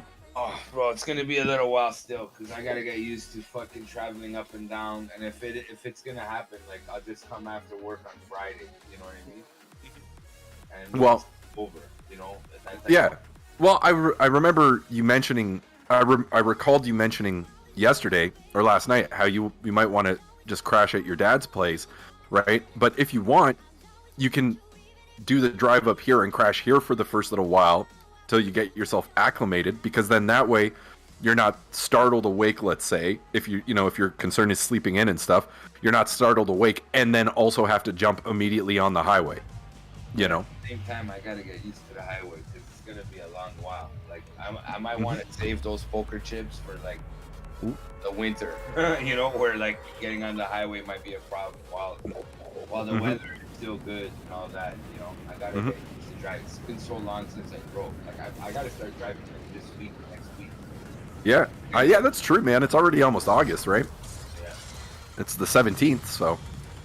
Yeah, I'm 4 weeks to go. And that's it. Mm-hmm. Yeah. Party's over. Gotta get back to work. That party's over and a new party begins. Yeah. Friggin'. Well, either way, you guys have an open invite whenever. You know what I mean? So. Bro, like I said, man, eventually I'm gonna be working towards moving up there because no matter what the price of gas is, a commute that long doesn't make sense. Yeah. It's not like I'm about ruining a wife and kids. You know what I mean? Mm-hmm. And if a condo or an apartment sounds like a better idea, who knows? You know what I mean? Mm-hmm. But if I can find a bungalow up there that's roughly the same size as the bungalow up here, you know what I mean? I don't need much else. Oh yeah, easy. I don't need to upgrade. The thing is, at the same time, I don't want to buy a fucking fixer-upper too. You know what I mean? Yeah. I'd rather pay a little bit extra and get something that's ready to go because I don't want to go through renovation and shit like that again. Yeah.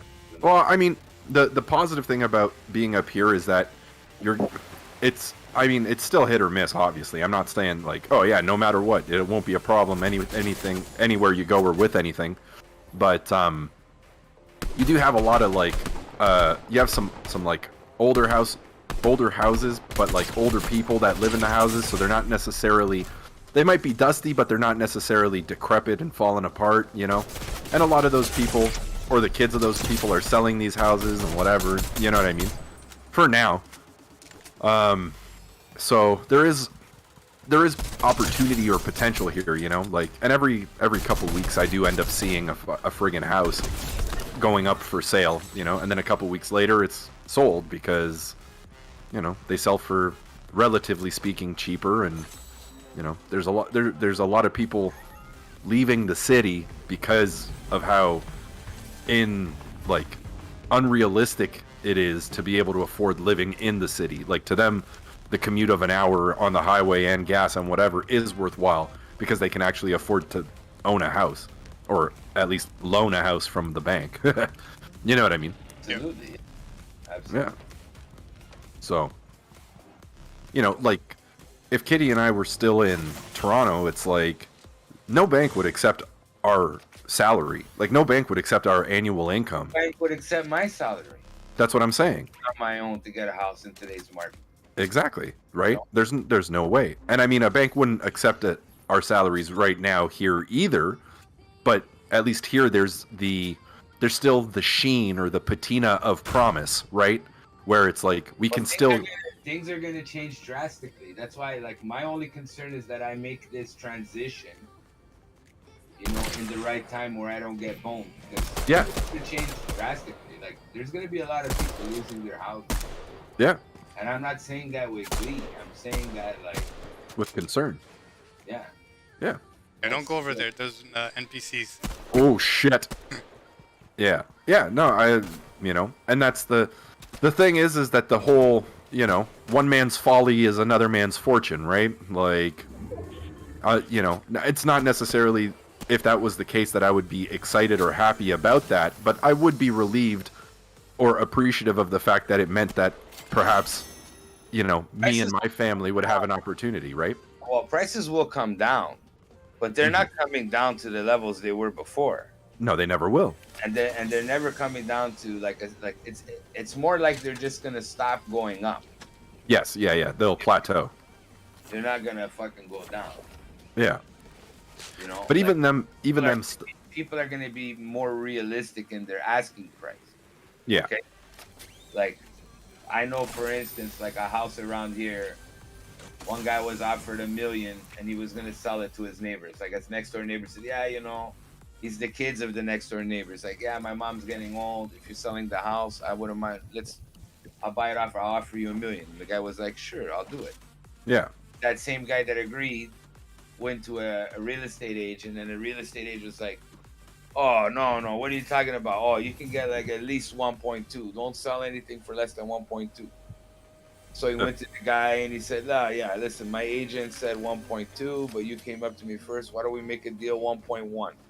Yeah. The guy's like, no, man, you agreed for $1 million, you know? Yeah, like, that was the deal. Yeah, good luck to you, and Yeah. hopefully you sell it. So it goes on the market for 1.2. Yeah. He waits months and months and months and months, and then he ends up selling it for fucking $850. Yep. Because the market already changed by the time he was doing it. Yep. So it's not about. It's about people are going to be more realistic with their asking price, and they're going to be bargaining more, because if they're selling, they're going to have to sell. Yeah. Because if you're selling in a good position, that means you're selling to buy, or you already bought and you need to sell to close the deal. So you're going to be more in the negotiating side, like I was, you know. Yeah. This house was going for $260. My initial offer was $200. Yeah. You know, nowadays they don't do that. Nowadays, No, they wouldn't even look at you. It's the other way around. It Right. goes for 1.2 and the offer is 1.6. You know what I mean? Those are high numbers. I doubt they're going on anymore. But like at one point, yeah, absolutely. It was Yeah, that, no, I was just giving an example. At least like 1.4. Yeah. These are houses that would never fetch 1.4 10 years ago. No way. So that's what I mean. The valuation was false. And now we're paying the price of it. You know, that's part of the inflation. It's letting these houses go for prices that are so insane. You're putting value into property like in an unnatural level. Okay. So now you're close. So now new properties that come up, they got nothing to do with those people. They automatically go up. And now it's harder for people to buy a house. Yeah. So that makes it go up even more too because of rarity. Like buying in Toronto was already hard enough as it is just because of land space. Yep. You basically had to buy something that's pre-existing. There's no new homes, no new developments for the most part coming up here. And when they do, it's a big project, and you know it's like people buy before they're even built. You know, like when they tear down a factory and build a bunch of townhouses, you know, they're selling those townhouses before they even dig the hole. Wow. Yep. Like third party here. Yeah. Got rocked. It was like team behind us, team in front of us. EPK, Mel. Third party kill, not total party kill. No, I know, Mel. But that's the thing. Even when they flatten out, the amount that they flatten out by is still going to be an exorbitant number in the city. You know what I mean? Because I think the goalposts have been pushed too far for it to do anything else, right? I would not consider the amounts, like the asking prices for houses in Toronto, to be realistic. Now, they are realistic for Toronto, but they're not realistic in a realistic sense. You know what I mean? Like, there's 4 million people in Toronto, and definitely not 4 million people in Toronto can afford a fucking $850,000, $750,000 house. You know what I mean? Like, that's you're kidding yourself. You know what I mean? So, for me, it just made sense to me to move out to a place where, you know, it's not half, obviously, but it's something where it's a few. Where if I can shave off a few $100,000 and not be an ocean away, you know what I mean? I fucking struggled and all that for a year just to get the down payment on a house. At $200K. Getting at like 225, and now I'm in a market where what they consider a cheap house is like $599, $699 in fucking Cambridge. That's a cheap house. Yeah. You're gonna have to fix up, okay, a bungalow. Okay, $599, $699. That's the cheapest I've seen. Those are all fixer-upper bungalows. That's like crazy. There's no way I could do it. Mhm. Additionally, I have to sell my house, Yeah. pay the rest of my mortgage, or carry the mortgage over. Yep. I gotta pay land transfer fees, Yep. taxes, fucking capital gains taxes. Right. Even Right. Because all the the value money- of your house. Even though all the money I'm using and I'm going to be putting it into another house and potentially carry another mortgage, hopefully smaller. Mm-hmm. Okay. And and all the money that this accumulated, by the way, by a false system, like we were just talking about, Yep. which inflated. Now I got to pay capital gains tax for all the money that this place acquired. Yep. It's a scam. You own nothing. Yep. You already own nothing. This Yep. house can be paid off for a decade. If I miss enough tax payments, they take my house. Yep. That's right. That's right. You know. So, yeah, I know. It's a fucked up scenario, but It's a better situation to be having in the long term than be renting for most people. yeah, of course. If you Oh. make enough money Mhm. where rent is not an issue for you, like rent is a quarter of your monthly pay. Yeah. If you can pay your entire rent and cost Yeah. with 1 week's worth of pay, then rent Yeah. is not an issue for you.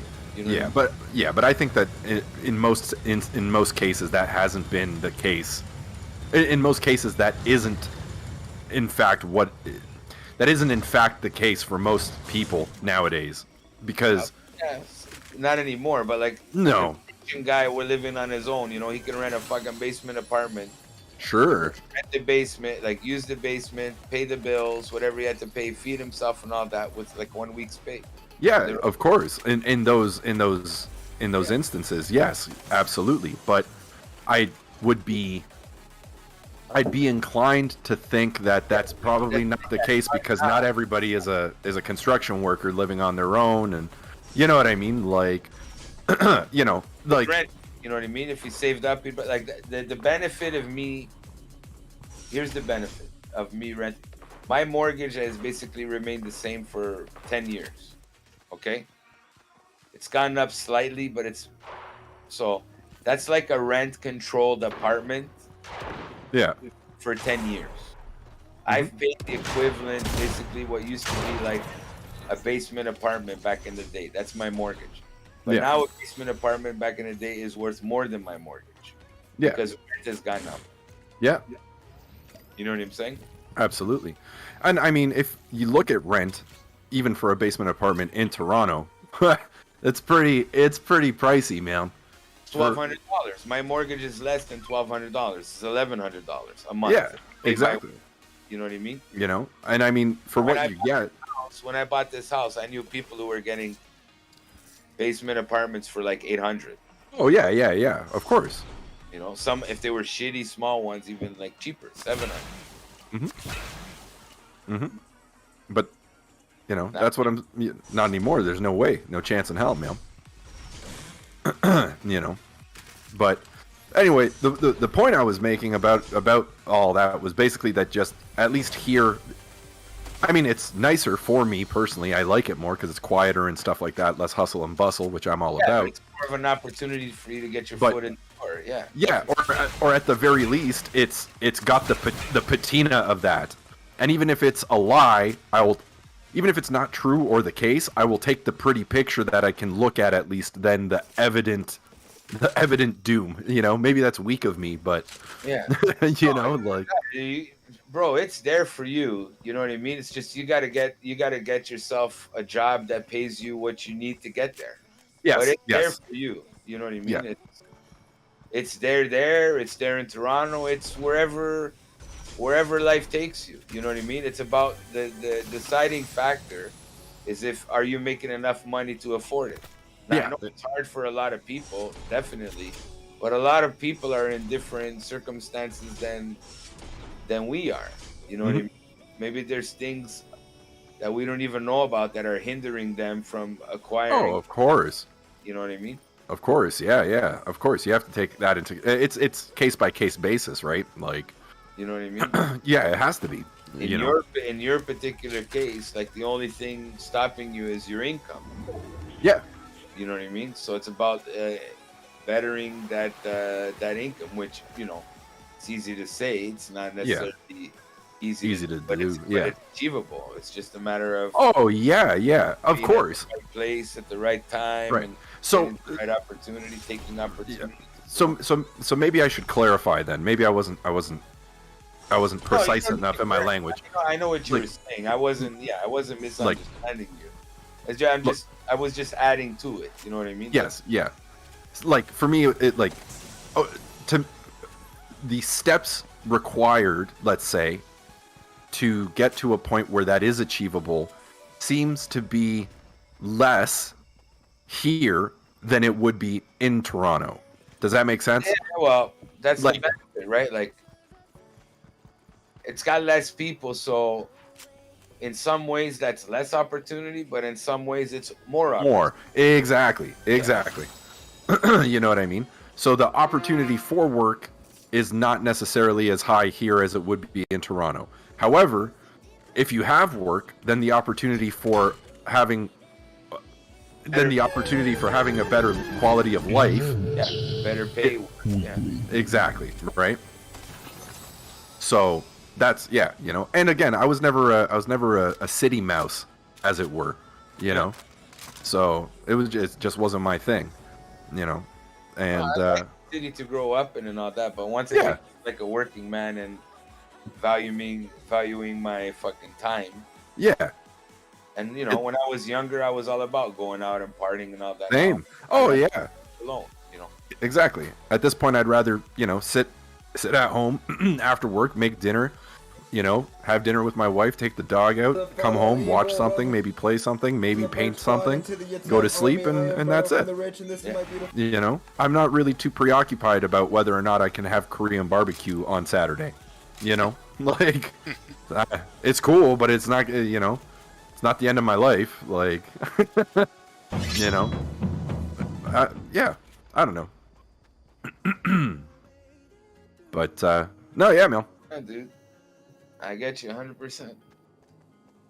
But, so, I don't know. I think, all that. I'm going to find a nice chubby Mungie kid girlfriend up there, and that's it, man. Settle down, and that's it, bro. Well, there's enough of those around. I'll tell you that. There's more than enough of those to go around here. Paul knows what I'm talking about. Yep. Mm-hmm. I know exactly what you're talking about. But man, I think all that to say, I think that it'll be good for you, man. I think you'll like it. I think you'll like it up here. It's the direction where I want to go. I'm just a little bit, presumptuous at this point because it's coming up to that point. Of course. The added stress, like, okay, it's one thing to learn a new job. Mm-hmm. That's gonna take time. Of course. I'm already putting myself through it, but I want my best. I don't want to disappoint these guys. Like, I'm very grateful for this opportunity. Yeah. So the one positive thing is my recovery is not as much as an issue as I was afraid it might be, because I recovered pretty well. Right. So I got my movement, I got my thing. So I think I'm capable of the job. Now it's like my preoccupation. See, when I worked with other people, I always had people to fall back on. Something happened. Over there, I'm on my own. Mm-hmm. 100% on my own. Yeah. So I gotta know what that entails. I haven't been there. Through daily operations, what it's like. So I have no anchor, no starting point on that. Right. There's no baseline. There, right. So after a couple weeks of being there, and hopefully they keep a guy there with me for a week or two, just to kind of edge me through. Once I get through that, I'll be in a much better position. Then I'll be able to handle it. Then the only preoccupation is the drive to work, the drive home. And all that. Money for gas, I'm getting paid a little bit more, so I'm not even worried about the money for gas. But it's like, I'm just a paranoid guy, like I think, of course, what if something happens to the car on the way? Which is why I'm offering my services, I guess you could say, as like open invitation, just to alleviate some of that, because you know what I mean. I would hate for that to be something that deters you from And the an weather, opportunity. I'm not as worried. You know what I mean? Now, but like pretty soon, I gotta start buying a set of snow tires, and I gotta put the snow tires on. Yeah. And because I heard already, you know, like the snowfall up there is much different than Toronto. Yeah, it is. It You is. know what I mean? So, But it's also not nearly like it gets bad, but it's like one day it gets bad. It's yeah, not but like it's what happens when it starts snowing at like 2 o'clock in the afternoon. I get off at 4, yeah, so it's accumulated, but there's no plows on the highway. not yet. Yeah, you come over and chill. You know what I'm saying? Hells yeah.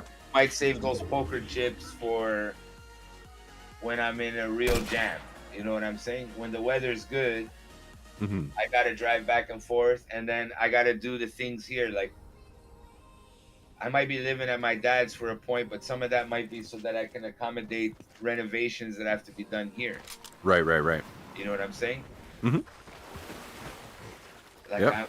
and it's not renovations that I'm gonna do. I'm gonna be using like thousands of dollars to pay guys Mhm. to come here and do it. So I'm on the gambling mode too. Like I got a little Yeah. bit of finesse, which is not significant, but it's there. Hmm.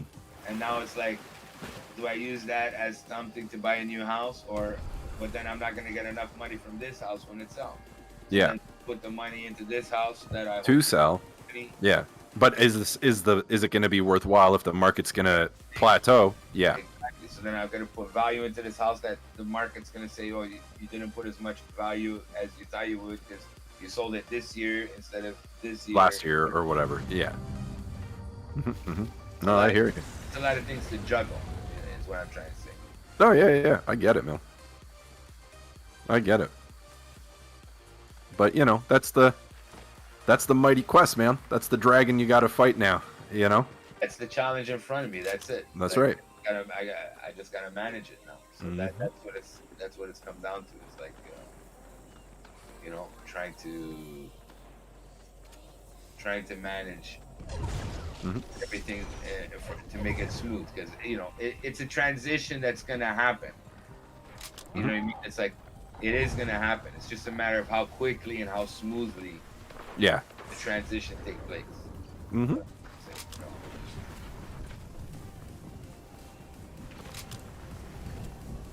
Oh, for sure. Well, I hope that it's as smoothly the transition takes place as smoothly and effectively as, and you know, with the least amount of hurdles as it possibly can. Oh yeah.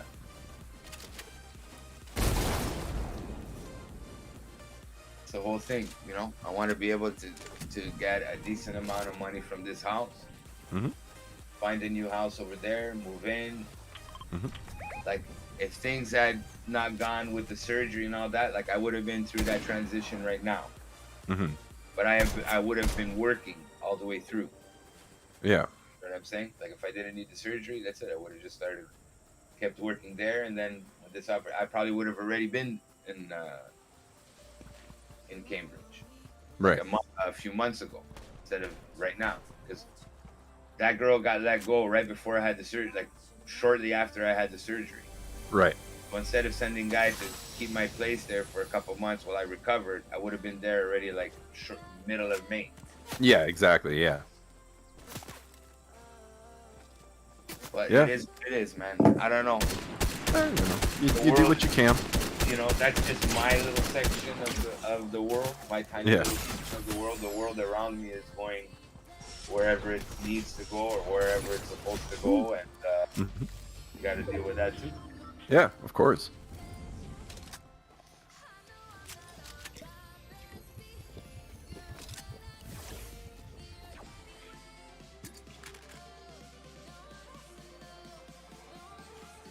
What are you guys doing? You guys still playing the game? Yep. Paul? It's Paul's stream, and you don't hear a thing from From Paul. You gotta call this stream D&D bullshit stream. D&D bullshit stream. D&D BS. D&D BS. No, then someone's gonna say, is that some weird sexual thing? D&D SM. Damn it. Stupid shotgun take forever to reload. I know, man. I know. Ridiculous. Oh my goodness.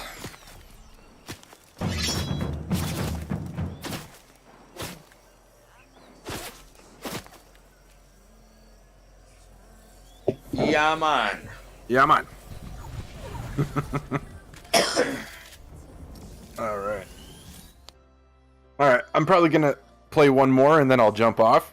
If you guys don't mind, got to make some din and such. Yeah. The wife has come home. Got to say hello and be a good husband. What? I gotta do some shit too. I think the RPG game is back. Nice. Oh yeah. Back on. Let's see. Let's see if it works.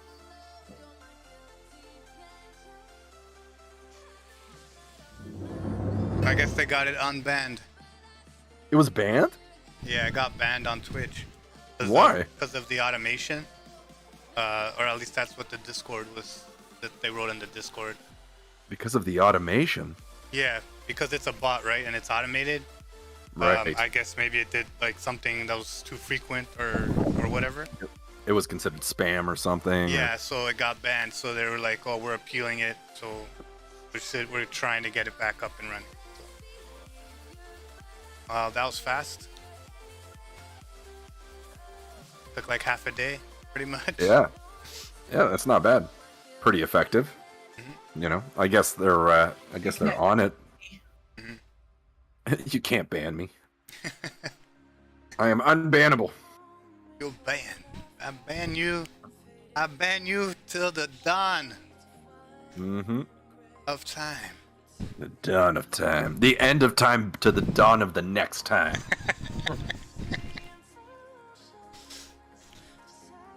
Oh man. Do I have any quests left? Oh, yeah. Oh Jesus. Complete a bounty. I mean, we have our quests as duos. Yeah. And you have your own certain quests as well. Wait, we have duos quest? Yeah, we have quests as duos. You get extra quests, so you can do them when you're playing with two people. I see. Like break open chests, deal damage with grenades, pick fruit from saplings. Oh shit. We gotta jump somewhere. Yeah, I didn't even thank the bus driver. Yeah, neither did I. Where are you? You're way up there. Oh, okay. Yeah, I'll find I don't you. know. Don't worry. Okay. Yeah, I'm probably just gonna go to my fucking The map and then you lose or what? Yeah. Yeah. Basically, you fail to jump out, so you die. No, they drop you off at the end. Oh, do they? Yeah. You don't die. Oh, I thought it just killed you. No, when you get to the end, it just automatically just tosses you off the bus. Nice. That's pretty funny, actually. It's like the TTC when you get the kid. Get the fuck up. Yeah, end of the road. It's last stop. Get out of here. That's right. Oh gosh, this was a good haul. Where are you? Oh yeah, I see you. I see you. Yeah. Hang on. Friggin', do you have anything? Nope. Yeah. Nope. I have a gun. Okay. Oh. There, 100. Nice. Boom. Okay. But if you need it, I just picked up a keg, so Nice. if we need one, we have one. Yeah. Nice. Well, yeah, I have 2, whatever it is, shield potions, but like the big ones that give you 50. Yeah. So we can cover each other with that at least. I have one more of the splash cans or whatever. And then I have a golden gun. The golden gun. And I picked up a rift to go, but I don't think that'd be useful. I didn't mean to pick it up. I just was grabbing it's everything. only useful like if you need to get out. Like if you know you're gonna die because you're getting attacked by 2 guys. then, Right. Just use it and you spawn up top, and then you could glide somewhere else. Right. Okay. I mean, it's useful just to get out of the situation. That's pretty much what it's for. Yeah. It's Or like, eject let's say the button. ring is closing, right, and you don't want to get caught in the ring. You can use that to glide faster. Oh, yeah. You know what I mean? Yeah. It's different ways just to get out of the situation where you're at. But Nice. Crazy. strategies. All right. Gotta use them tools. That's right. Tools of all sorts.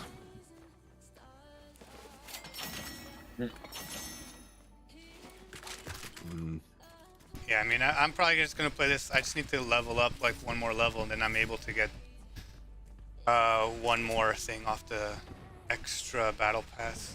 The extra battle pass. Yeah, the extra battle pass. Nice. And then I'll be able to stop playing for today. Like if I get one thing off the battle pass each day, I'm like, okay, I'm good. Yeah, yeah. Like, I Wow, get it one- still takes you that long, eh? I guess you're a pretty high level. It's four levels. You got to get one thing now. Wow. So if I get like 4 levels each day, it's not too bad. But it's hard to get to that like 4 levels each day.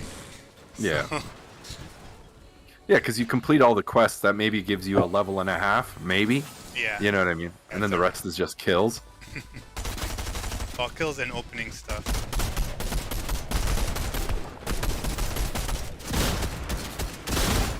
Fuck, man, reload. Yeah, I got him. Oh, you picked him up and you tossed him. Nice. Get him with the sword. Hells yeah. Cut him down. I'm gonna pick up that. Oh, sorry. Did you want that? No. Go for it. I'm just trying to avoid the Yeah, the gunshot. Guy's shooting. Yeah. Yet. You need oh, you need shields. I have the. Oh, it's all good. It's all good. Hang You on. good? Okay. Yeah. Hey It's guys, all- I gotta jump. I gotta make something to eat. All right, All right. man. Sounds All right. good, dude. Talk Hopefully to we'll you. talk again soon. Yeah, man, for sure. I'm around. You know. All right. Talk to you guys later. Later, All man. right, see you later. All right. Trouble. Shoot. I need a gun now. Oh, I have no ammo. I'll find one. I have a shotgun, but I only got 12 shots. Yeah, don't sweat it. Don't sweat it. I'll find. Here we go. Perfect. You know what? I'm gonna toss the rift to go. There's I'm gonna go to this building over here. Oh, there's a guy here. Oh no, he just died. He just left the game. He didn't get Nice. shot. He left the game. He's like, I'm done with this. Yes, it's probably his friend died or something. Mm-hmm. So, yeah, I find that like a lot of guys do that. Like they know they're not gonna like make it, or their partner dies or something. They'll just like, I'm out of here. They just quit. That's shitty. I mean, because that's what that whole reboot station thing is. No, the vans. Yeah, Like, can't to you? bring it back, bring people back. So it's like they don't even want to bother. Yeah, they don't even like, because a lot of times people, even though they just get knocked down, they just leave too. That happens Yeah. in like Apex all the time. It's like Really? when you're playing like a game and a guy gets knocked out, you just leave. Like, I could like try to get you back, right? Yeah, exactly. then I don't could have die. revived you. Yeah. Yeah. But they just, yeah. You know, that's another, you know. It's what That's it is. You know what I mean? Like, Yeah. you can't really do anything about it. But No, yeah. That's a gamer thing. It's like, oh, I lost, so I'm going to quit and start again. yeah, Right? It's because then it's a time thing as well, because you don't want to wait. Because if you're doing like I said, if you're doing the challenges and stuff like that, you don't want to be waiting. Right? You know what I mean? You want to get Right. those things done as fast as you can. fair point. Yeah, for sure. But And if you have to sit around waiting for someone to revive you, is it really worth it? Because it's taking you that much longer. Yeah. Mhm. That's fair. put down.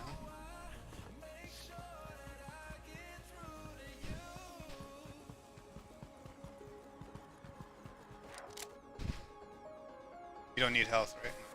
No. I'm good. I'm all full up. I have a freaking fishing rod that I don't even need. Catch some fish. Yeah, I picked it up when we were close to the water. Oh yeah, that makes sense. I'm pretty close to actually, what's it called? Unlocking the, not unlocking, but discovering all of the NPCs, I guess. Oh, which ones do you need? 19, 20, 26, and 27. I don't know Okay, who they are. 27. Okay, I'm gonna send you a map that I have. Okay. It'll show you where everything pretty much spawns and whatnot. Oh, So nice. that if you ever need it, you can use it. It's like an interactive map. Mm-hmm. So it changes as it gets updated. It doesn't change right away when things get updated. Right. But I mean, it gets updated eventually. Like it tells you where things are all over the place. Let me, Right. where can I send this to you? I'll send it to you directly. Mm-hmm. I think I could do that. Are you? There you go. I think I've sent it to Jamie. He was looking at it the other Yeah. day. Even though he doesn't play Fortnite. He was like, "Oh, this looks cool." Yeah. It's because it's maps. Jamie loves maps. Yeah, that's true. That is true. Yeah. You know him. Mm-hmm. Oh yeah. Map maker. Yeah. So I sent it to you in Discord. Okay, cool. So you have Cool. it in there whenever you need to. Yeah, I was gonna tab out to check it out, but I hear a car driving around. Yeah, no worries. Yeah, so there they have like a tab where it's just to the NPCs, so it'll tell you where all the NPCs are spawning. Mm-hmm. So then you just follow the map to where they are and talk to them. Nice. But That makes things like the first season where we are here, there's supposed to be a tomato face guy, right. Yeah. and because they did an update, and then after they did that update, he wouldn't spawn anymore, so there's no way for me to get him. Oh, that Like sucks. I don't think you get anything for collecting all of them that I know of. Mhm. But yeah, it was like I couldn't get him because after the update, he wasn't was showing gone. up because like parts of the building, I guess where he was at was destroyed or something like that. Right, so he wouldn't spawn in. Yeah, so he wouldn't spawn. So I was like, fuck, it's the only one I need. Mm-hmm.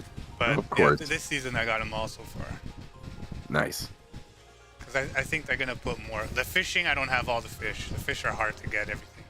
It's it's randomized, so it's like you really gotta be fishing a lot if you wanna Yeah, get all of them. if you wanna get all of them. Yeah, and that's probably tough to do in a game where everyone's out to kill you. Yeah, and then it's like the fish also have a 3-star rating system. Rating. Yeah. So it's like you can get the fish you want, but if you don't get the 3 stars, it's not the best one. So then you gotta keep going. Mhm. And then there's like the upgraded fishing rod, which is the blue one. So like you can only catch certain fish with that one. You know Yeah, what I 'cause mean? it's certain quality. Yeah. So it's like it's very complicated. You want to go fishing in a game where I'm supposed to be killing people. Yeah, I look, could have here's sworn a blue- fishing was supposed to be relaxing. There's a blue fishing rod right there. Look at that. Speak of the devil. Yeah, I don't know. Where should we go here? Yeah, I'm not sure, man. Oh yeah. Oh. Is that around us? Yeah. So it looks like it's gonna focus in just northwest of us, right? Or like maybe even in that island in the middle of the center lake area. Yeah. Like I find that it doesn't close to the middle of the thing. It closes more to where the tight, like see how this outer circle where the ring is closing is more to one end. It's closer to that line. I find that it's more towards there that it's gonna end up closing. I might be wrong, but I mean that's so where. Like yeah, so like sort of like around here, this area is where I think it would be closing. Just because that's where the ring is the most thin, like to the other ring before. Yeah, that makes sense. That's where it's tightening. Yeah. So I don't know, but I might be wrong. We'll see. Let's do it. Yeah, we'll just see. Yeah, we'll see how it goes. We'll see this round, and then I might be wrong. If I'm wrong, then see it is going that way. It is going towards there. Yep. Oh, I just leveled up my final level for today. Sweet. And that was just because we survived the ring, so you get that little bonus. Yeah, which is convenient. That is a cool little thing to give you. You know what I mean? Like, you're in the top 50 or the top 25 or whatever. You know, it's a nice little kick of. It's an incentive, to stay alive. Yeah. Yes, exactly. You know. Yeah, I think the last weekly task I have to do is kill or get headshots from 40 meters away with the fucking. That was the last one I had too. That one took me a little bit of time. You'll get it done. It just you gotta keep at it. He's almost dead. Oh come on, okay. Got him. Good. You got shields, right? Yes. Yeah, I still have full shields. Oh, Here, that's you need awesome. shields? No, I got one in here. I got one in here. Okay. I haven't. I have two, so Oh, okay. you can. Yeah, you can fill up. There you go. All right, thank you. No worries. Yeah, go check out the weapons they got there. Anything good? Ranger assault rifle. I got Ooh. the SMG, charge SMG, which I hate. I'm not picking it up. Dude, I hate that fucking gun. I man. know. I don't know. Like, they bring in a new gun, but it's like crappy. Yeah, You it's know? like the worst gun. Yeah. I can take the. Do you want to take the sniper or? No, it's okay. You can take it. I'll pick it up. I'm gonna not- swap out the I'm pistol. not the best with the sniper, so. Yeah, me neither. But it is nice to have. Yeah, like, I like using, like, I'll use it if it's far away. Yeah. But it's just like I'm not, like, if I had a choice. Yeah. I don't it's not really, your first choice. Yeah, it's not my first choice to go with. I know my buddy Adrian, he loves them. He loves the sniper guns. Like, oh, if you find a sniper gun, tell me, man. I'll take it. Like, Oh, all right, really? No problem, man. No problem. Wow, we're both being targeted, eh? Yep. Jesus. They're doing their bounty hunts. Yeah. Oops. Where's that shooting coming from? It's someone shooting up towards the mountain. Ooh. Did they hit you? Yeah. All good. All good. Oh yeah. You're not that damaged. It was just your No. temporary shield. Yeah, it's the overshield. Shit. Oh, no. They're shooting it. They know we're here. Oh yeah. Crap. We can always jump this fence Yeah. Let's do that. and do like a wide. You know what I mean?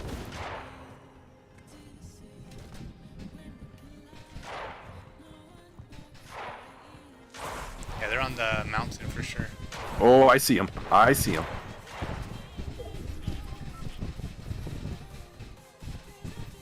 See him in the corner there?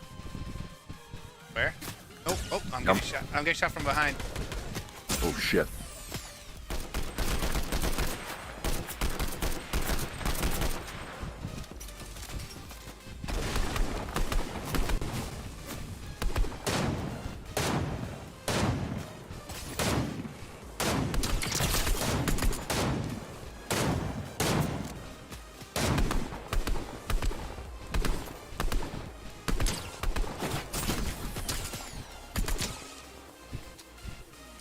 Oh no, they're running. Yeah, they're running away. They're gonna go revive themselves. I have the big shield if you want. The big, Well, I thing. still have one more of the chug things, but how low are you? Okay, You're use pretty- it. Use it, cause you're gonna. Yeah, you can use it, and then I'll. Oh yeah. Good point. Cause I'm gonna need to use this on myself anyways, right? So. Yeah. Fair enough.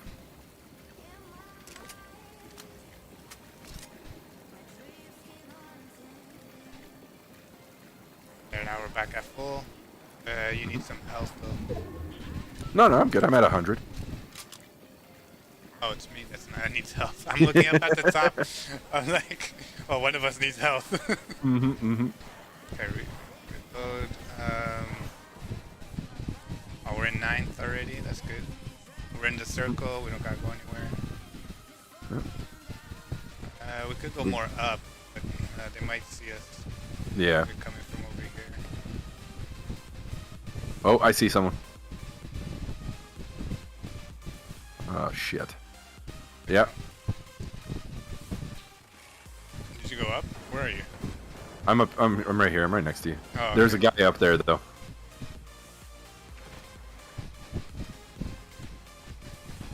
Oh, he's right Ooh. here. Oh, crap! He's shooting me. Down.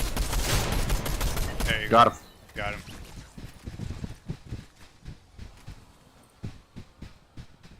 Eight, 7, 6, 5, 4, Come on. 3, 2, 1. I'm back. Ooh. Did he drop any health? Yeah. He dropped med spray actually. Alright, cool. Oh, Oh, you're getting shit. shot. Watch out. Hit him back. You get some health up, and then I'll come and help. Ooh, he hit me hard there. Where is he? Oh, there he is. Yeah, he's across the way. In the rock. Damn it. Hit me. Ah, I'm down again. Crap. You're down? Yeah, I'm down. Hold on. I'm gonna climb up to hide. Yeah. I'd rather heal you, because he's a distance away. I got 10 seconds.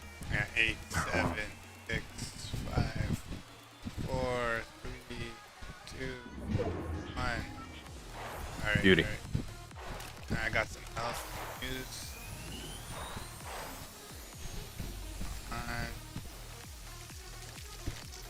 There's a grapple glove.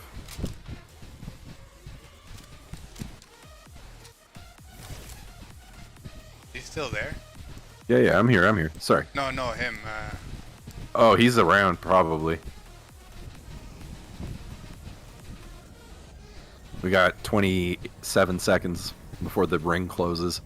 Yeah. It's gonna push them up here to where... Oh, no, we have to go in. No, it's pushing us in, yeah. We're going down.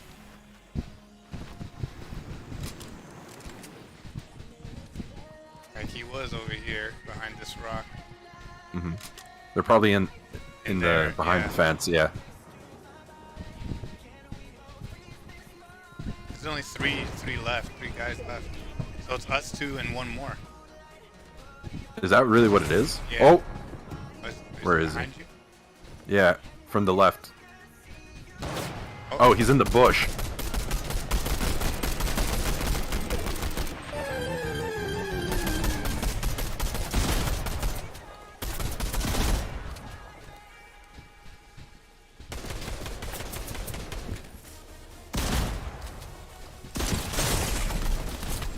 Here he comes. Ah, you've got me.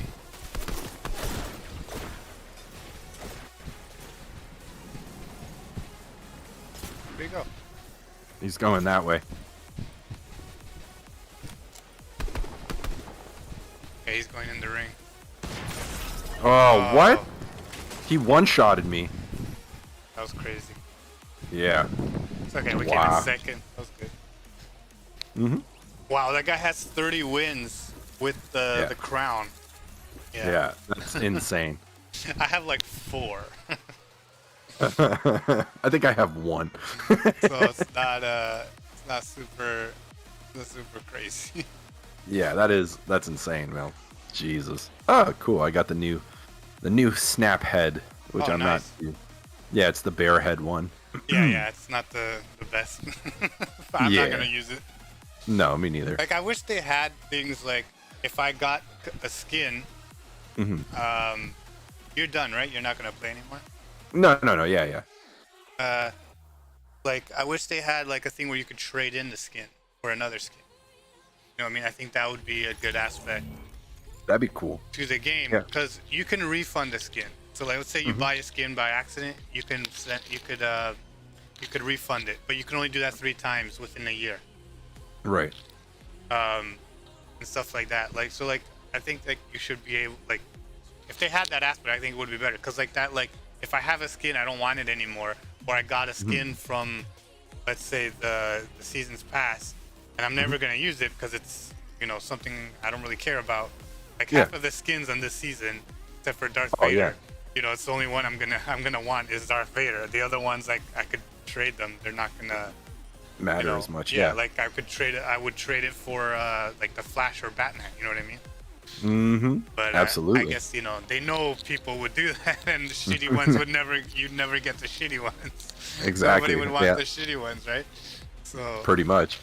So yeah, that's probably why they wouldn't do it. But it would be a cool system, you know, or maybe even trade between players. yeah, You know what I mean? yeah, That'd be cool. That'd be pretty cool too. You know, 'Cause I trade mean- skins between players. But I mean, I guess that would work better for a game that has the mystery loot crates. I think that would Yeah. work better than this, Yeah. because this, like, you're buying it already, most of them, unless like it's the ones from the season's pass, right? Yeah, you know what you're getting type thing. Yeah. So I mean, I think that's a better aspect for the loot, the loot boxes, like Apex. That would be cool. Apex Yeah. or something like that. But Yeah, it alright, would be. let me get this final one for this page.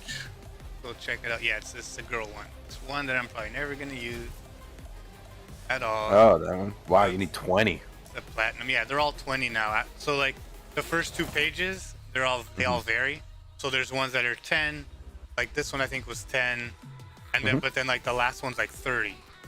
Oh wow. You know what I mean? So it's the same value like each page.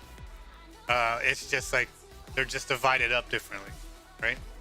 So then like Yeah, because so then sorry, go for it. Yeah, so then when you get to like page 3, page 4, and page 5, they're all just 20, and it's like you just have to, grind, get the stars, and then like I can't get this middle one on this page until I get the other one, Right. and I can't get this one here until I get all the other ones. So, Right. but yeah, Yeah. like I think I got to the silver one on the last season because I have what's it called? I have Doctor Strange in the white. Okay. Yeah, I have him in the white, where they had like a purple and they had like I don't know some other color, like a goldish color type of thing. So I have him in white. I think it's this guy was in white.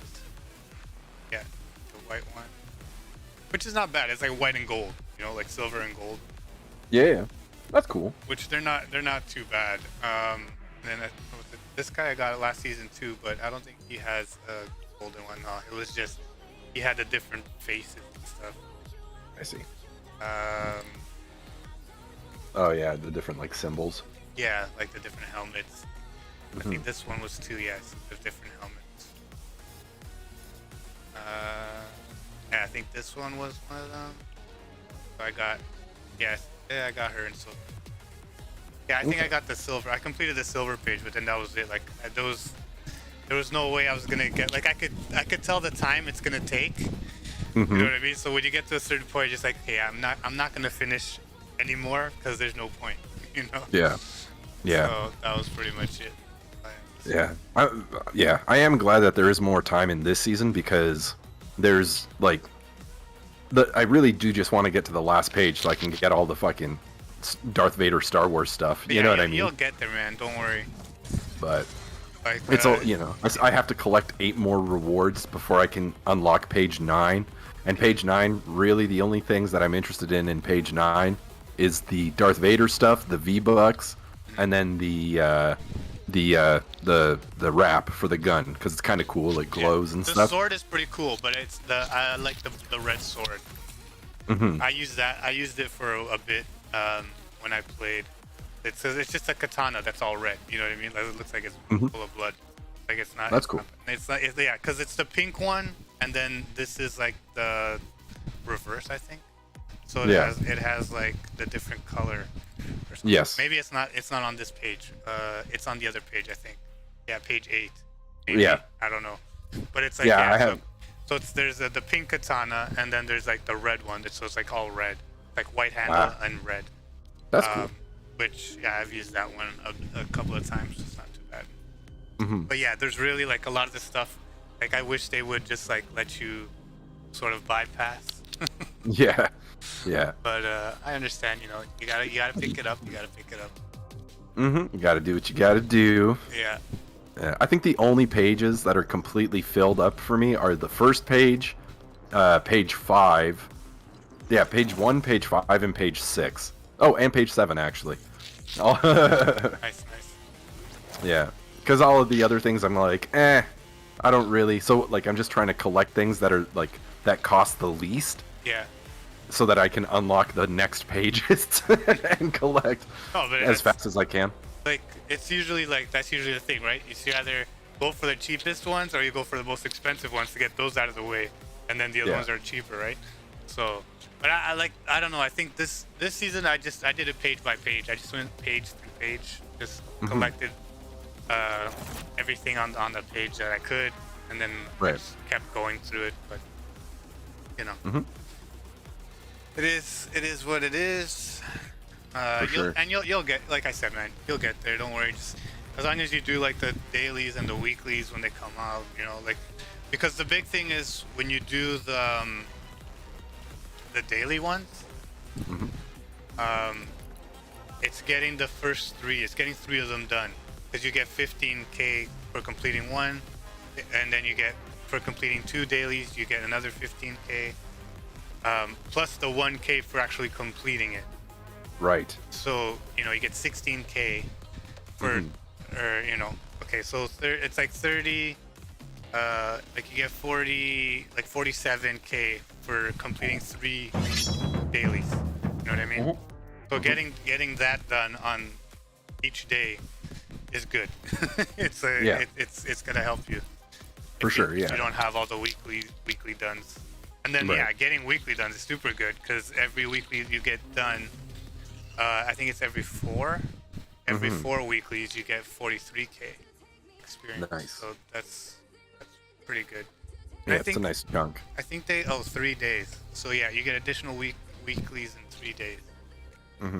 I think that it's an odd day to sort of, it's like just during the week, like on a Wednesday or something. They just give you that on a Wednesday. Yeah, it's probably Thursday. Or Thursday. Yeah, Thursday. Yeah.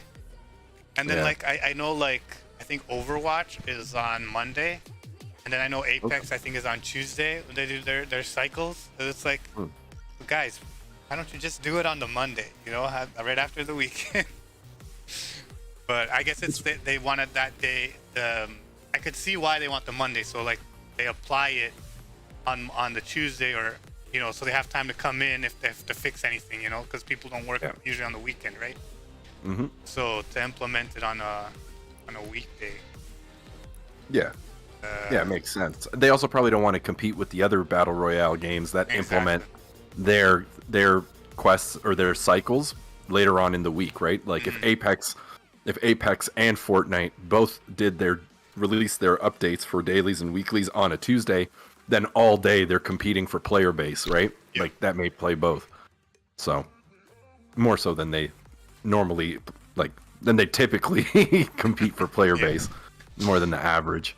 I'm just I'm wondering how, because that would be interesting to see the numbers of how many players are playing this game right now compared to let's say when Apex or another game, right, has their peak week, the weeklies start for them or their challenges come out, to see how many players do they actually lose to another game. Yeah, right. Yeah. What's the maximum engagement versus minimum? Yeah. All right, man. Yeah, man. All right, again. You're done, no? Yeah, I'm done. Right. I'm gonna go make some dinner and stuff. I'm gonna play some other games. Yeah, man. I don't know. I get tired of this game after a while now.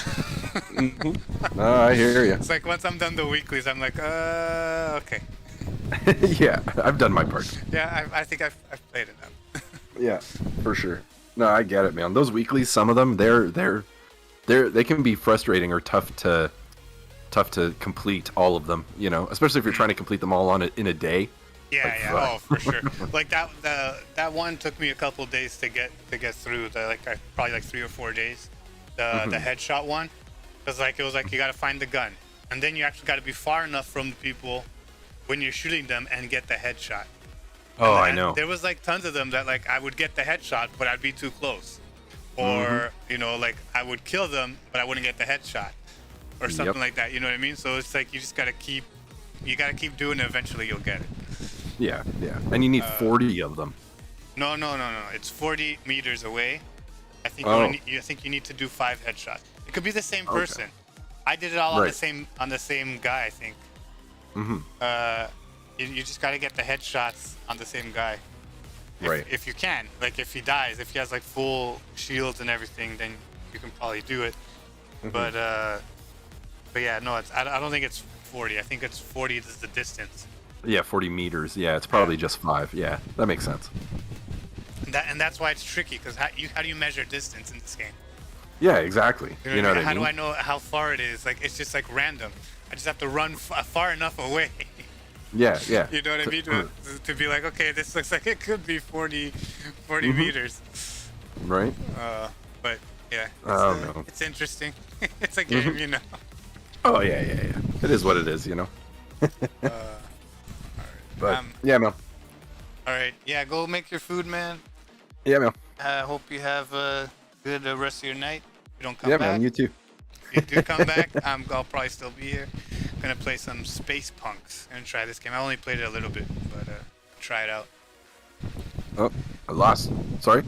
I'm gonna play Space Punks. Nice. Sounds cool. It's interesting. It looks interesting. I've played it a little bit. I haven't played it too much. I don't think I've played it on stream at all. So it'll be interesting to see. But it's not. For sure. Yeah. Yeah, it's like sort of like a Diablo type of game. So you're like third person, but it's your mouse is where you aiming your.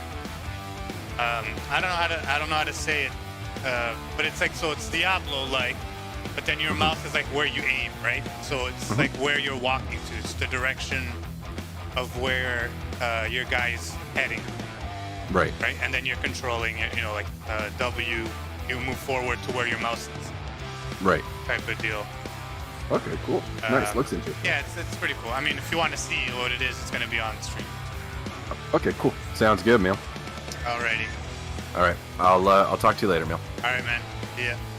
See ya. It's not letting me in. Not letting me in. We're loading in. We're loading in. RPG game is back, guys. Where did I get applause? Oh, there we go. We got the applause from Max McCool. And then we also got a Pokemon. Let's see what we got here. Do a Poke check. I have this guy. I'm not gonna throw at him. He's not a Safari. Do I? I don't have any Pokeballs left. Oh no. No Pokeballs left. I should buy some Pokeballs. I don't know. Let me see, what do I have? Yeah, I can buy some Pokeballs. Let's buy some Pokeballs. Let's go to the Poke Shop, everyone. Poke Shop. We're gonna buy some Pokeballers. Buy 10 Pokeballers. See what we got. Success. Let's see, where are they? Pokeballs, we got 10. And we got the extra Premier Ball, which is fantastic. There we go. Mirror shot. Oh man. I didn't even know I got that. Where did I get that from? Let's see what we got here. Guys, I'm just checking out. Alright, so to get trade Pokemon with 600 or more. Alright, well, we got to trade Pokemon with 500 or more base stats. So 500 or more base stats. So let's. I'm wondering here. How do I find one that has base stats? Usually the heavier ones, the bigger guys. Let's see any doubles that I have that are. See Alakazam. What's his base stat? How do we check a base stat? Is it this? No. That's a lock it up. Is it this? Nope. Looking for that base stat. Just clicking on it. I thought there was a question mark. There we go, question mark. So his base stat total 500. It should be good. This is a good one. Okay, let's see if we can find another one that I might have. Maybe someone that I have 3. Maybe this Slowbro. Let's see Slowbro. Slowbro, are you 500? Oh, 490. That was close. No cigar. Okay, guys, I'll switch it over to Pokemon. You guys can see what I'm doing. So let's see if we can find a big Pokemon that I have more than one. Oh, okay, Onyx. Come on, Onyx has to be 500. Wow, 385, really? All right. So Onyx does not fly for that trade. Let's see, is Chansey a 500 base stat? No. Oh, 450. That's not. I had another Kangaskhan probably. Oh, a Tauros. Come on. Let's see. Tauros, what we got? 490. Wow. Alright, 490. 490. Oh, we got a horde of wolves coming in. RPG battle. Let's see, we got a Ditto, EVs. Ooh. Let's see one of these. 515. This one works. I got 3 of them. I got 3 Snorlaxes too. Let's see. 540. Oh, he's a big boy. He's a big boy. Let's just keep going. Let's see if find this guy. 510. What? I might trade this guy. I have 3 of them. It's not really one that I am particularly like. I need this guy.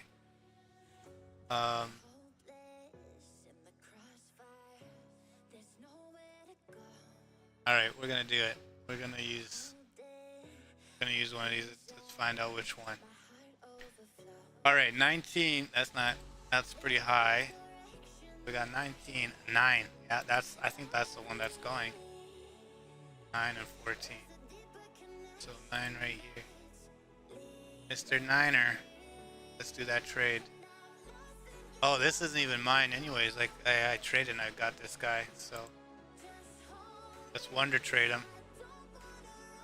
Boom, we got an Aura Guru at level 13. It's horrible.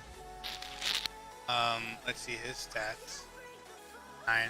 490, not 500. Okay, so let me check here now. Yeah, there you go. I did it. I got extra 20 Safari Balls. Now, if I trade a Pokemon with 600 or more, 600,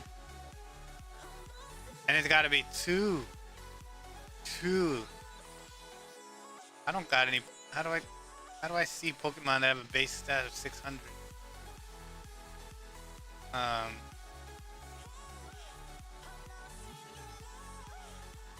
Price, level, shiny, base stat. Okay, so this must be the biggest base stat. Ooh, that's 670. Holy moly. Did not know that. How about the Dragonite? Base stat 600, so yeah, like those are the only 2 probably that I have. Oh no, I got this one here. 600, oh okay. Yeah, so I could do 2 of these. But I don't really want to trade 2 of them just for that freaking ball. Like let's see this one. 600, yeah, these are all 600 here. 600.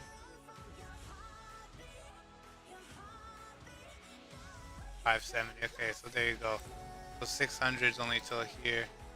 Till this guy here, these are all 600. Interesting. Interesting. Oh yeah, I could have done some with this one. I got tons of furs. Elotic. Got a lot of melodic. I got a lot of Pokemon. Alrighty guys, let's get into the game. Let's go back to the game. Let's do this. Let's do this.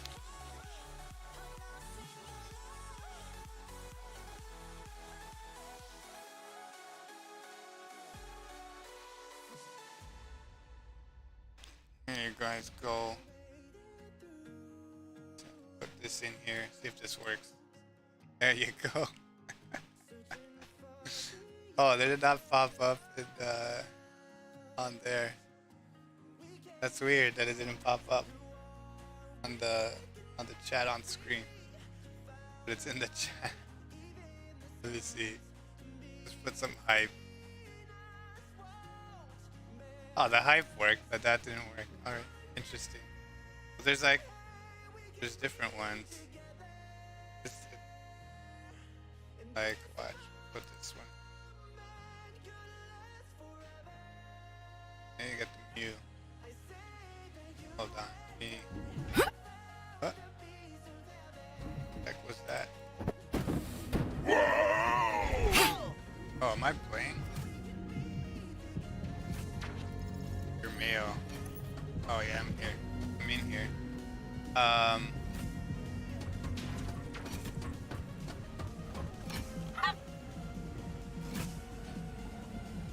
Hold on, I wanted to minimize this game. But reason. Not letting me minimize it.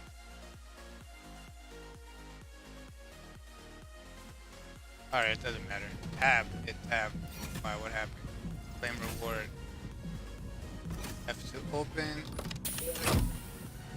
Bam. Got 20 of those. 20 of those guys. Crystal Flow. Get a job. Get a job. Get a job. Got a trophy. Claim. Claim. Claim. Claimed all that. F button. Contracts. Okay, so look at let's first go here. Virgil. Craft. And now do this. In progress. Okay, instruction. Colonel has nothing but contempt for inferior gear and has crafting new more powerful equipment. A true Pathfinder. That's weapons, armor. By this and this. Ambit should get baddies. Alright, so I guess I gotta go here. Hello. Enhancements. Okay, I got one. So the first enhancement I got was this, the fighting. So I put it here. Talent. It's talent. No need to explain. Increase melee and range critical chance by 5%. Which was cool. What's this one? So the ranged critical multiplier and melee critical damage. So I don't know. What's this? Stamina regen, and this is max shields. So maybe I should just get the first round of all of them. I'll get the shields. I could reset talent tree. I can change it. I'm assuming at any time I want. It's not too bad. So we can just go confirm. Back. Right, so that's done. And then we go here. Weapons. There's this one here. Get that. Buckle up max health 5%. Was common range critical. It's 5. Okay, I'll take that. I'll take that. Inventory. We got a whole bunch of stuff here, which I don't know how to use yet. I don't really have. Really didn't need it yet. New NPC unlocked. New hero available. New activity available. Hold on. Hero available. Where's the heroes? Heroes are over here. So purchase these. I have 80. So oh, they have skins. So yeah, I could purchase these. Synergy, spike.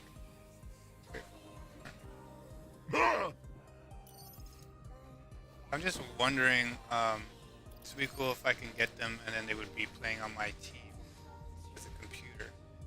But I don't think that's how this works. Yeah, let's go back over here. And, go into a map. Replay. Oh. So campaign. They're all campaign stuff, but I can't open these. There's a time limit. We have to do this one. Get a job. Hey there, go getter. Select a risk and reward level. and we'll send you the mission parameters as soon as your planet side. Good luck. So mission power, I can only do the first one. Rewards. I don't know if I gotta pick one of these.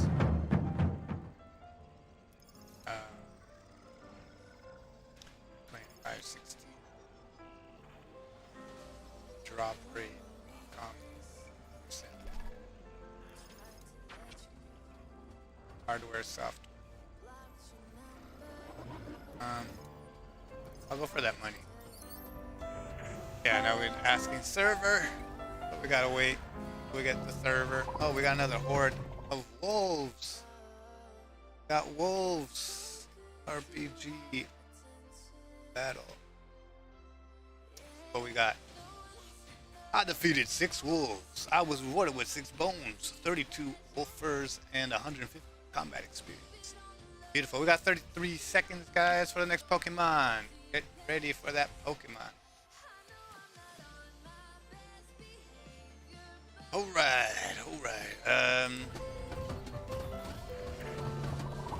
R. NPC unlocked. Hero available. New NPC.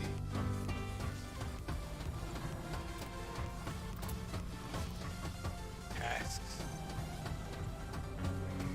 Here we go, we're loading in. As the Pokemon shows up. Oh, it's one of them zebras. Not a safari one. Do a Pokecheck. Pokecheck.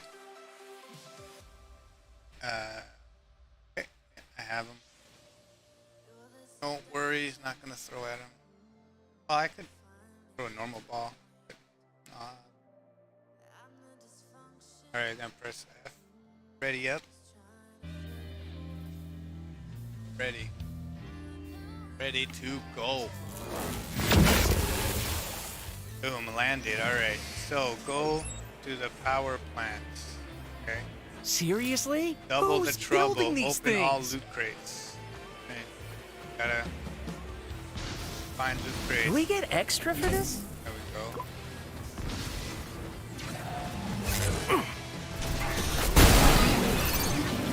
Maybe they want to be friends. Boom, laser time. Laser Cha-ching! time, bro. Oh, here's another one. Score!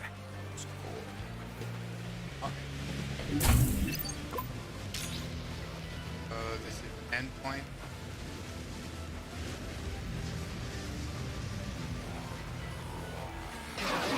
So yeah, to Never aim. seen those before. Oh, that guy's new.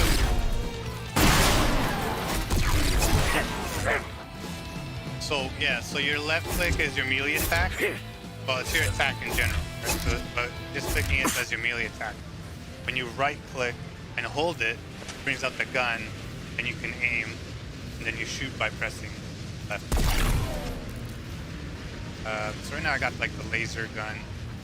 It takes long to reload, but yeah, it takes longer to reload, but it's pretty deadly, and they're in a straight line, so it'll kill all of What them. the hell is that? Yeah, like, boom. Snap them all. Ah! There we I go. don't hate robots. I just really like shooting them. I don't hate robots. I really like shooting. Let's see if we can get all of these loot boxes. Got 19. What should I buy with this? Gotta get 19 of them. We started here.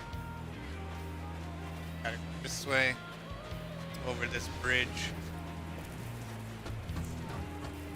Does anyone know what that is? Oh, there's 20.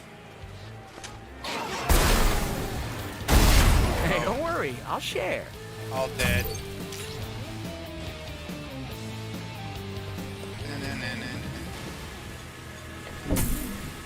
Hey, no No. sharesies. Huh? No sharesies.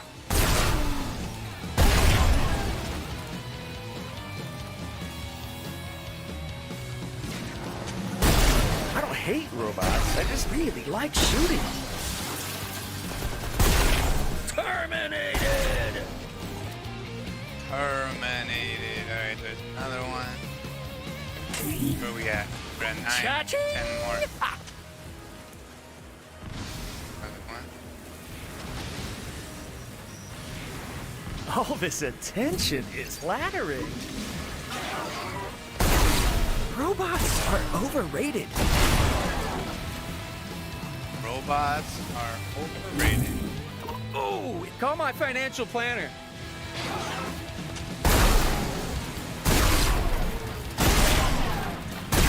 Score!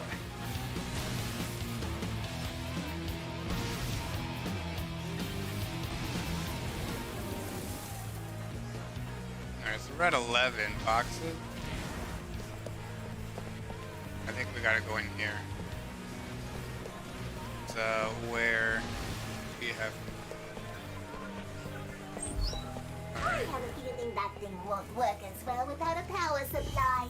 Ah, That's enough out of you, you damn the little robot. puzzle. Got that one going. Hey, those were not in the brochure. Bam! Turn to the bolts and cuts. Are those cuts? It all adds up. Only bot.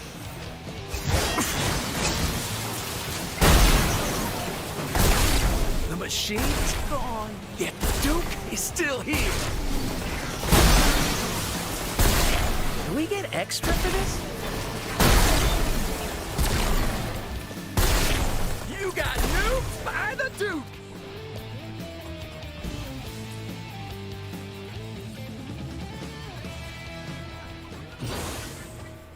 What the hell is that? You got nuked by the Duke!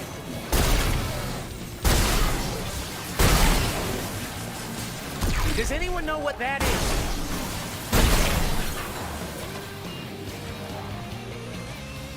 These don't look friendly. I got one more to do.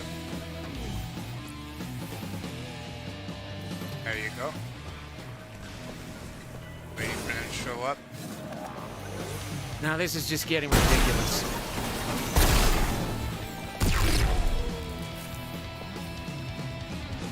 Done, 60, 70%. Does anyone know what that is? Oh, perfect. You did it. Perfect. Alright, so we gotta move on to the next thing. Get rid of interfaces. Do we get extra for this? Bam. Now this is just getting ridiculous.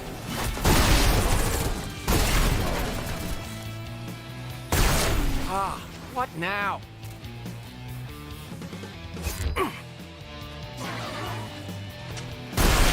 Eagle tender, baby.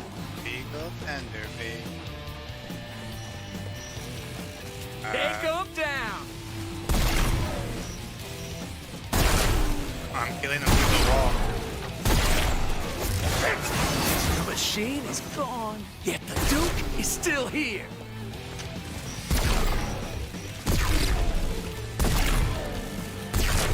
Does anyone know what that is?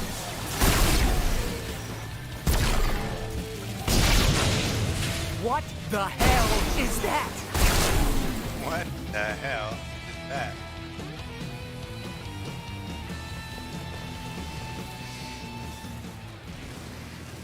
Hey, those were not in the brochure.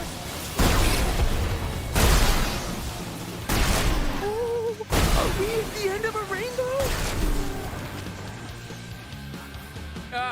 I might need a little backup.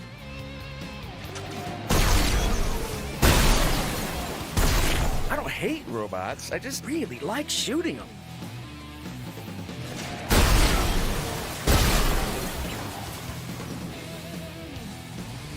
These don't look friendly. Cha-ching! Ha!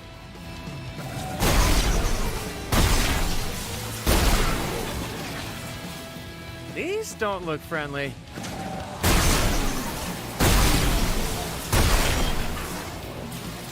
Seriously? Who's building these things?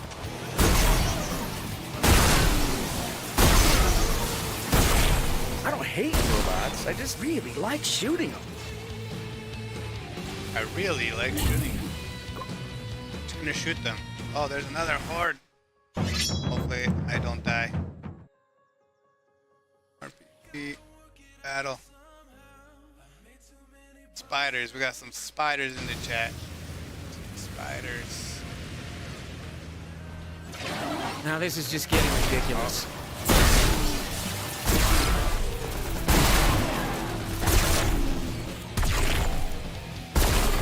Even the scrapyard won't take that.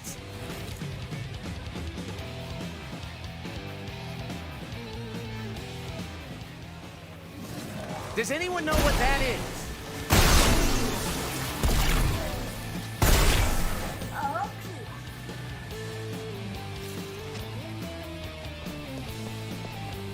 Alright, well I don't see any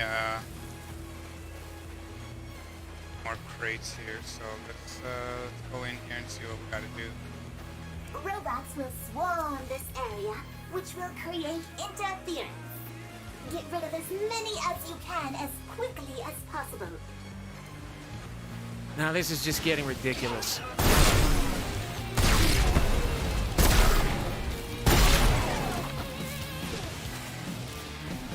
Do we get extra for this? You get extra for this? Watch and learn, people.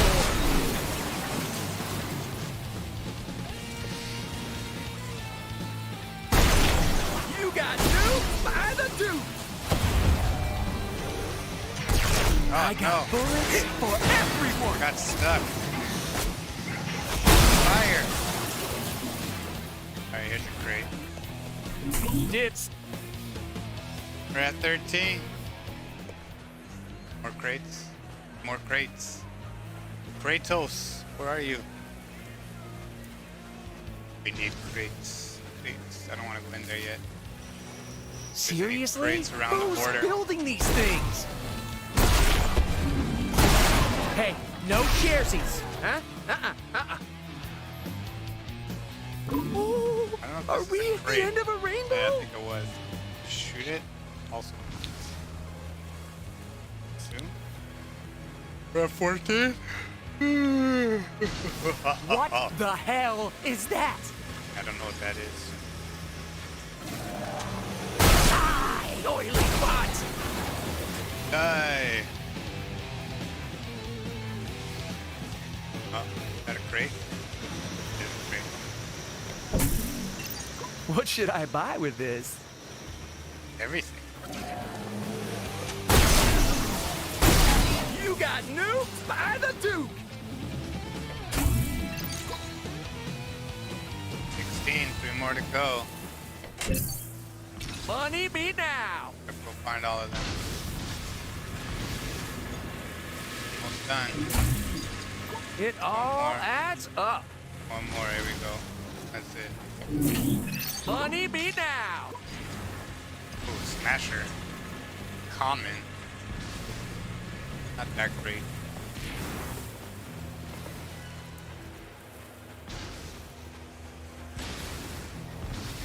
Alright, I guess we're here now.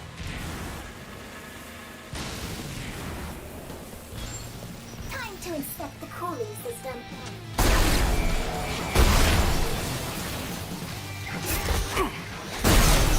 You got nuked by the Duke!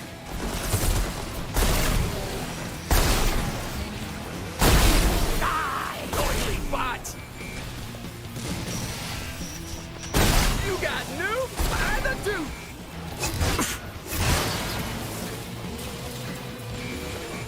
Seriously? Who's building these things?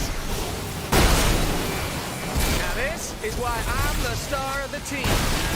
Oh! You have become garbage! I got bullets for everyone! Lessons. There we go. And now you know.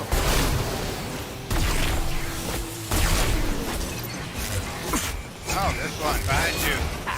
Now this should be good for a laugh.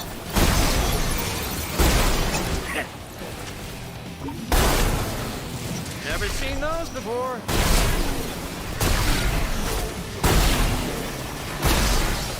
I feel like we should have been warned about this.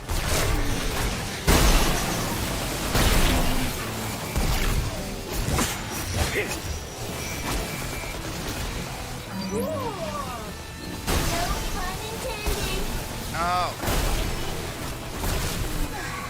Finally, start the facility. Take that. Robots are overrated. And now you know.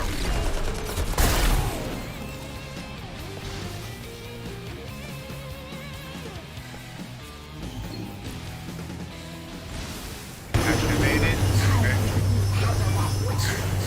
Extract off. Okay, gotta get out of here. Right here. Come on.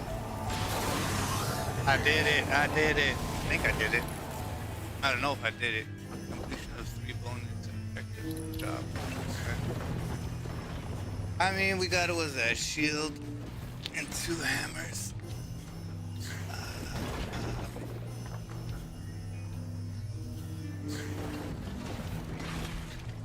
Shield and 2 hammers. Oh, we got some bones here. Okay, let's try to get this Pokemon here. Got Safari.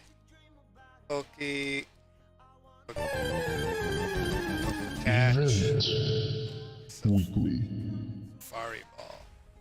It's a weekly. Oh, is this a heavy one? This I think is a heavy one. Let's see if we caught it. Hold on. Yes, we caught it. Let's see what it is. Let's see what it is. 18. Nice. Not bad. I caught one before. Pretty recently. And it was a 16. Got a 17. We go check out. Okay, so it wasn't. Yeah, it was not heavier than 220 kilograms. See here if it says how heavy is this one. Oh, 80 kilograms. Yeah, so it wasn't the heavy one we needed. It's all right. It's all right, guys. It's all right. All right, let's go see what we got here in this pack. Got some money. Got 26 fame points, I guess. It's not too bad. Not too bad.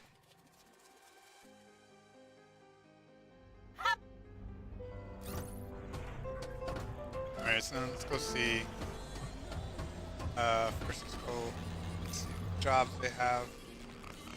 So, we have this one, undelivered cargo.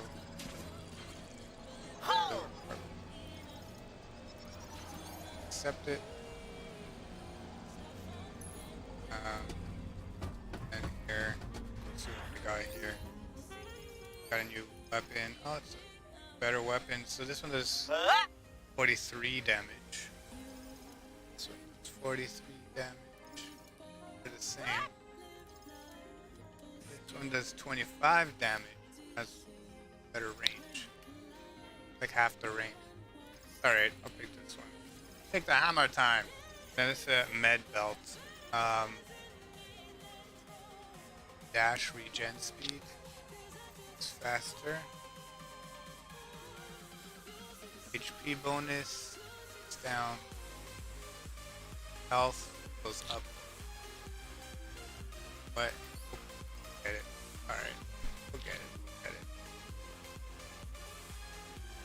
Hold back up. Back it up. Oh, I caught him. GG's, everyone. GG's. Put those GG's in the chat. Put some GG's. We put some hype. So I'm getting pretty excited about tomorrow's was it Forza Horizon 4 game, because the game looks awesome and I haven't played a racing game for a while.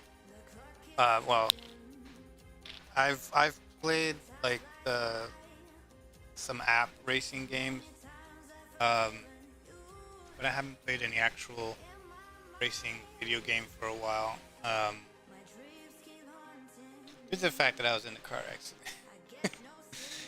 And yeah, so you know, we're gonna try to play. I gotta get over, you know, PTSD stuff and stuff like that. We gotta get over that stuff. So we're gonna play some cards. Like I wanted to play a Burnout Paradise, which is, you know, you causing crashes and stuff. So to see if I can get through that. So we're gonna see if I get through this game, because it looks awesome. Looks amazing. Cars look awesome. Scenery looks awesome. Graphics are awesome. So I wanna check it out. I wanna and play it. Like I would start playing it today, but we're gonna start playing it tomorrow. That's gonna be the kickoff. I want to play it, see how it goes. Okay, so get a job. Oh, so now I could do it at 30. We can keep going. Now they have a trinket. Okay, so I got trinkets. Got expected rewards. Interesting. Or I could do the mission. You just get a crate. Let's do the mission and we'll come back and we'll do that one again. Because maybe we'll get something better in the mission that'll help us. The difficulty's been up on that. Oh, we have a horde. It's a flying enemies. Yeah, I'm not even gonna attempt it. I need to get some skeletons. I get some arrows before I attempt that again.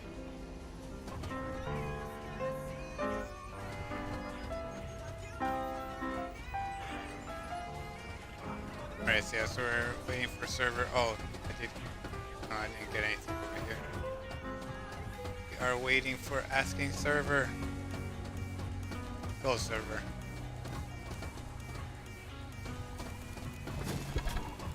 Yes, we have that. Then there we go. That's dash. Then how do you know dash runs out? No, I think it says dash, right? It doesn't run out. See anything there? Gotta get more fame though.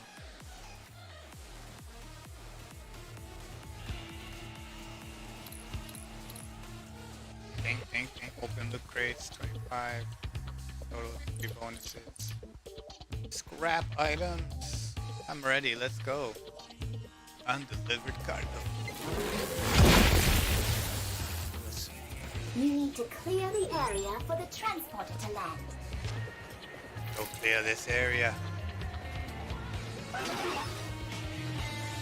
Never seen those before.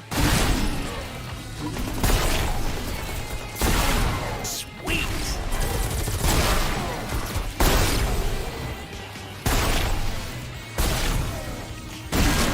Hey, don't worry, I'll share. No worries, I share. Never seen those before. We got a crate. Ah, what now?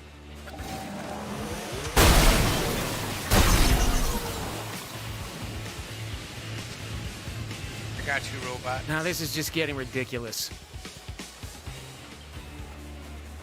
Is it getting ridiculous? Redonkulous?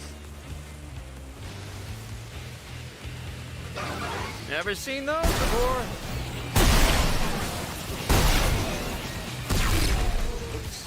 Even the scrapyard will take that. Actually going somewhere else. I don't want to go yet. I want to go check out everything over here. Does anyone know what that is? Whoa.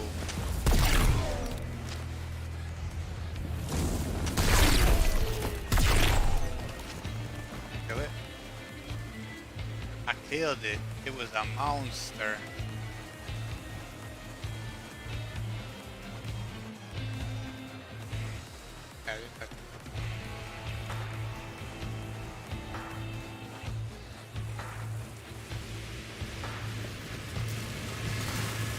What the hell is that?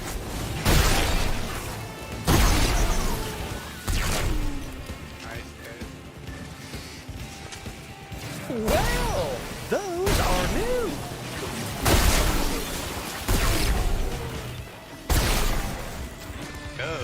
Alright. What the hell is that?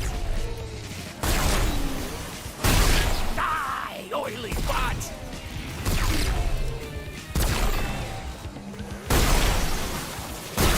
You got nuked by the Duke! You got dude. Robot? More like dead bot. Anyone? Robot. Got another crate here. Now this is just fine. Another crate over here. It's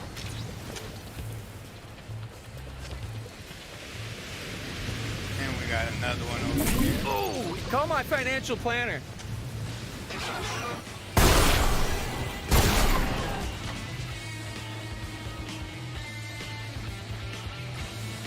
These don't look friendly.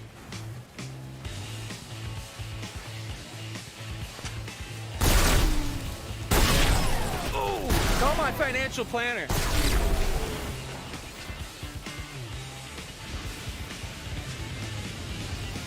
Here's another.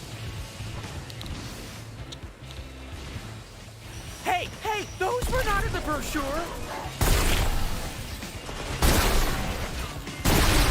Legal tender, baby. Legal tender.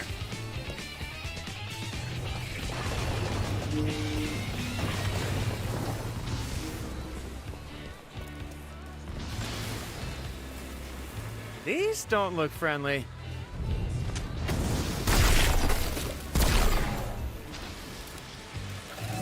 Does anyone know what that is? Transporter has landed. Keep it out of harm's way and guide it to the damaged shuttles. Huh?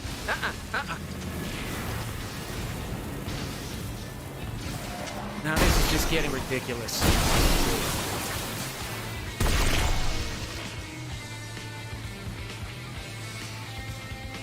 Never seen those before.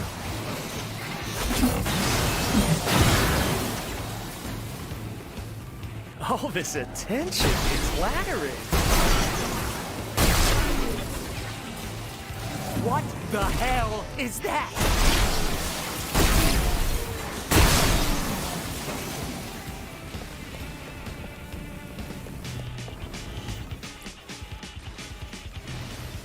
Ah, what now?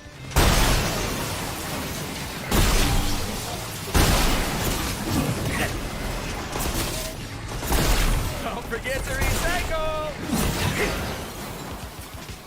Go. You got nuked by the Duke! Hey, no sharesies, huh? Decommission!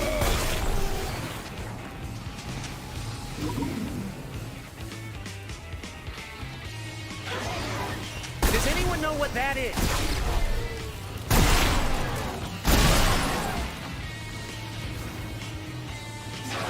Watch and learn, people. Come on. Alright. Well, those are new. Robots are overrated. All this attention is flattering.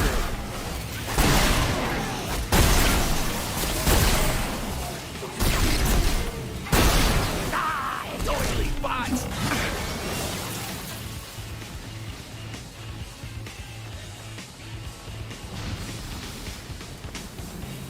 Do we get extra for this?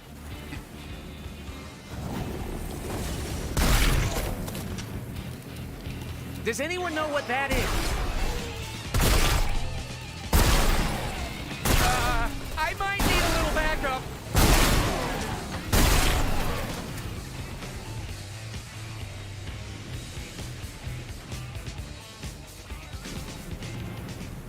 Alright, we're going around the whole board. Going around the whole thing.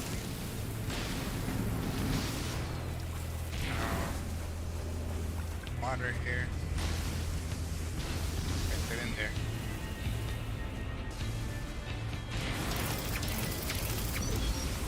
Now this is just getting ridiculous.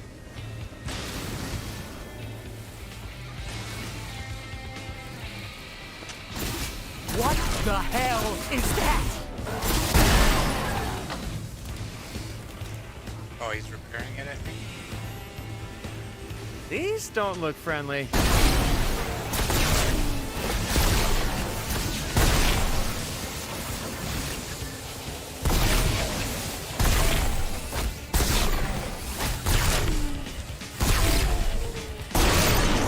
Money me now! Decommission! Wow, we're almost done. Does anyone know what that is?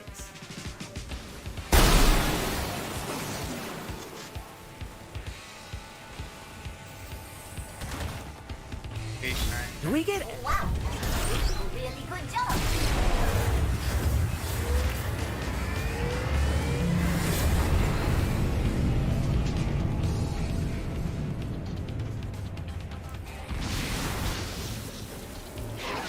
Does anyone know what that is?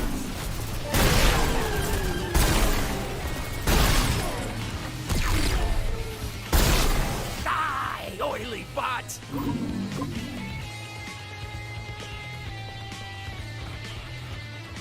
Okay. Hold on, guys. Let me do a poke check. Check. Catch. The premier ball. If we catch it. Hope we didn't catch it.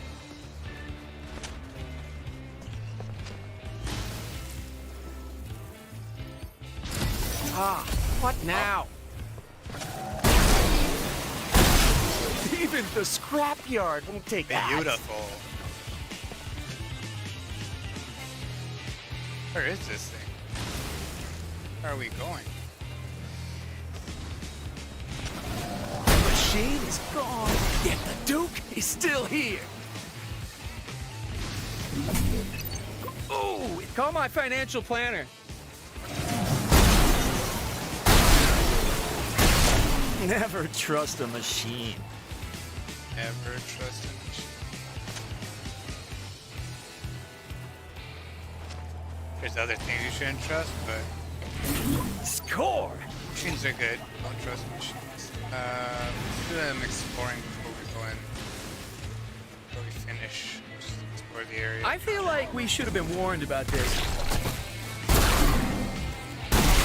Oh, it's a rat stack! Damn. Now this is just fine. Missed out on this.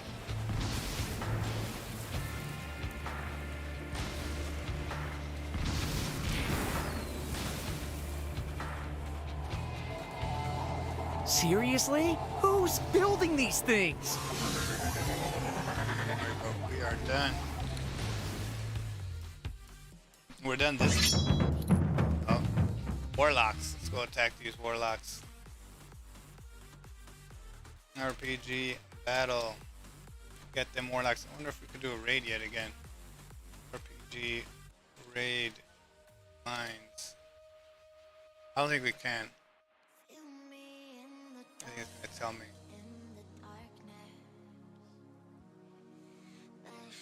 Working?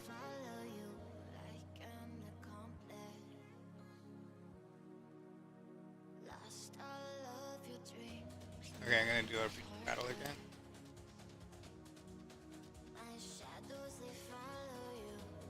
Just too much. Putting the mines in there. They might still be working on it as well. So we don't know exactly. Got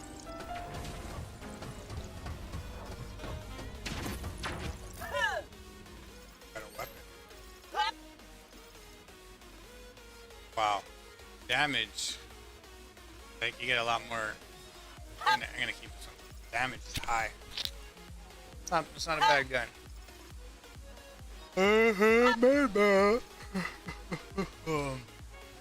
Health goes down, but HP bonus goes up.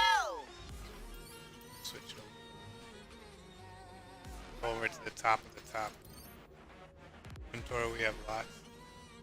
Spam bucks allows you to buy cosmetic items. Utilities from the store. What? Let's see what they got here. Find cargo. Progress. Open it up. Oh, we got a sword. Something else.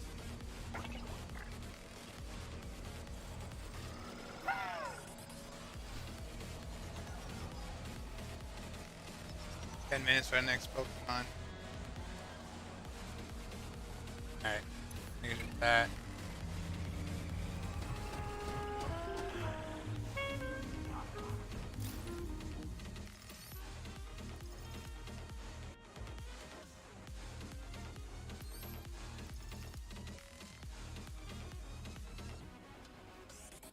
Got 2 swords. 2 daggers. Whoa! Oh.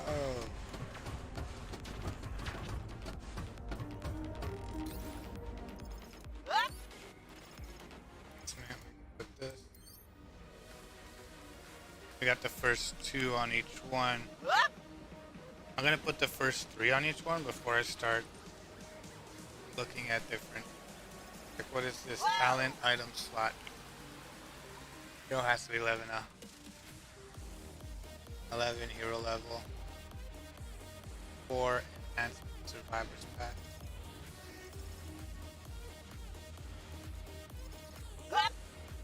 Yeah, well. Level 7. Next level I'm gonna get this. Nearly a melee attack. They're very powerful. It's massive damage. Oh, these are unlocked. Well.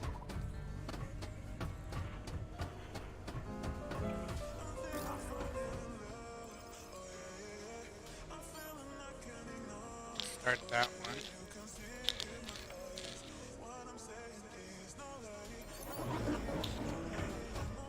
I don't know if the time runs out or how much time you have left.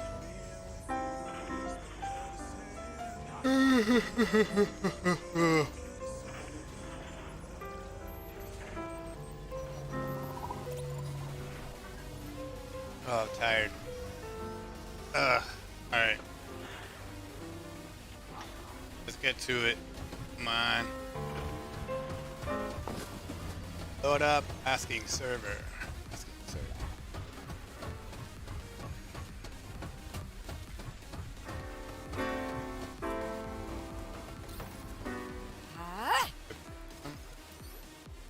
I don't have anything in the shop. Avatars. So when are they gonna be getting? Just have to probably get to a certain level.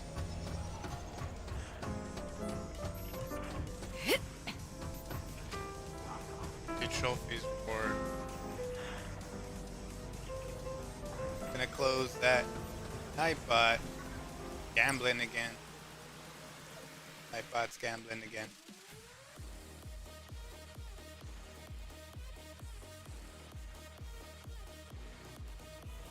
Alright, let's ready up.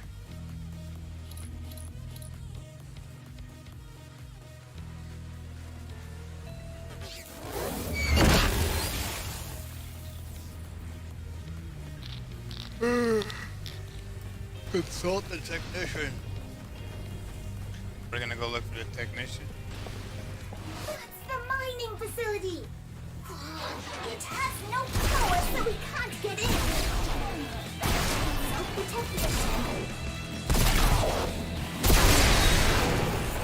That took a long time.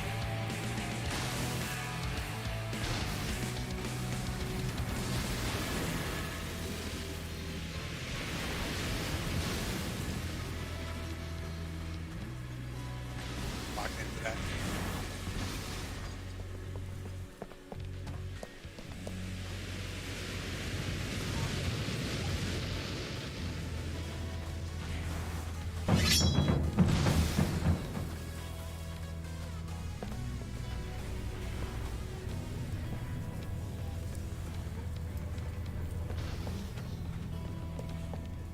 Hey, hey, those were not in the brochure.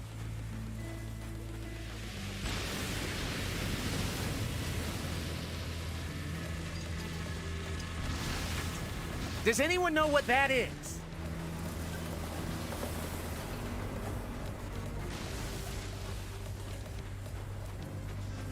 Well, those are new.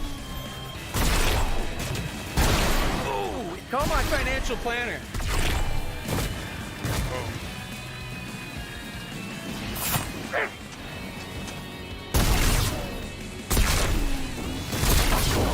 Big guy.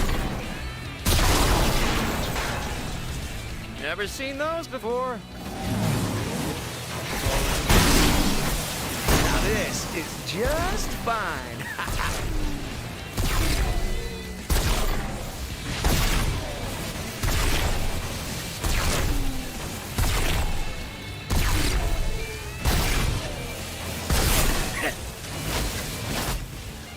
Damn. Student failed. There's a horde of sirens. Try to catch that. Oh, I didn't catch that RPG battle.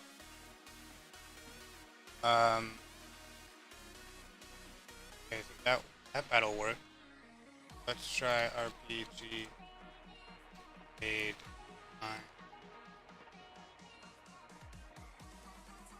There we go. That worked. Alright. Got 950 experience. That's awesome.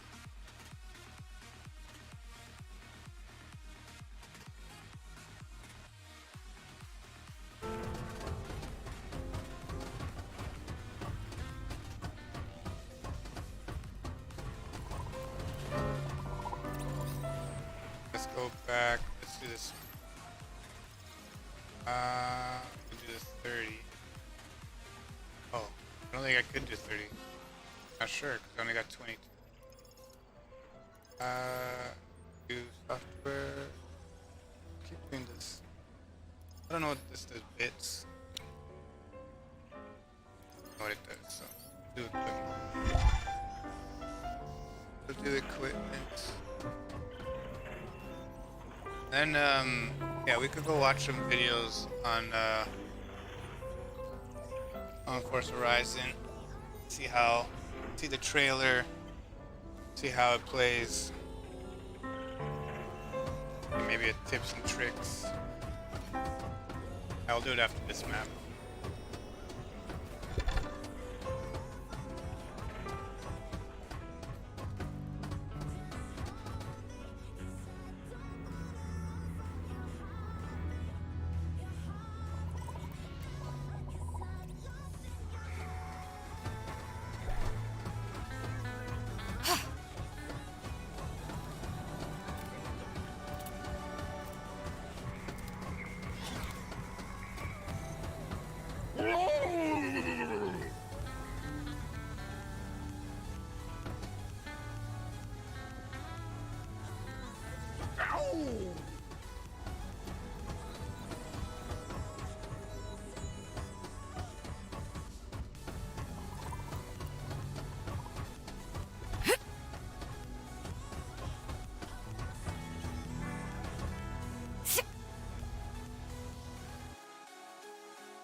Minutes for the next Pokemon, guys. 2 minutes for the next Pokemon.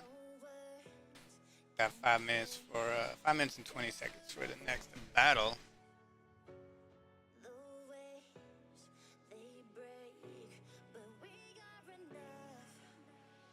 Battle Royale. Battle Royale.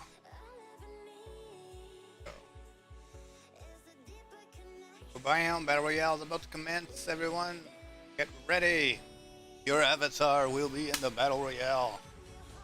Let's see who's gonna win this Battle Royale while we load up here. I'm there, I see myself, I haven't gotten hit yet. Oh, there, I gotten hit. Praise hell to lure out those keepers! Ooh, Let's see, where am I? I'm still there, I'm still in, almost halfway, my health is almost halfway. Come on, Wolverine, you can do it. do it. Oh, I'm gone. Yeah, I'm good. I'm not the winner of the battle royale. What's going on? Where am I? Storm of some sort. Party. Duke. In the team.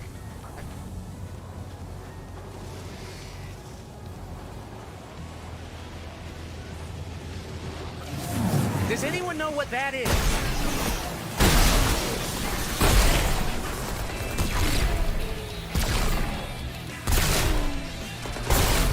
You got nuked by the Duke! You got nuked by the Duke. So yeah, I'm not sure. It says Party Duke is in the team. So that's one of one. I already got that.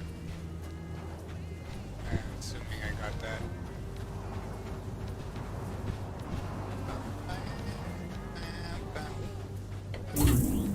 Score! Scoring is always good. Oh, we got a Pokemon here. It's a good one. Event Poke Catch Weekly. Safari Ball.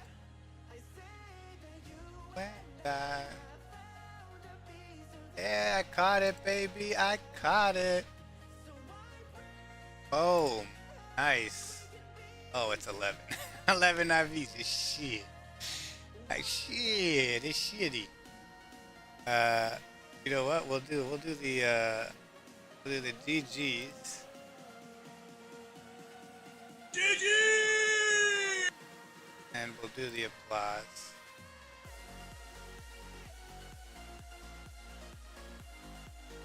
Word. There you go. Got the applause, we got the GGs, emotes, we got the hype, we got that Pokemon. It's all good. Let's drop some logos. All good, it's all good. Got my hype going.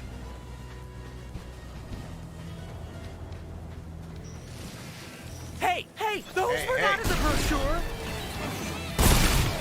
Hey, oh.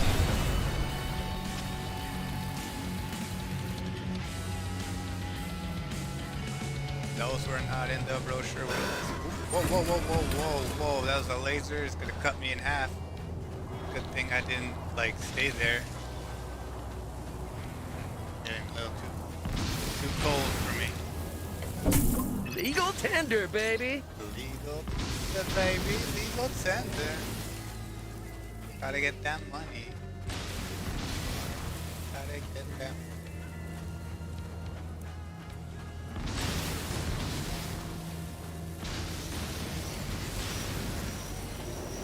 Well, those hello. are good.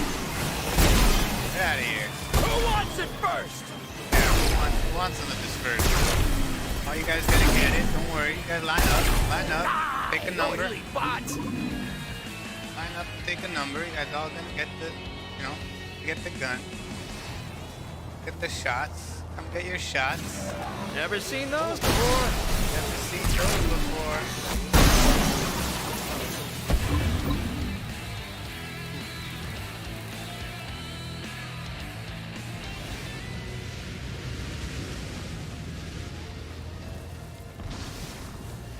Hey, those were not in the brochure. Oh, buddy. You're gone, buddy. Never trust a machine. That's right. Never trust a machine. Oh, wait, I am a machine. Don't trust me, bro. Don't trust me, because I am a machine. Does anyone know what that is? What do you mean? I can't stand paparazzi. Whoa, you guys here. Seriously? Who's building these things? Alright, boom. That's where we gotta go. Oh, there's something going on over here. What now? Something going on here. It's metal!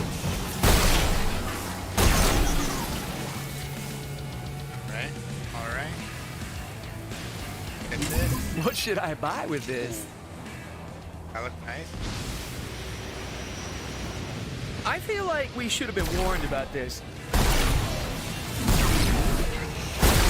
Robots are overrated. Robots are overrated. Going around perimeter. Get this. Money me now. Money, money. Take 'em down. Bam. Robot? More like dead bot. Anyone? Okay. What's going on over here? Does anyone know what that is?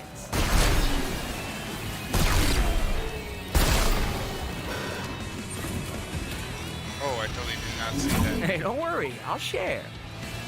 Don't worry, I'll share. I don't want to step on that. That almost cut me in half. Didn't even see that I stepped on it. Never seen those before. Ah. You have become garbage. Garbage. You have become garbage. Well, those are new. The machine is gone, yet the Duke is still here. There you go. Oof. Not dead yet. Not dead yet. Let's see what we can do. Anything over here? These don't look friendly. Oh no. What the hell is that? What the hell is that? I don't know. Alright, I guess we're back to the beginning. Back to where we started. Now we can go in the center here and deal with this thing. Oh, there you If go. I can There. see them, I bet you can see them as well. What do we see? Okay. We gotta head that direction. Let's go over here. Get on the low. Oh, go up? No. Actually go up there. Just trying to make sure. Okay. We're good. So we gotta go up. Gotta go up. No, that's not past it there. Gonna be stuff Do here. we get extra for this?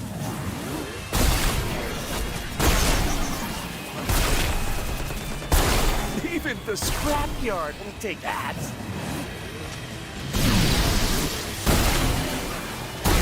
The machine is gone, yet the Duke is still here.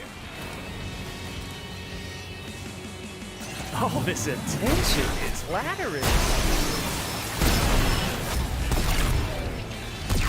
Yeah, this is like What you gotta the start hell using the is dodge. that?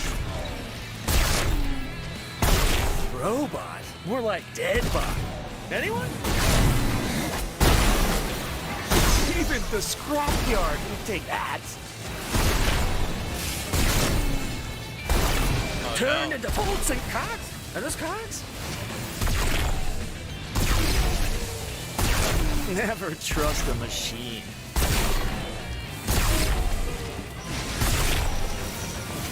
Ah, what now?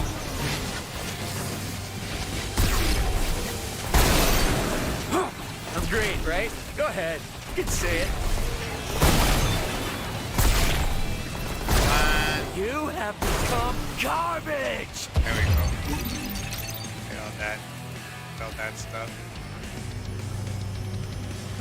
Still don't know where I gotta go. What is this? Here, I got some.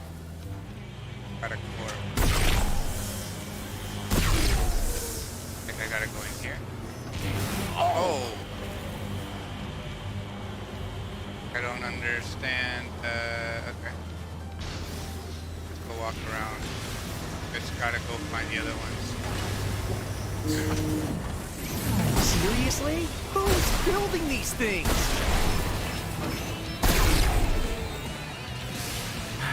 I can't stand paparazzi.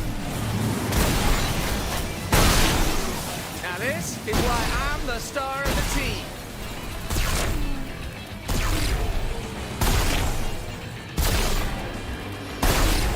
You got nuked by the Duke.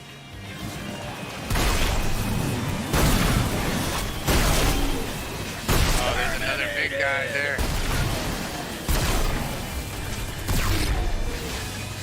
Yep. Oh jeez. Oh jeez.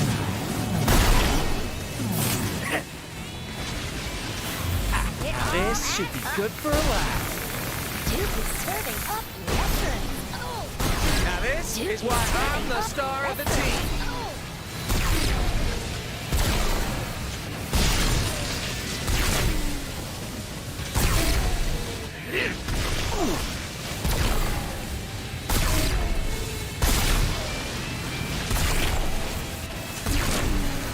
And now you know.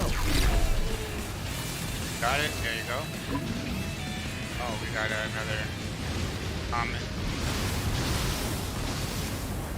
Another comment.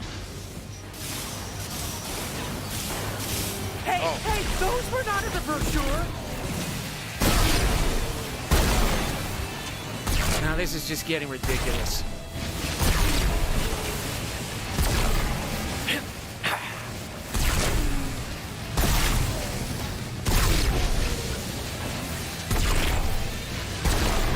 Yep. And now you know. Alright, 3 of these.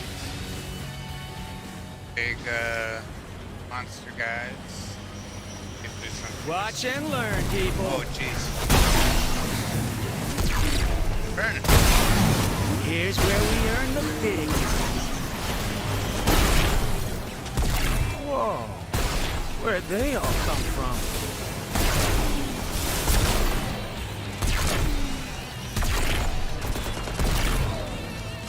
Now this should be good for a laugh. Jeez. I might need a little backup. Yep.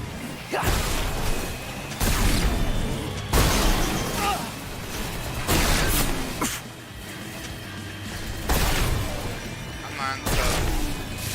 Now this is why I'm the star Why of the there's so team. many?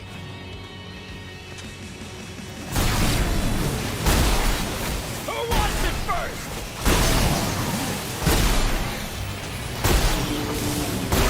I don't hate robots. I just really like shooting them. They go down.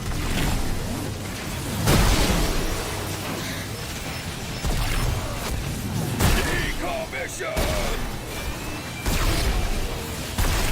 The machine is gone, yet the Duke is still here.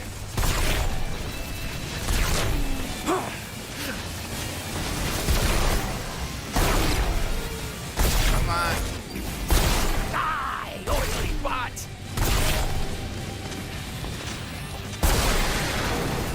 And now you know. Oof. Can't believe I didn't die again.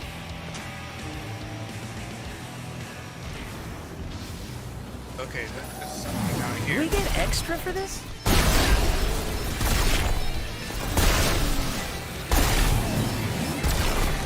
Now this is why I'm the star of the team. Oh, Whoa. that's the other way. Where'd they all come from?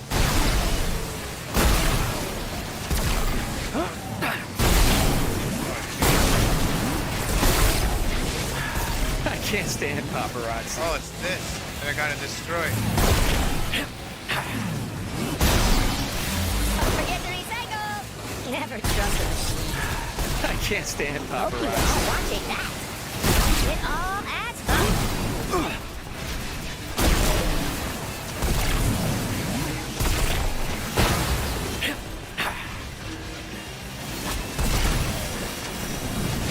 I got bullets for everyone.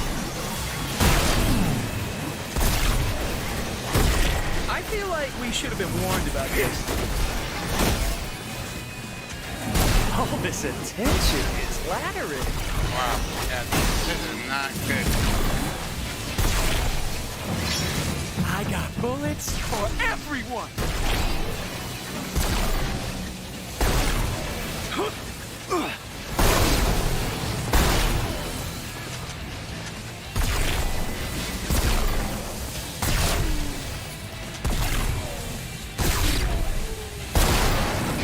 And now you know. Now this is why I'm the star of the team. Who wants it first?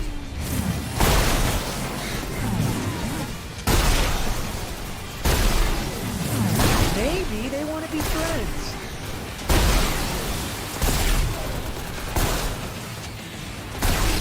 Robot? More like dead bots. Anyone? Alright, so this is done. Maybe one more. Oof. This is intense. Oh, there's a horde. Oh, Bill's flying.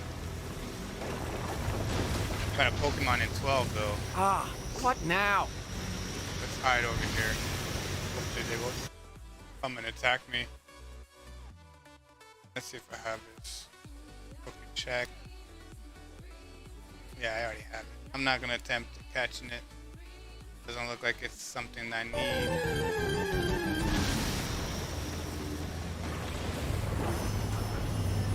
There's a box over here. Let me go see this box. Oh, yo. Why you hurting me, bro?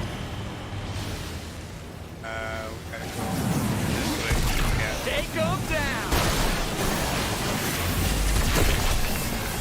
It all adds up. It all I adds might up. need a little backup. Never trust a machine. Even the scrapyard won't take that. There we go. Right now, like this. That's how good you see. These don't look friendly. And now you know. Alrighty. Sweet. That. Anything else here? Where do I gotta go? Time to teleport. This way. Alright, let's see if we can get there.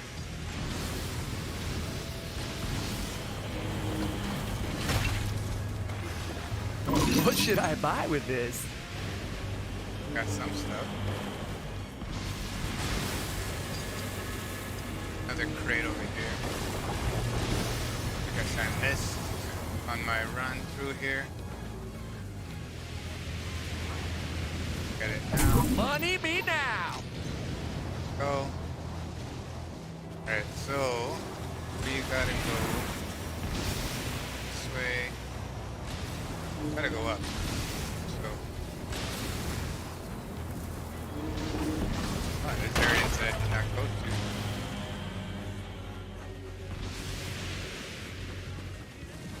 Now this is just getting ridiculous. Oh no.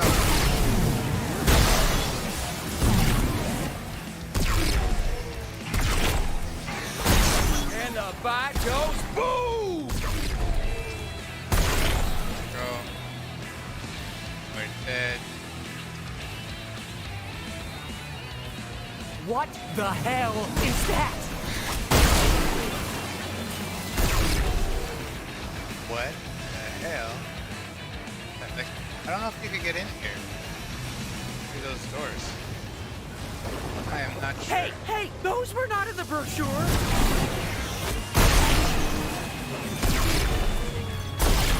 Even the scrapyard won't take that.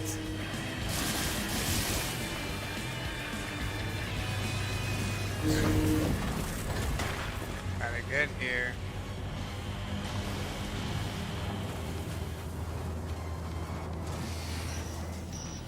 Seriously? Who's building these things?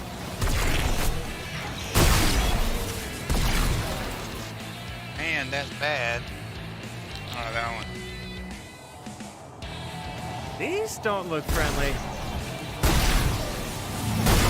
Oh! Damn teleporter. You have become garbage! Alright, let's do this. Let's get the heck out of here. I want to finish this. Oh, it escaped. Ugh. Oh. Ready up. What do we get here? Ooh, got a shield of some sort. Pretty cool. It's been claimed. It's been claimed.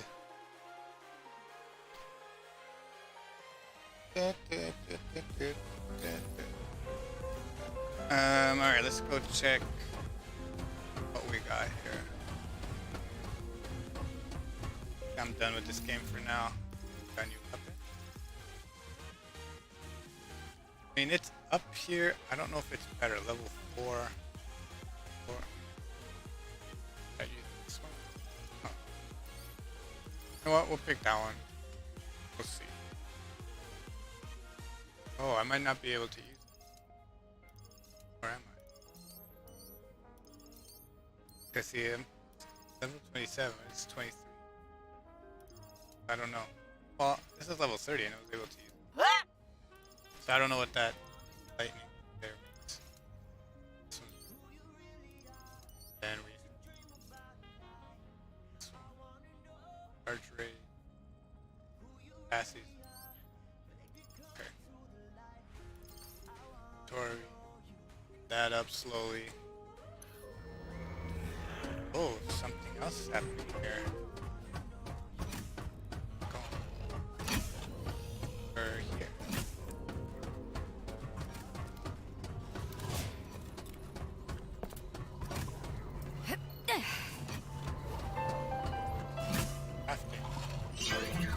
Howdy. Howdy. You got the look of someone who could use some better gear. Ha! Yep. Sooner or later, everyone comes to fake. That's me, right. by the way. But you already knew that, or you wouldn't be here now, would you? Anywho, you name it, I craft it. Capiche? It's that Capiche. simple. Well, actually, it's not that simple at all. If it were, any dumbass with a wrench could operate the Crafttron 2000. But you didn't come here for a lecture now, did you? Let me show you how the punch cards work and let's get crafting. Alright. Punch cards with a yellow animated lock symbol are ready to be unlocked and used. Okay. So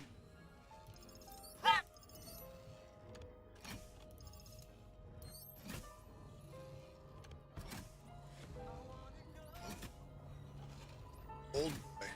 High power, long range with a short stream of electricity that will jump across up to 6 nearby enemies. This looks pretty cool. Let's try to do that. Okay, yeah. Unlock punch card. Don't have enough, whatever that is.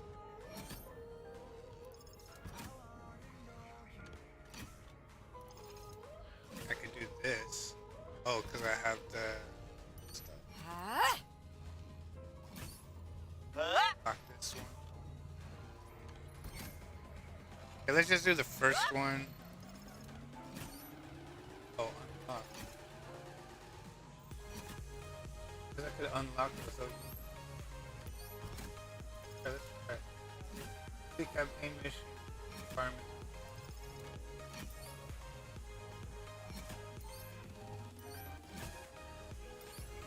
Well, I did.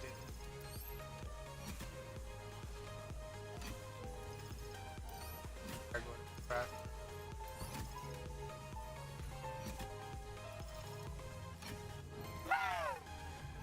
The punch card you selected can be found here. Additional elements can be added to your punch card after you can also upgrade the rarity of your punch cards, and every 5th upgrade unlocks a new slot. Cool. The stats of the item you're about to craft are shown. Okay. Secondary, primary. Item. You like crafting.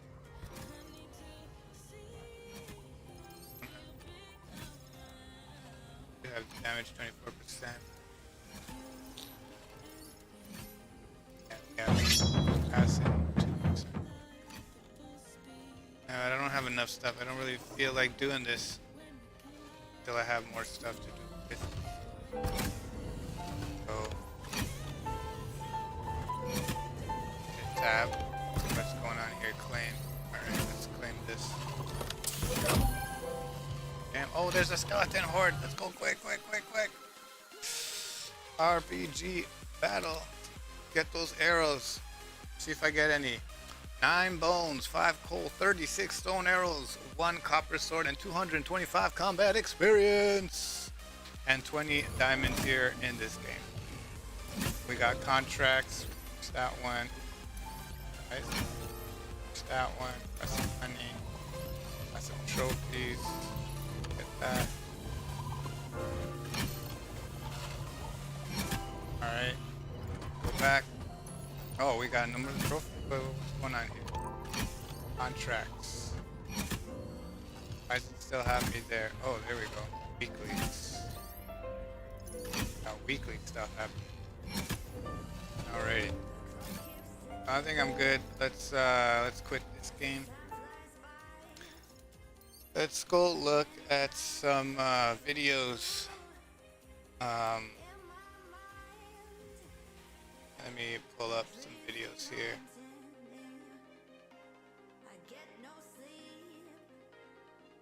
YouTube.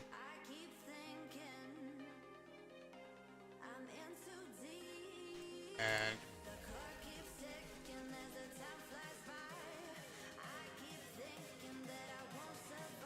what's the Horizon 5? I think I was playing 4. I don't think I was playing 5. Man, I got 4. So let's look up 4. Not 5.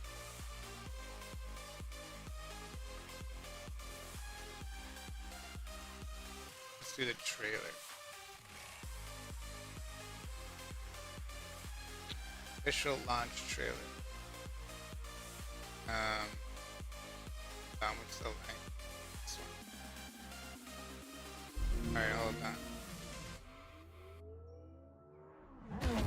Hold on. Not ready yet. It is an Xbox exclusive. Okay. Gotta find here.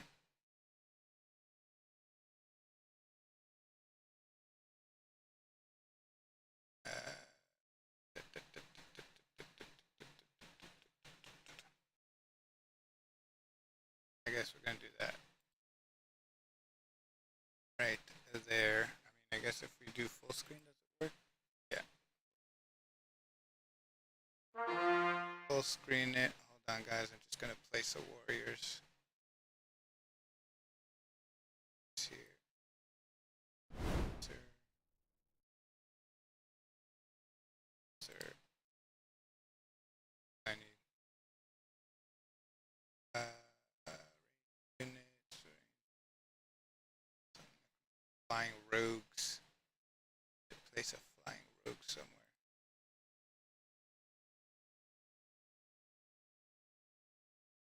Where's them flying rogues at? Flying rogues. Oh. Flying rogue. Another necromancer. Okay. Let's watch this trailer.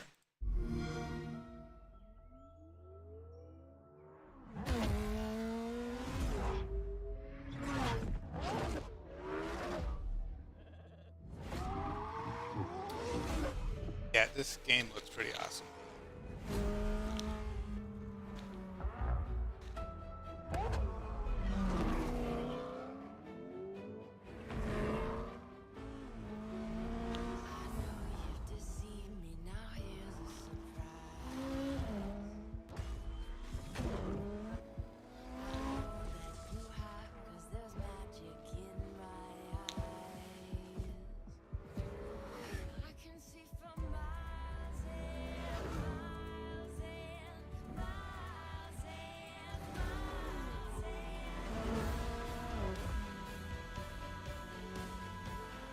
Yeah, the scenery looks awesome.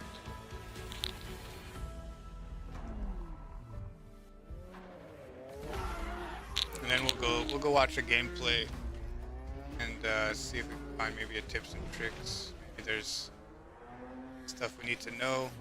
Start playing this game.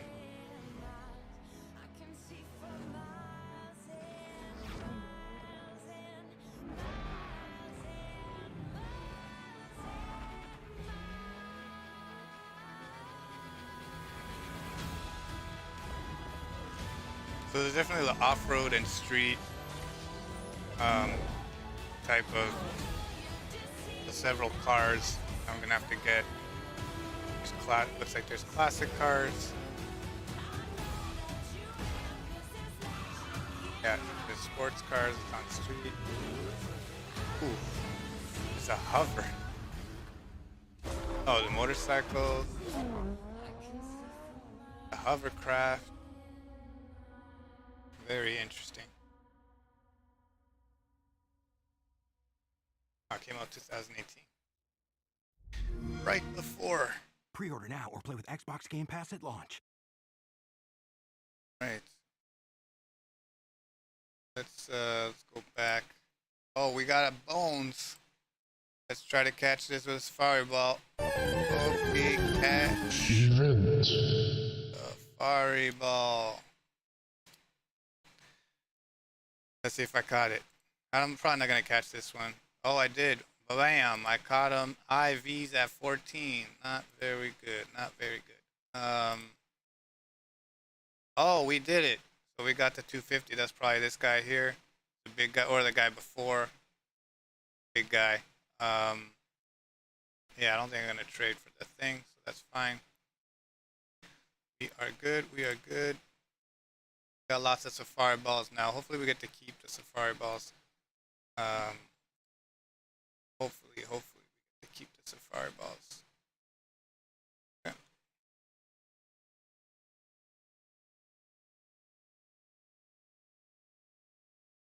Okay. 919.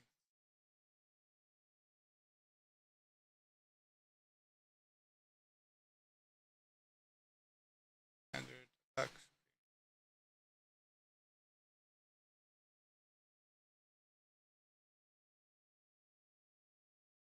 Okay. So let's check out some gameplay.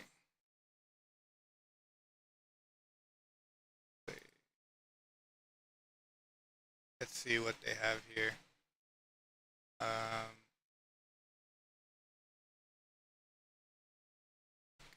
Gameplay. How long is this gameplay? 16, half an hour. Oh, an hour. Part 1. Playthrough, part 1. Full game. Wow. Okay, let's see the beginning of the game. Welcome to Forza Horizon 4. The Horizon series has been absolutely massive on the channel. I've done Forza Horizon 2, I've done 3, and now I'm doing 4. Yes. Hey, we got it. It'd be GG's, guys. absolutely GG's. incredible I if we got can that somehow Pokemon. match Forza Horizon 3. I don't think we can. I don't think it's even possible. But if you guys could please leave a support, the likes, the comments. I do have a review copy, hence I'm playing this game a little bit early. But yeah, I can't thank you guys enough for your support. And to celebrate the launch of the best exclusive on the Xbox this year, and as a thank you to you guys for being awesome, I'm giving away this. An Xbox One S, yes, with the white Slim Edition, alongside... Alright, let's get to it. The Xbox One X. Alright, so this is, I guess, the first track. Playing 4K. How to play. But I think this just suits YouTube a bit more. I don't even have the 4K TV available right now, so yeah, I'm playing in the performance mode. 'Cause why not? Ooh, good as me. Quality, man, the best. There you go. Autumn is such a great. Like, look how good this When the looks. game comes out as well, I love it in Britain. It's incredible. And that center car. So, and this is 4. It's not even 5.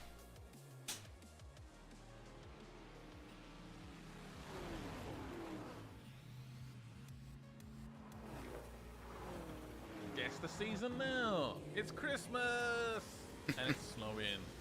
Yes. And I love it. Corner cut. What is that? Yes, It's the a plan horde for of this warlock episode, horde. Make it quite long. Run Go and through attempt to get some that. half the demo content. Get to the new stuff. RPG This episode. battle. It's a nice beefy episode. It's gonna be good. I am excited. For me, this is easily already the best Xbox exclusive this year. It just is. But yeah, it looks Hands awesome. down. I love Horizon. So hopefully it plays well as well. I mean, It looks like it plays well. I just honestly, I don't know if it sounds too mean, but I find the motorsport games to be a little bit boring, tiny bit, compared to these games.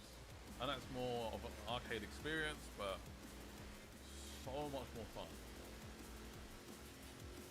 Guess what the walls? It's snowing. There's so many little brick walls in this game. I don't know why. Look, I've not actually seen these brick walls in my entire life in Britain, but okay.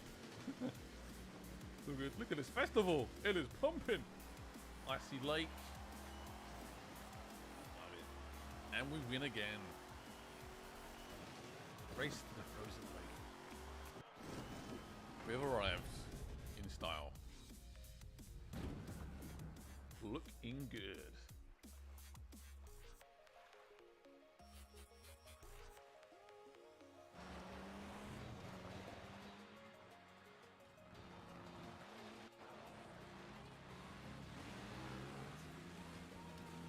Spring! Alright guys, this'll be easy. Just don't miss the checkpoints and let's go. I love the colours of spring. Look at this, it's so bright. I love it.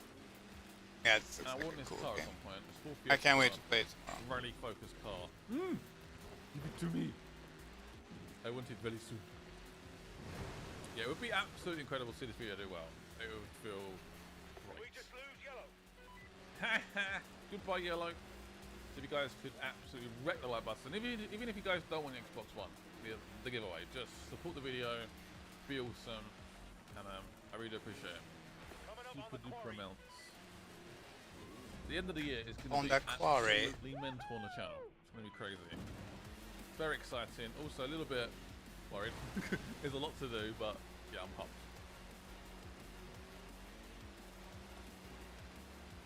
Get out of the way, bikes. This is a purely car event, car game. Hey Blue, thread the needle with me. Go for it. Don't die. Alright? Careful. Back to death traps. Do some more. Yeah, with the performance mode, you do lose a little bit of fidelity, I guess. A tiny bit, but it's so smooth. Red's down, red's down. So smooth. It might be the best way to play, especially for online as well. Probably a slight advantage. Looks like I'm the only one left. Looks like you might be alright. Uh-oh, the wall. Ooh, stalled it out. Whew. This is it, Horizon. We are kicking off the summer season with the greatest race of all time. Point yourself in the direction of Horizon and put your foot down. First to the festival wins. So let's go. Let's go, man.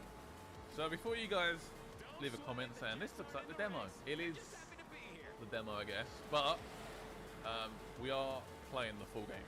I promise you that. I promise you that. Believe me. Now it's a party. Now Demo it's actually had a a lot of party. content. I was very impressed.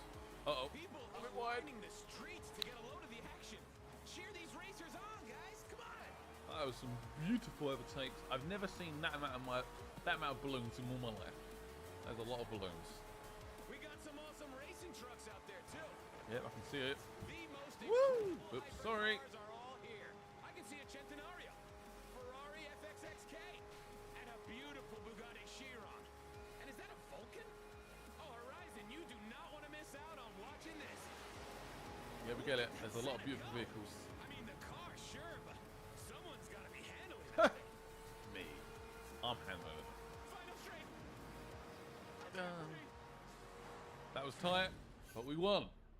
Senna dominated. I imagine that's probably the most expensive car in the game. You might get it for free at some point. I don't know. There's proof. Oh, Full game. I've got a trophy.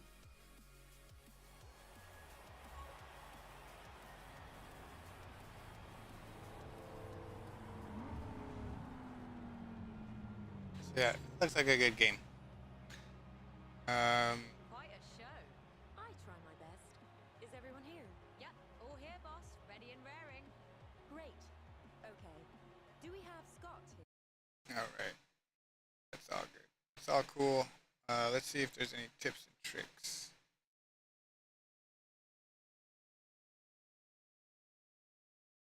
Tips and tricks. This beginner's guide. Okay, let's check this out. Hey everyone, with Forza Horizon 4's Steam release, I figured now is a great time to make a video for players new to the franchise, explaining in short just how the game works, and giving some tips and tricks to make your time in Horizon more enjoyable. Jumping into a new franchise that's already well established can be pretty daunting, and especially considering that Horizon 4 itself has been out a while now, you might be wondering if it's even worth it to jump in this late. Let me answer that right away: yes. Horizon 4 is not only a great game to play solo, the online community is still very healthy, and the Steam release is going to bring a huge wealth of new players. If you're worried that you're getting into the game too late, don't.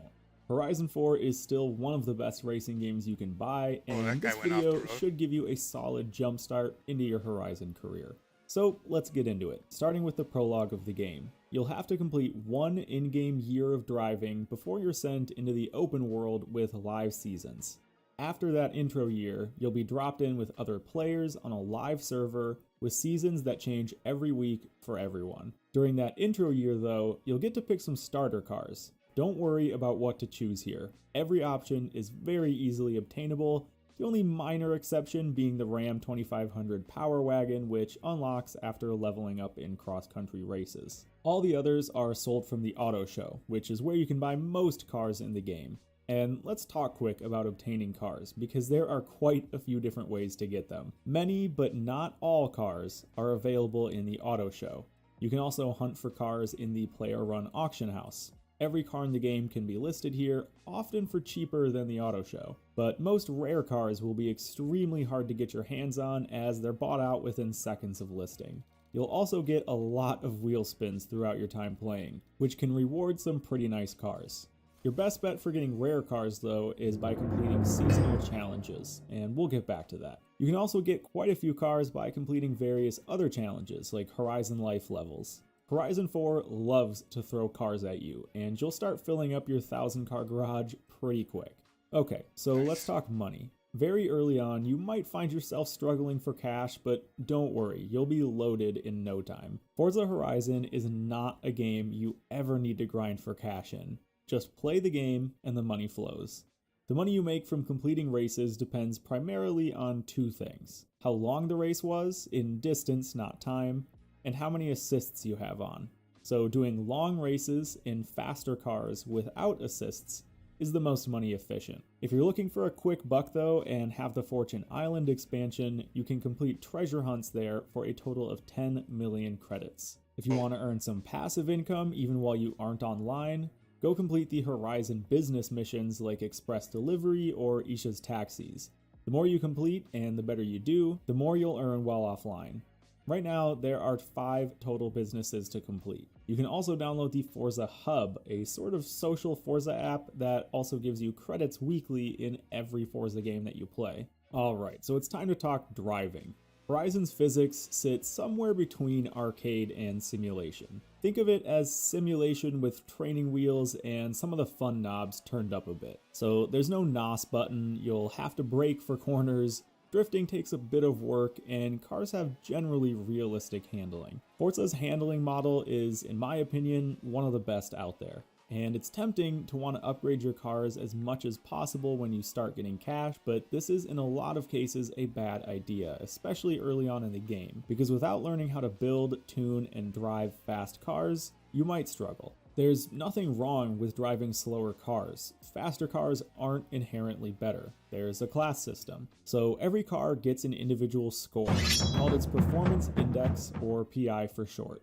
That score dictates which class the car sits in. Here are all the PI ranges for each class. What this means is that slow, old cars can still be competitive in their respective classes. Modifying cars is more about finding the right class for the car and maxing out its PI for that class, not just max upgrading every car you get. Take this Supra for example. It starts in C-Class. You can swap the engine and give it tons of upgrades and power, but that makes it pretty hard to handle, and since it now sits kind of in the middle of S1 class and not at the top, it won't necessarily be competitive. Instead, we can bring it right to the top of A-Class. This makes it a nice handling car with good power and grip that won't get smoked by other cars in its class. Alright, so what upgrades should you be picking? Well, that depends, and I do have a video all about it.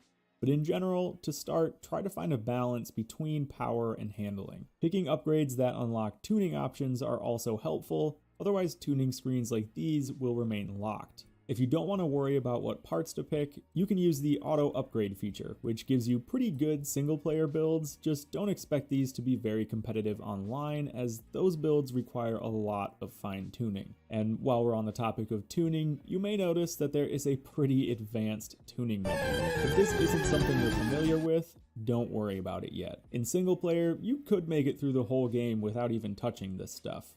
You can also download other people's tunes from this menu here. Be careful using this though, as you never really know if the tune you're getting will be good or even for the right type of event you want to compete in. As you get more familiar with the game, I strongly suggest learning to tune yourself, and bit of a self-plug, I've got some videos on that. Having at least a basic understanding of tuning in Forza Horizon will help a ton. Alright, so I want to talk about what you do in Forza Horizon, and what the average gameplay loop is for someone that's played this game for a while, more or less the end game. Before you reach that point, really all I can tell you is to complete whatever you want to complete. There is a ton of content in this game, and it's all rewarding, so you do you. Horizon takes on a pretty open and yet still nicely guided approach to progression. You'll want to unlock all the races to get each discipline's final big race, do all the showcases, complete the stories scattered around the map, and get some collectibles for levels and cheaper fast travel. Eventually, you'll get your gold wristband, a sort of symbolic gesture that you've reached the endgame. At this point, you'll still have plenty of stuff to complete around the map, but let's talk about what seasoned FH4 vets do when they log in. A lot of folks chase leaderboards and try to set personal goals of maybe top 10%, top 1000, etc. These leaderboards may be in the open world PR stunt challenges like drift zones or speed traps, or in a more structured sense, Rivals events. These events are where a lot of the best players flex their skill. Rivals are time trial events in specific cars or specific classes with an ongoing global leaderboard. There's also a limited time Rivals event every month. This is where you often see the best players in the game. I highly recommend at least dabbling in Rivals. It's a great way to learn about which cars are better than others and just how to drive well, as you're always chasing the ghost of someone faster than you. If live player interaction is more your thing though, there are also tons of online events to compete in. Online Adventure is a good place to start. You can compete ranked or unranked, in teams or free-for-all, track racing, off-road, or drifting competitions. There's something for everyone here. And if that isn't enough, there are also the cheekily named playground games. Goofy game modes like King of the Hill or Capture the Flag with cars. These can be a blast with friends. And if you're still itching for more things to do with a car, you can hop into the Eliminator, a battle royale game mode with cars. So, you'll find many longtime Horizon players hunting for online rank or climbing leaderboards. But there is one important thing to mention that every player should be doing, and that is the festival playlist. This is a collection of events that come out every month with exclusive rewards. It's broken up by season, so every week there are new challenges to complete. From taking a picture in a unique location with a specific car, to remixed versions of the showcase events, and even weekly online championships. This is where I would say the true endgame lies. You'll want to complete these every week because you will be rewarded with brand new to the game cars. Yes, Horizon still now releases new cars every month for free. You can also get some older rare cars you won't find anywhere else, and backstage passes, allowing you to visit the Horizon backstage, home of many of the game's rarest cars. Finally, if you're playing online, there are Forzathon events every hour on the hour, where players gather together to complete a random set of PR stunts as a group. If you complete them all in time, you get an exclusive currency that allows you to buy rare rewards that cycle out weekly. So to summarize, once you've gotten a good foothold in the world of Horizon 4, start completing as much of the festival playlist as you can, jump into some Forzathon live events when they pop up, and jump into Rivals Racing or Online Adventure. Or honestly, just build cars and have fun. Horizon accepts all types. So, we've covered cars, driving, money making, the beginning and end game. Let's rattle off some quick-fire tips before we wrap up this video. There are barns scattered around the map which, when found, unlock some exclusive cars. You'll get the general area of these placed on the map, but still have to find the exact location. Use your drone to find these. Flying in the sky with a speedy drone is much more efficient than navigating the terrain in your car. Initially, fast travel is pretty limited, but you can always fast travel to the festival for free by going to the festival here in the pause menu. And there are billboards scattered across the map that, when smashed, make fast travel cheaper.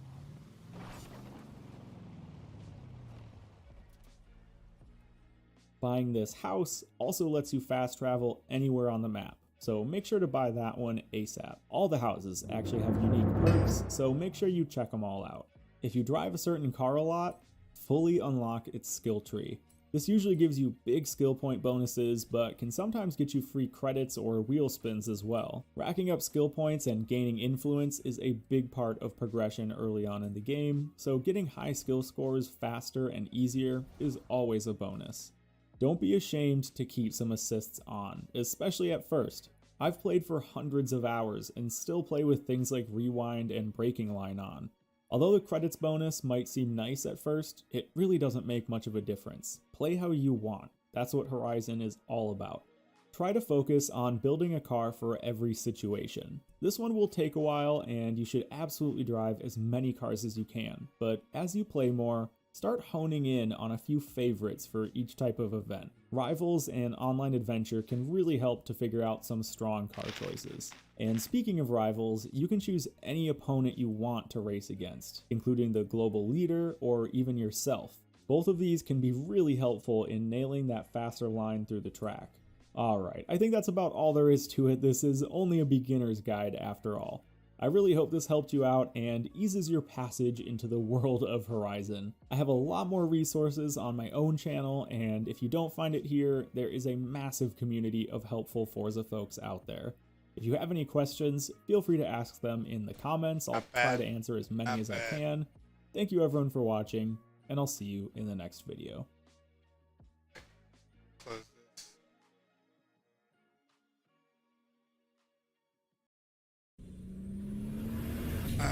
What should we play? Hey everyone, I'm Hoki Hoshi and welcome to Forza Driving School. In this video, we're going to discuss driving technique and some tips for road racing. I feel like playing the game now. But let's see. Let's open up. Play some guns up. Play some guns up, and then we'll switch back and do some Fortnite. Switch back to Fortnite. Oh, we gotta turn that off. Hold on.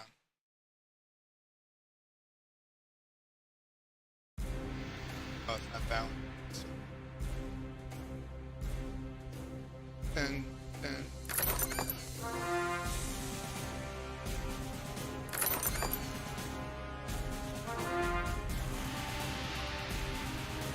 Death from above.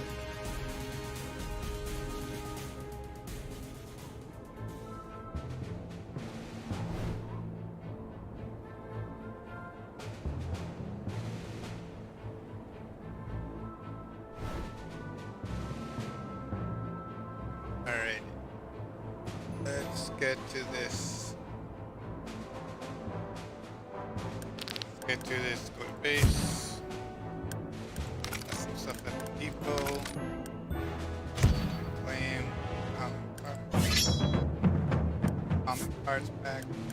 Great. Go to inventory. destroy. We'll look that up. What do we get?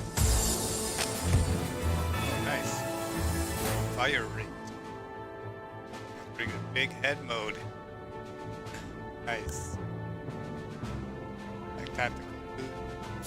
Alright. Fatigue. Influenza. Oh, they got the coronavirus in this. Let's look for 2. Hold on, let's go check. Could add that. Fire rate will be better. So let's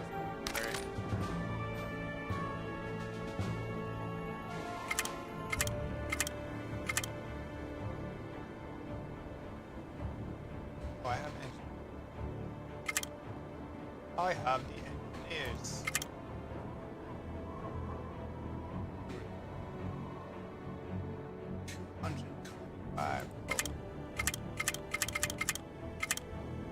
Gotta get that one.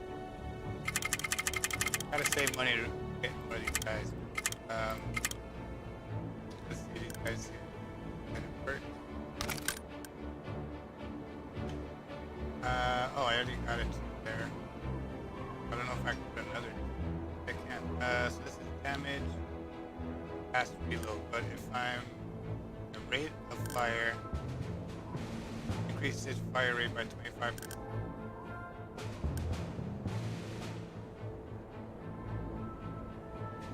Yeah, let's put that one.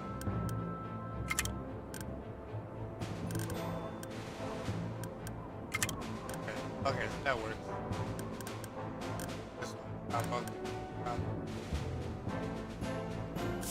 Back up. Back it up, back it up, back it up. Let's go to war. Let's go to war. Oh, we missed the wolves. Wolves showed up. Go here and just try this one out. See what we can do.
Oh hell. That is bad.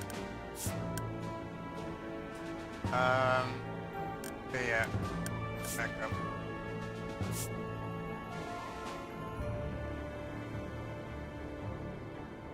Alright, let's exit this. Get it. Boom.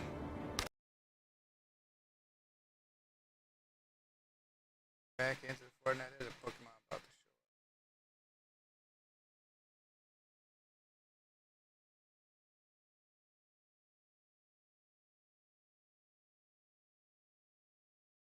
There he is. Have this guy? Check. I do have this guy.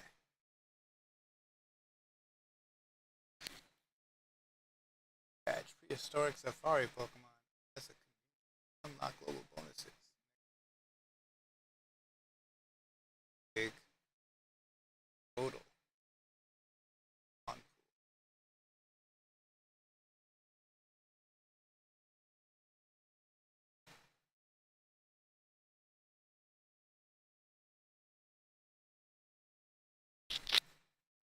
catch 50,000.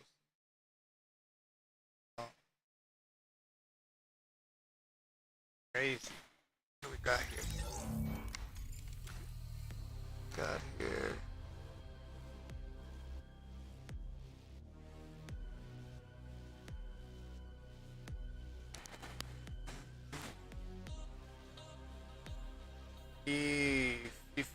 FNCS. Guys.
Yeah.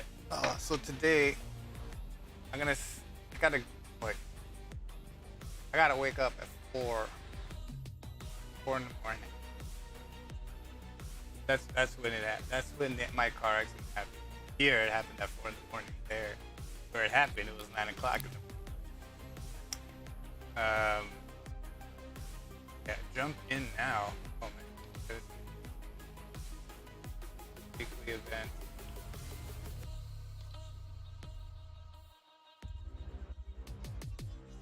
What? Melody.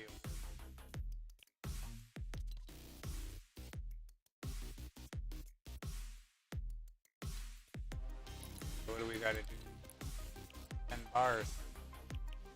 10 bars. Heal damage with grenades. Pick fruit from reality sapling. Okay, let's go here. We'll try to spend some bars there.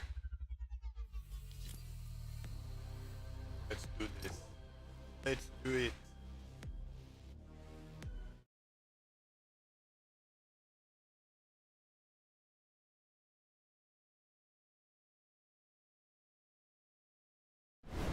There. Pow, pow, pow, pow. Horde of wolves. RPG battle. We got there. What do we got? Show me what you got.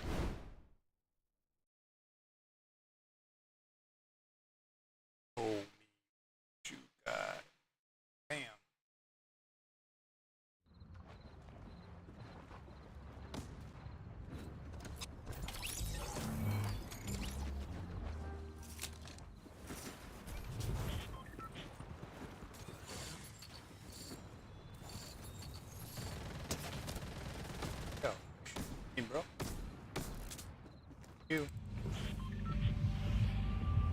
Thanks, bus driver.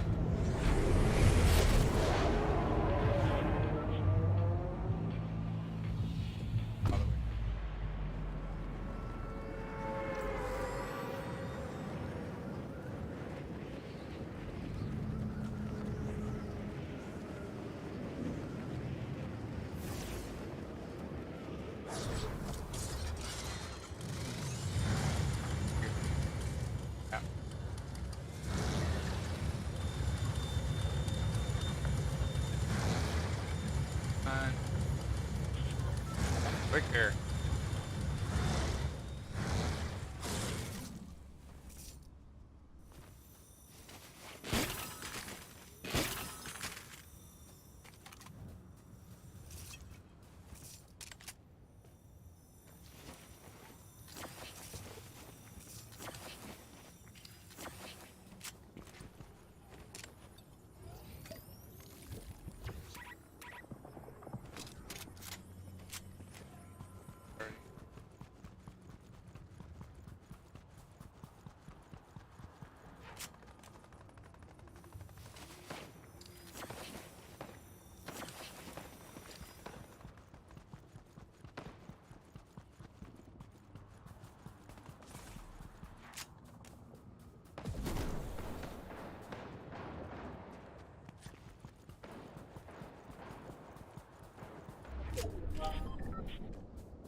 Ah.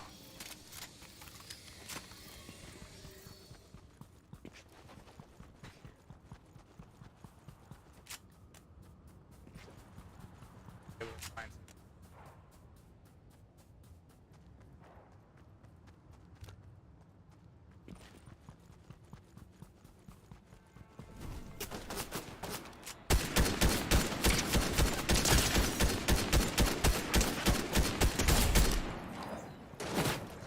Ah.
Killed yourself.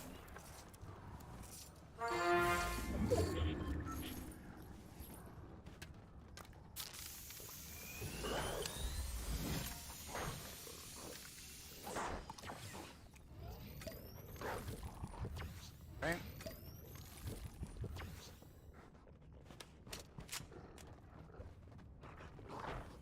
Still have and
Silence.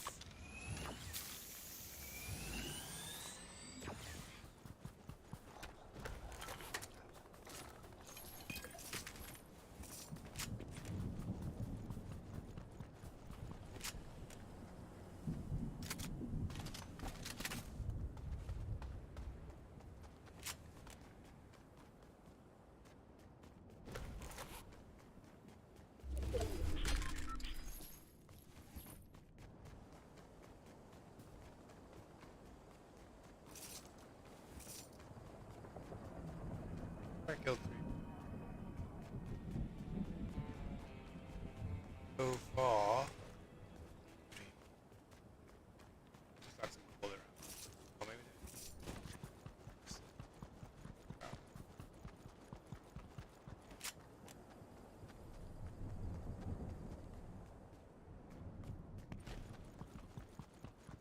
Tony.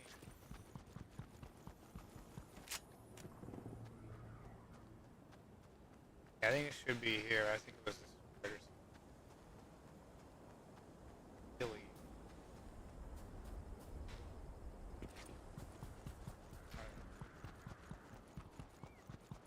The ring here.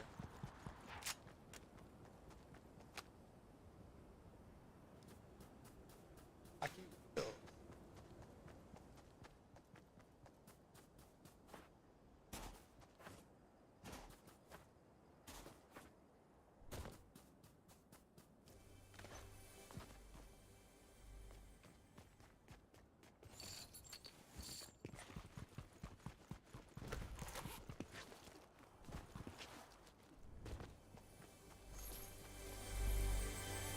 Loot crate.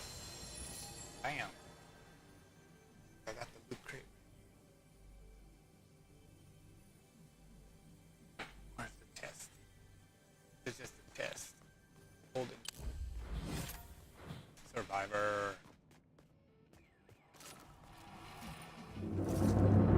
Listen. Okay. They got darts.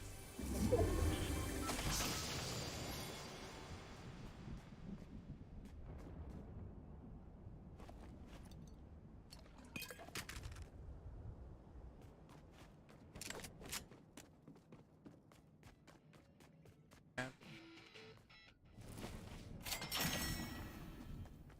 Oh.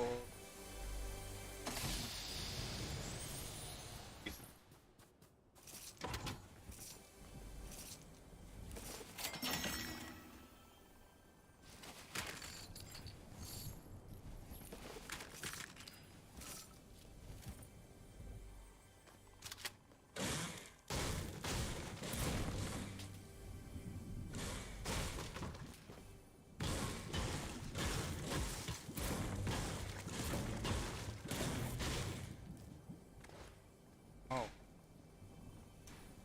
Okay.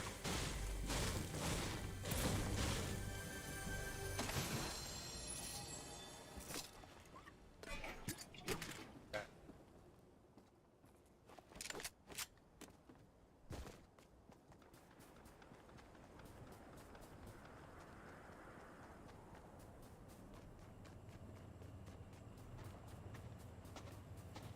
Hey. Oh, I could do rewards.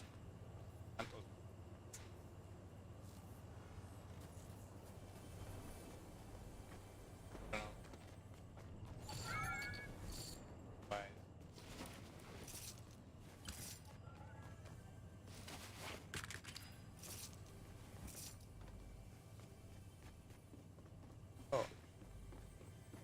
Oh, I had the other small one. Why did...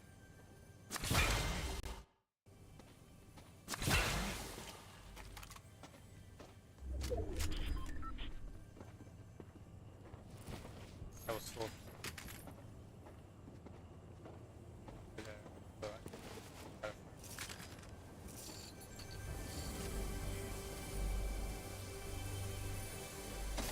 Oh, whoa.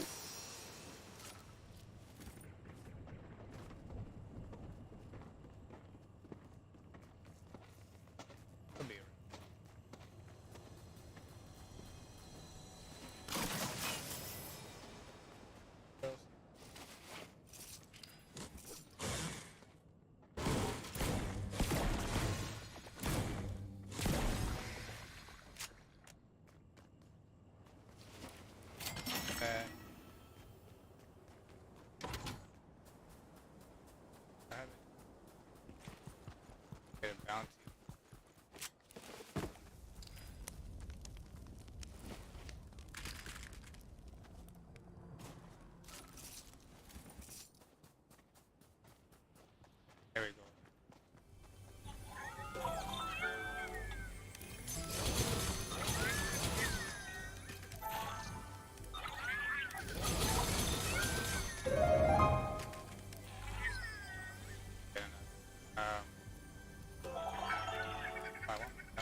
Oh.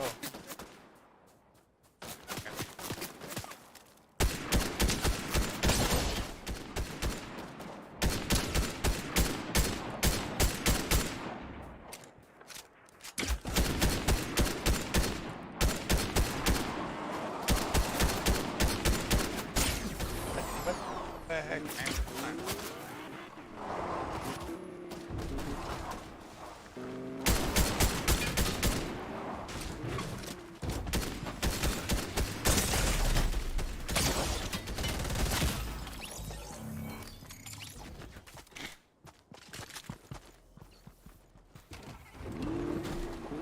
Broke that wheel for you, though.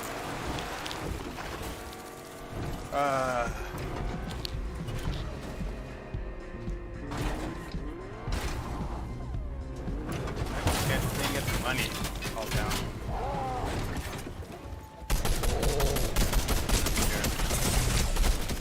Yeah, I only got 400. And bar.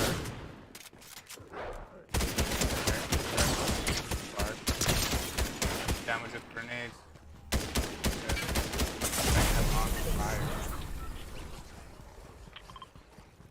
Fire. Gotta set some chests on fire.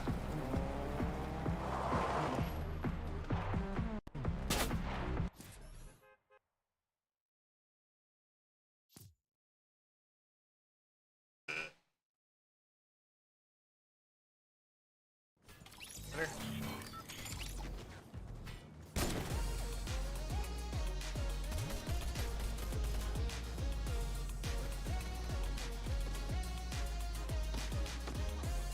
Dude, big pink sauce.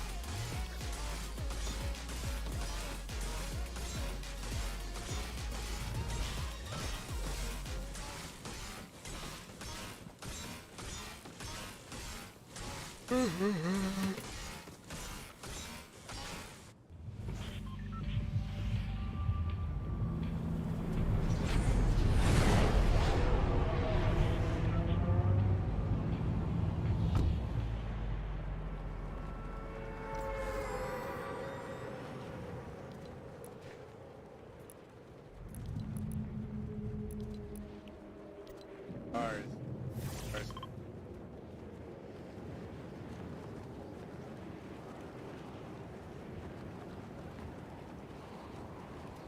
Bars. Bend the bars.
Friend, what's going on there?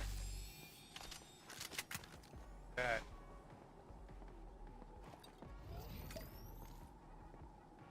Scared me, bro. Cat lady. There.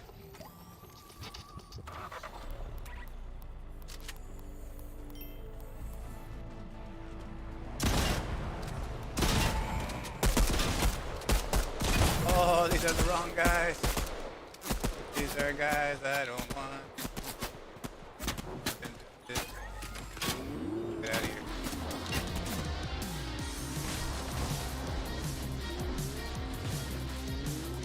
Take your car. Get the heck out of here. Go to a different place.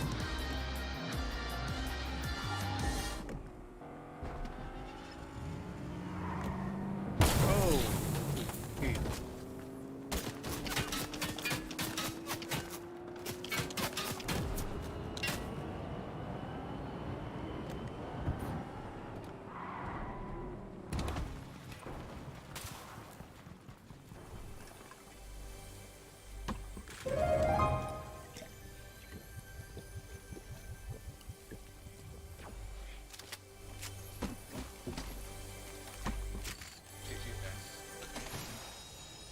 Other thing.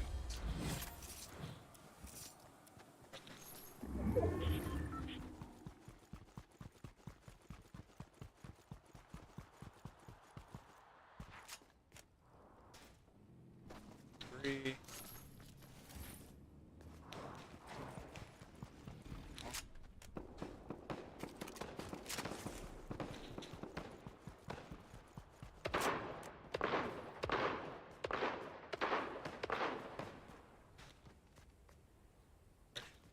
There.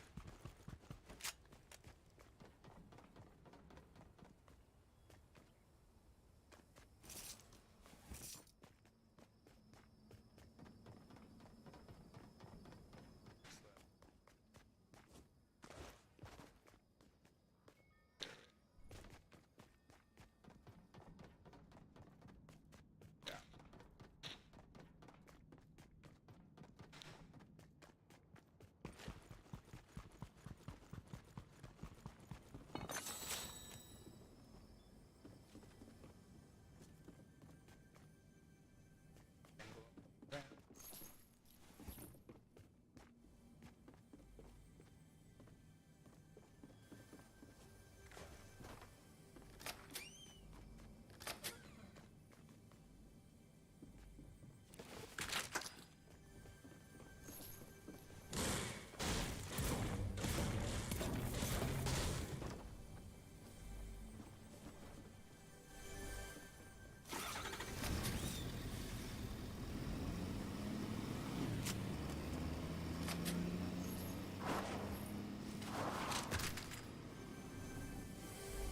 Behind here.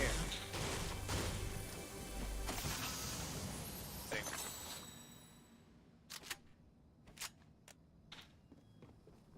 Should stack up.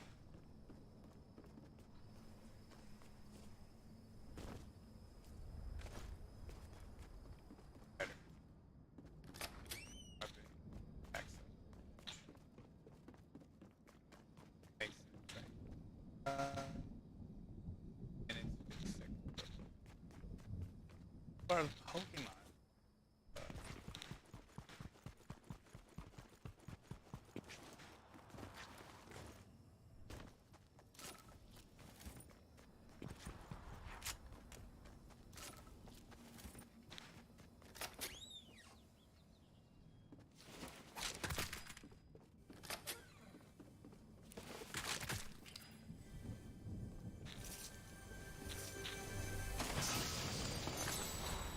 Kind of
Gotta close. That's not an ammo, that's for sure. Blue one, but I already got it.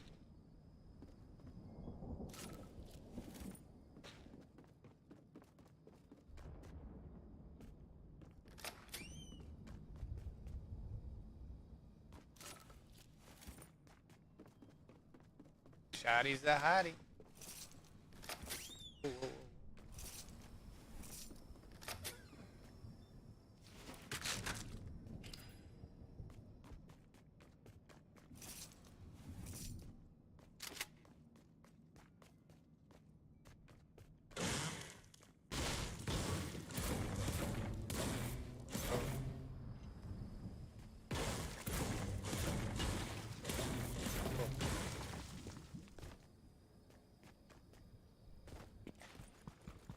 Gas station.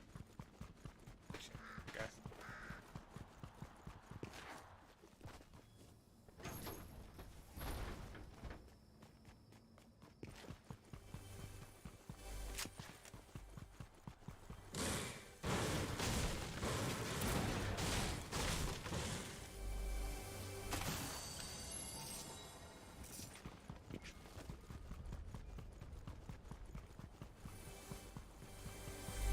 Here.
Yep.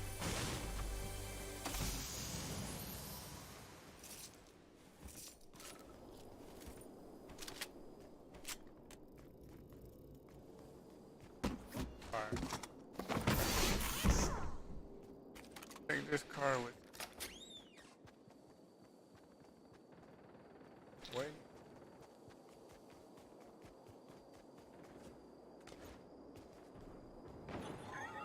Oh.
I got hit.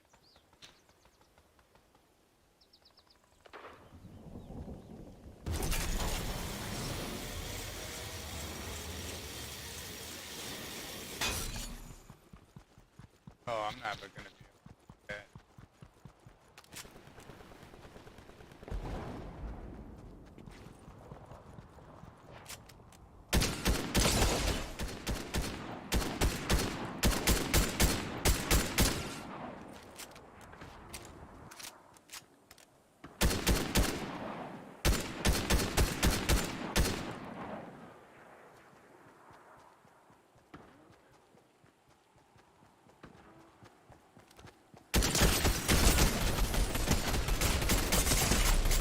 Come on, man. I'm hitting the guy right in the head.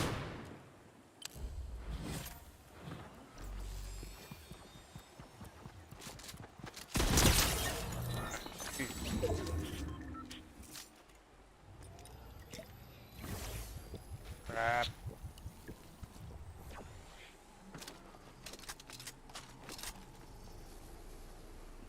Go.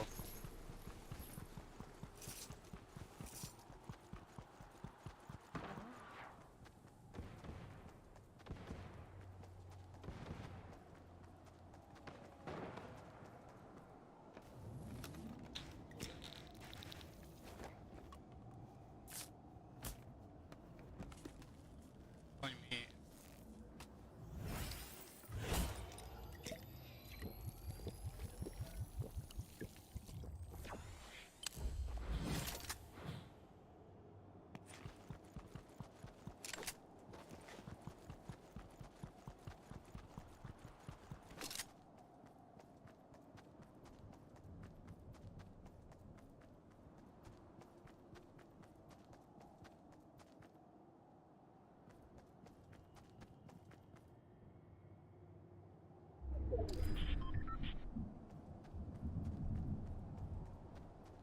Fighting it.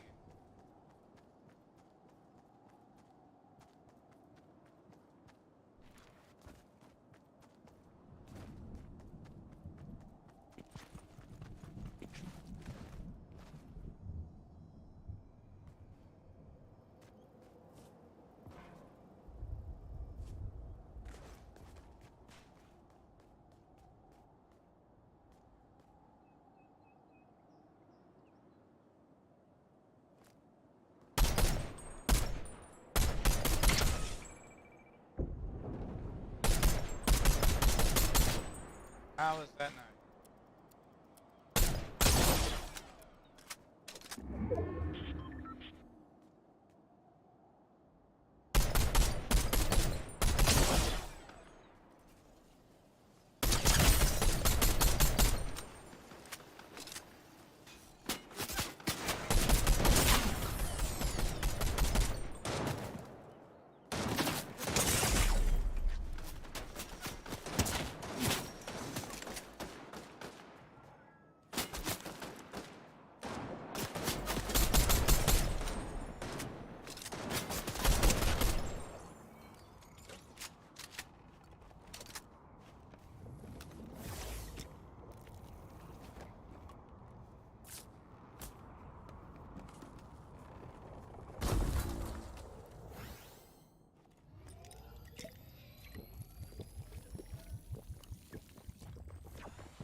God damn it.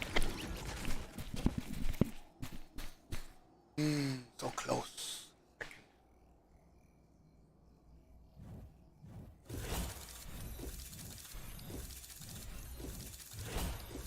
Yes. Lobby. Alright guys, yeah, I think that's gonna be it for today. Been playing for a while. Good. I think we're good. Oh look. Pokemon. Empty catch it. Check it. I already have. I think that's when I did the Wonder Trade. I think. Low disk space. Oh no. Having some issues. Might be because I downloaded a new game. Might have to delete some. You're running out of space on your PC. Manage storage to view usage. Manage storage.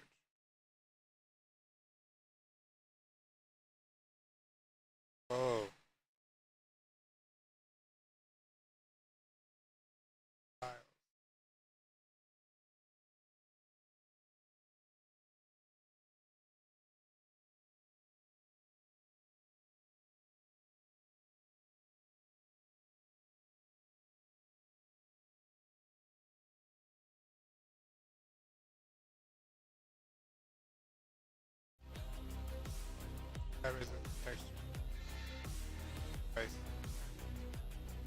Resolution. All right. Okay. So I have to leave now. Well, I got it halfway to the next. All right. Yeah. Let's finish this. Good.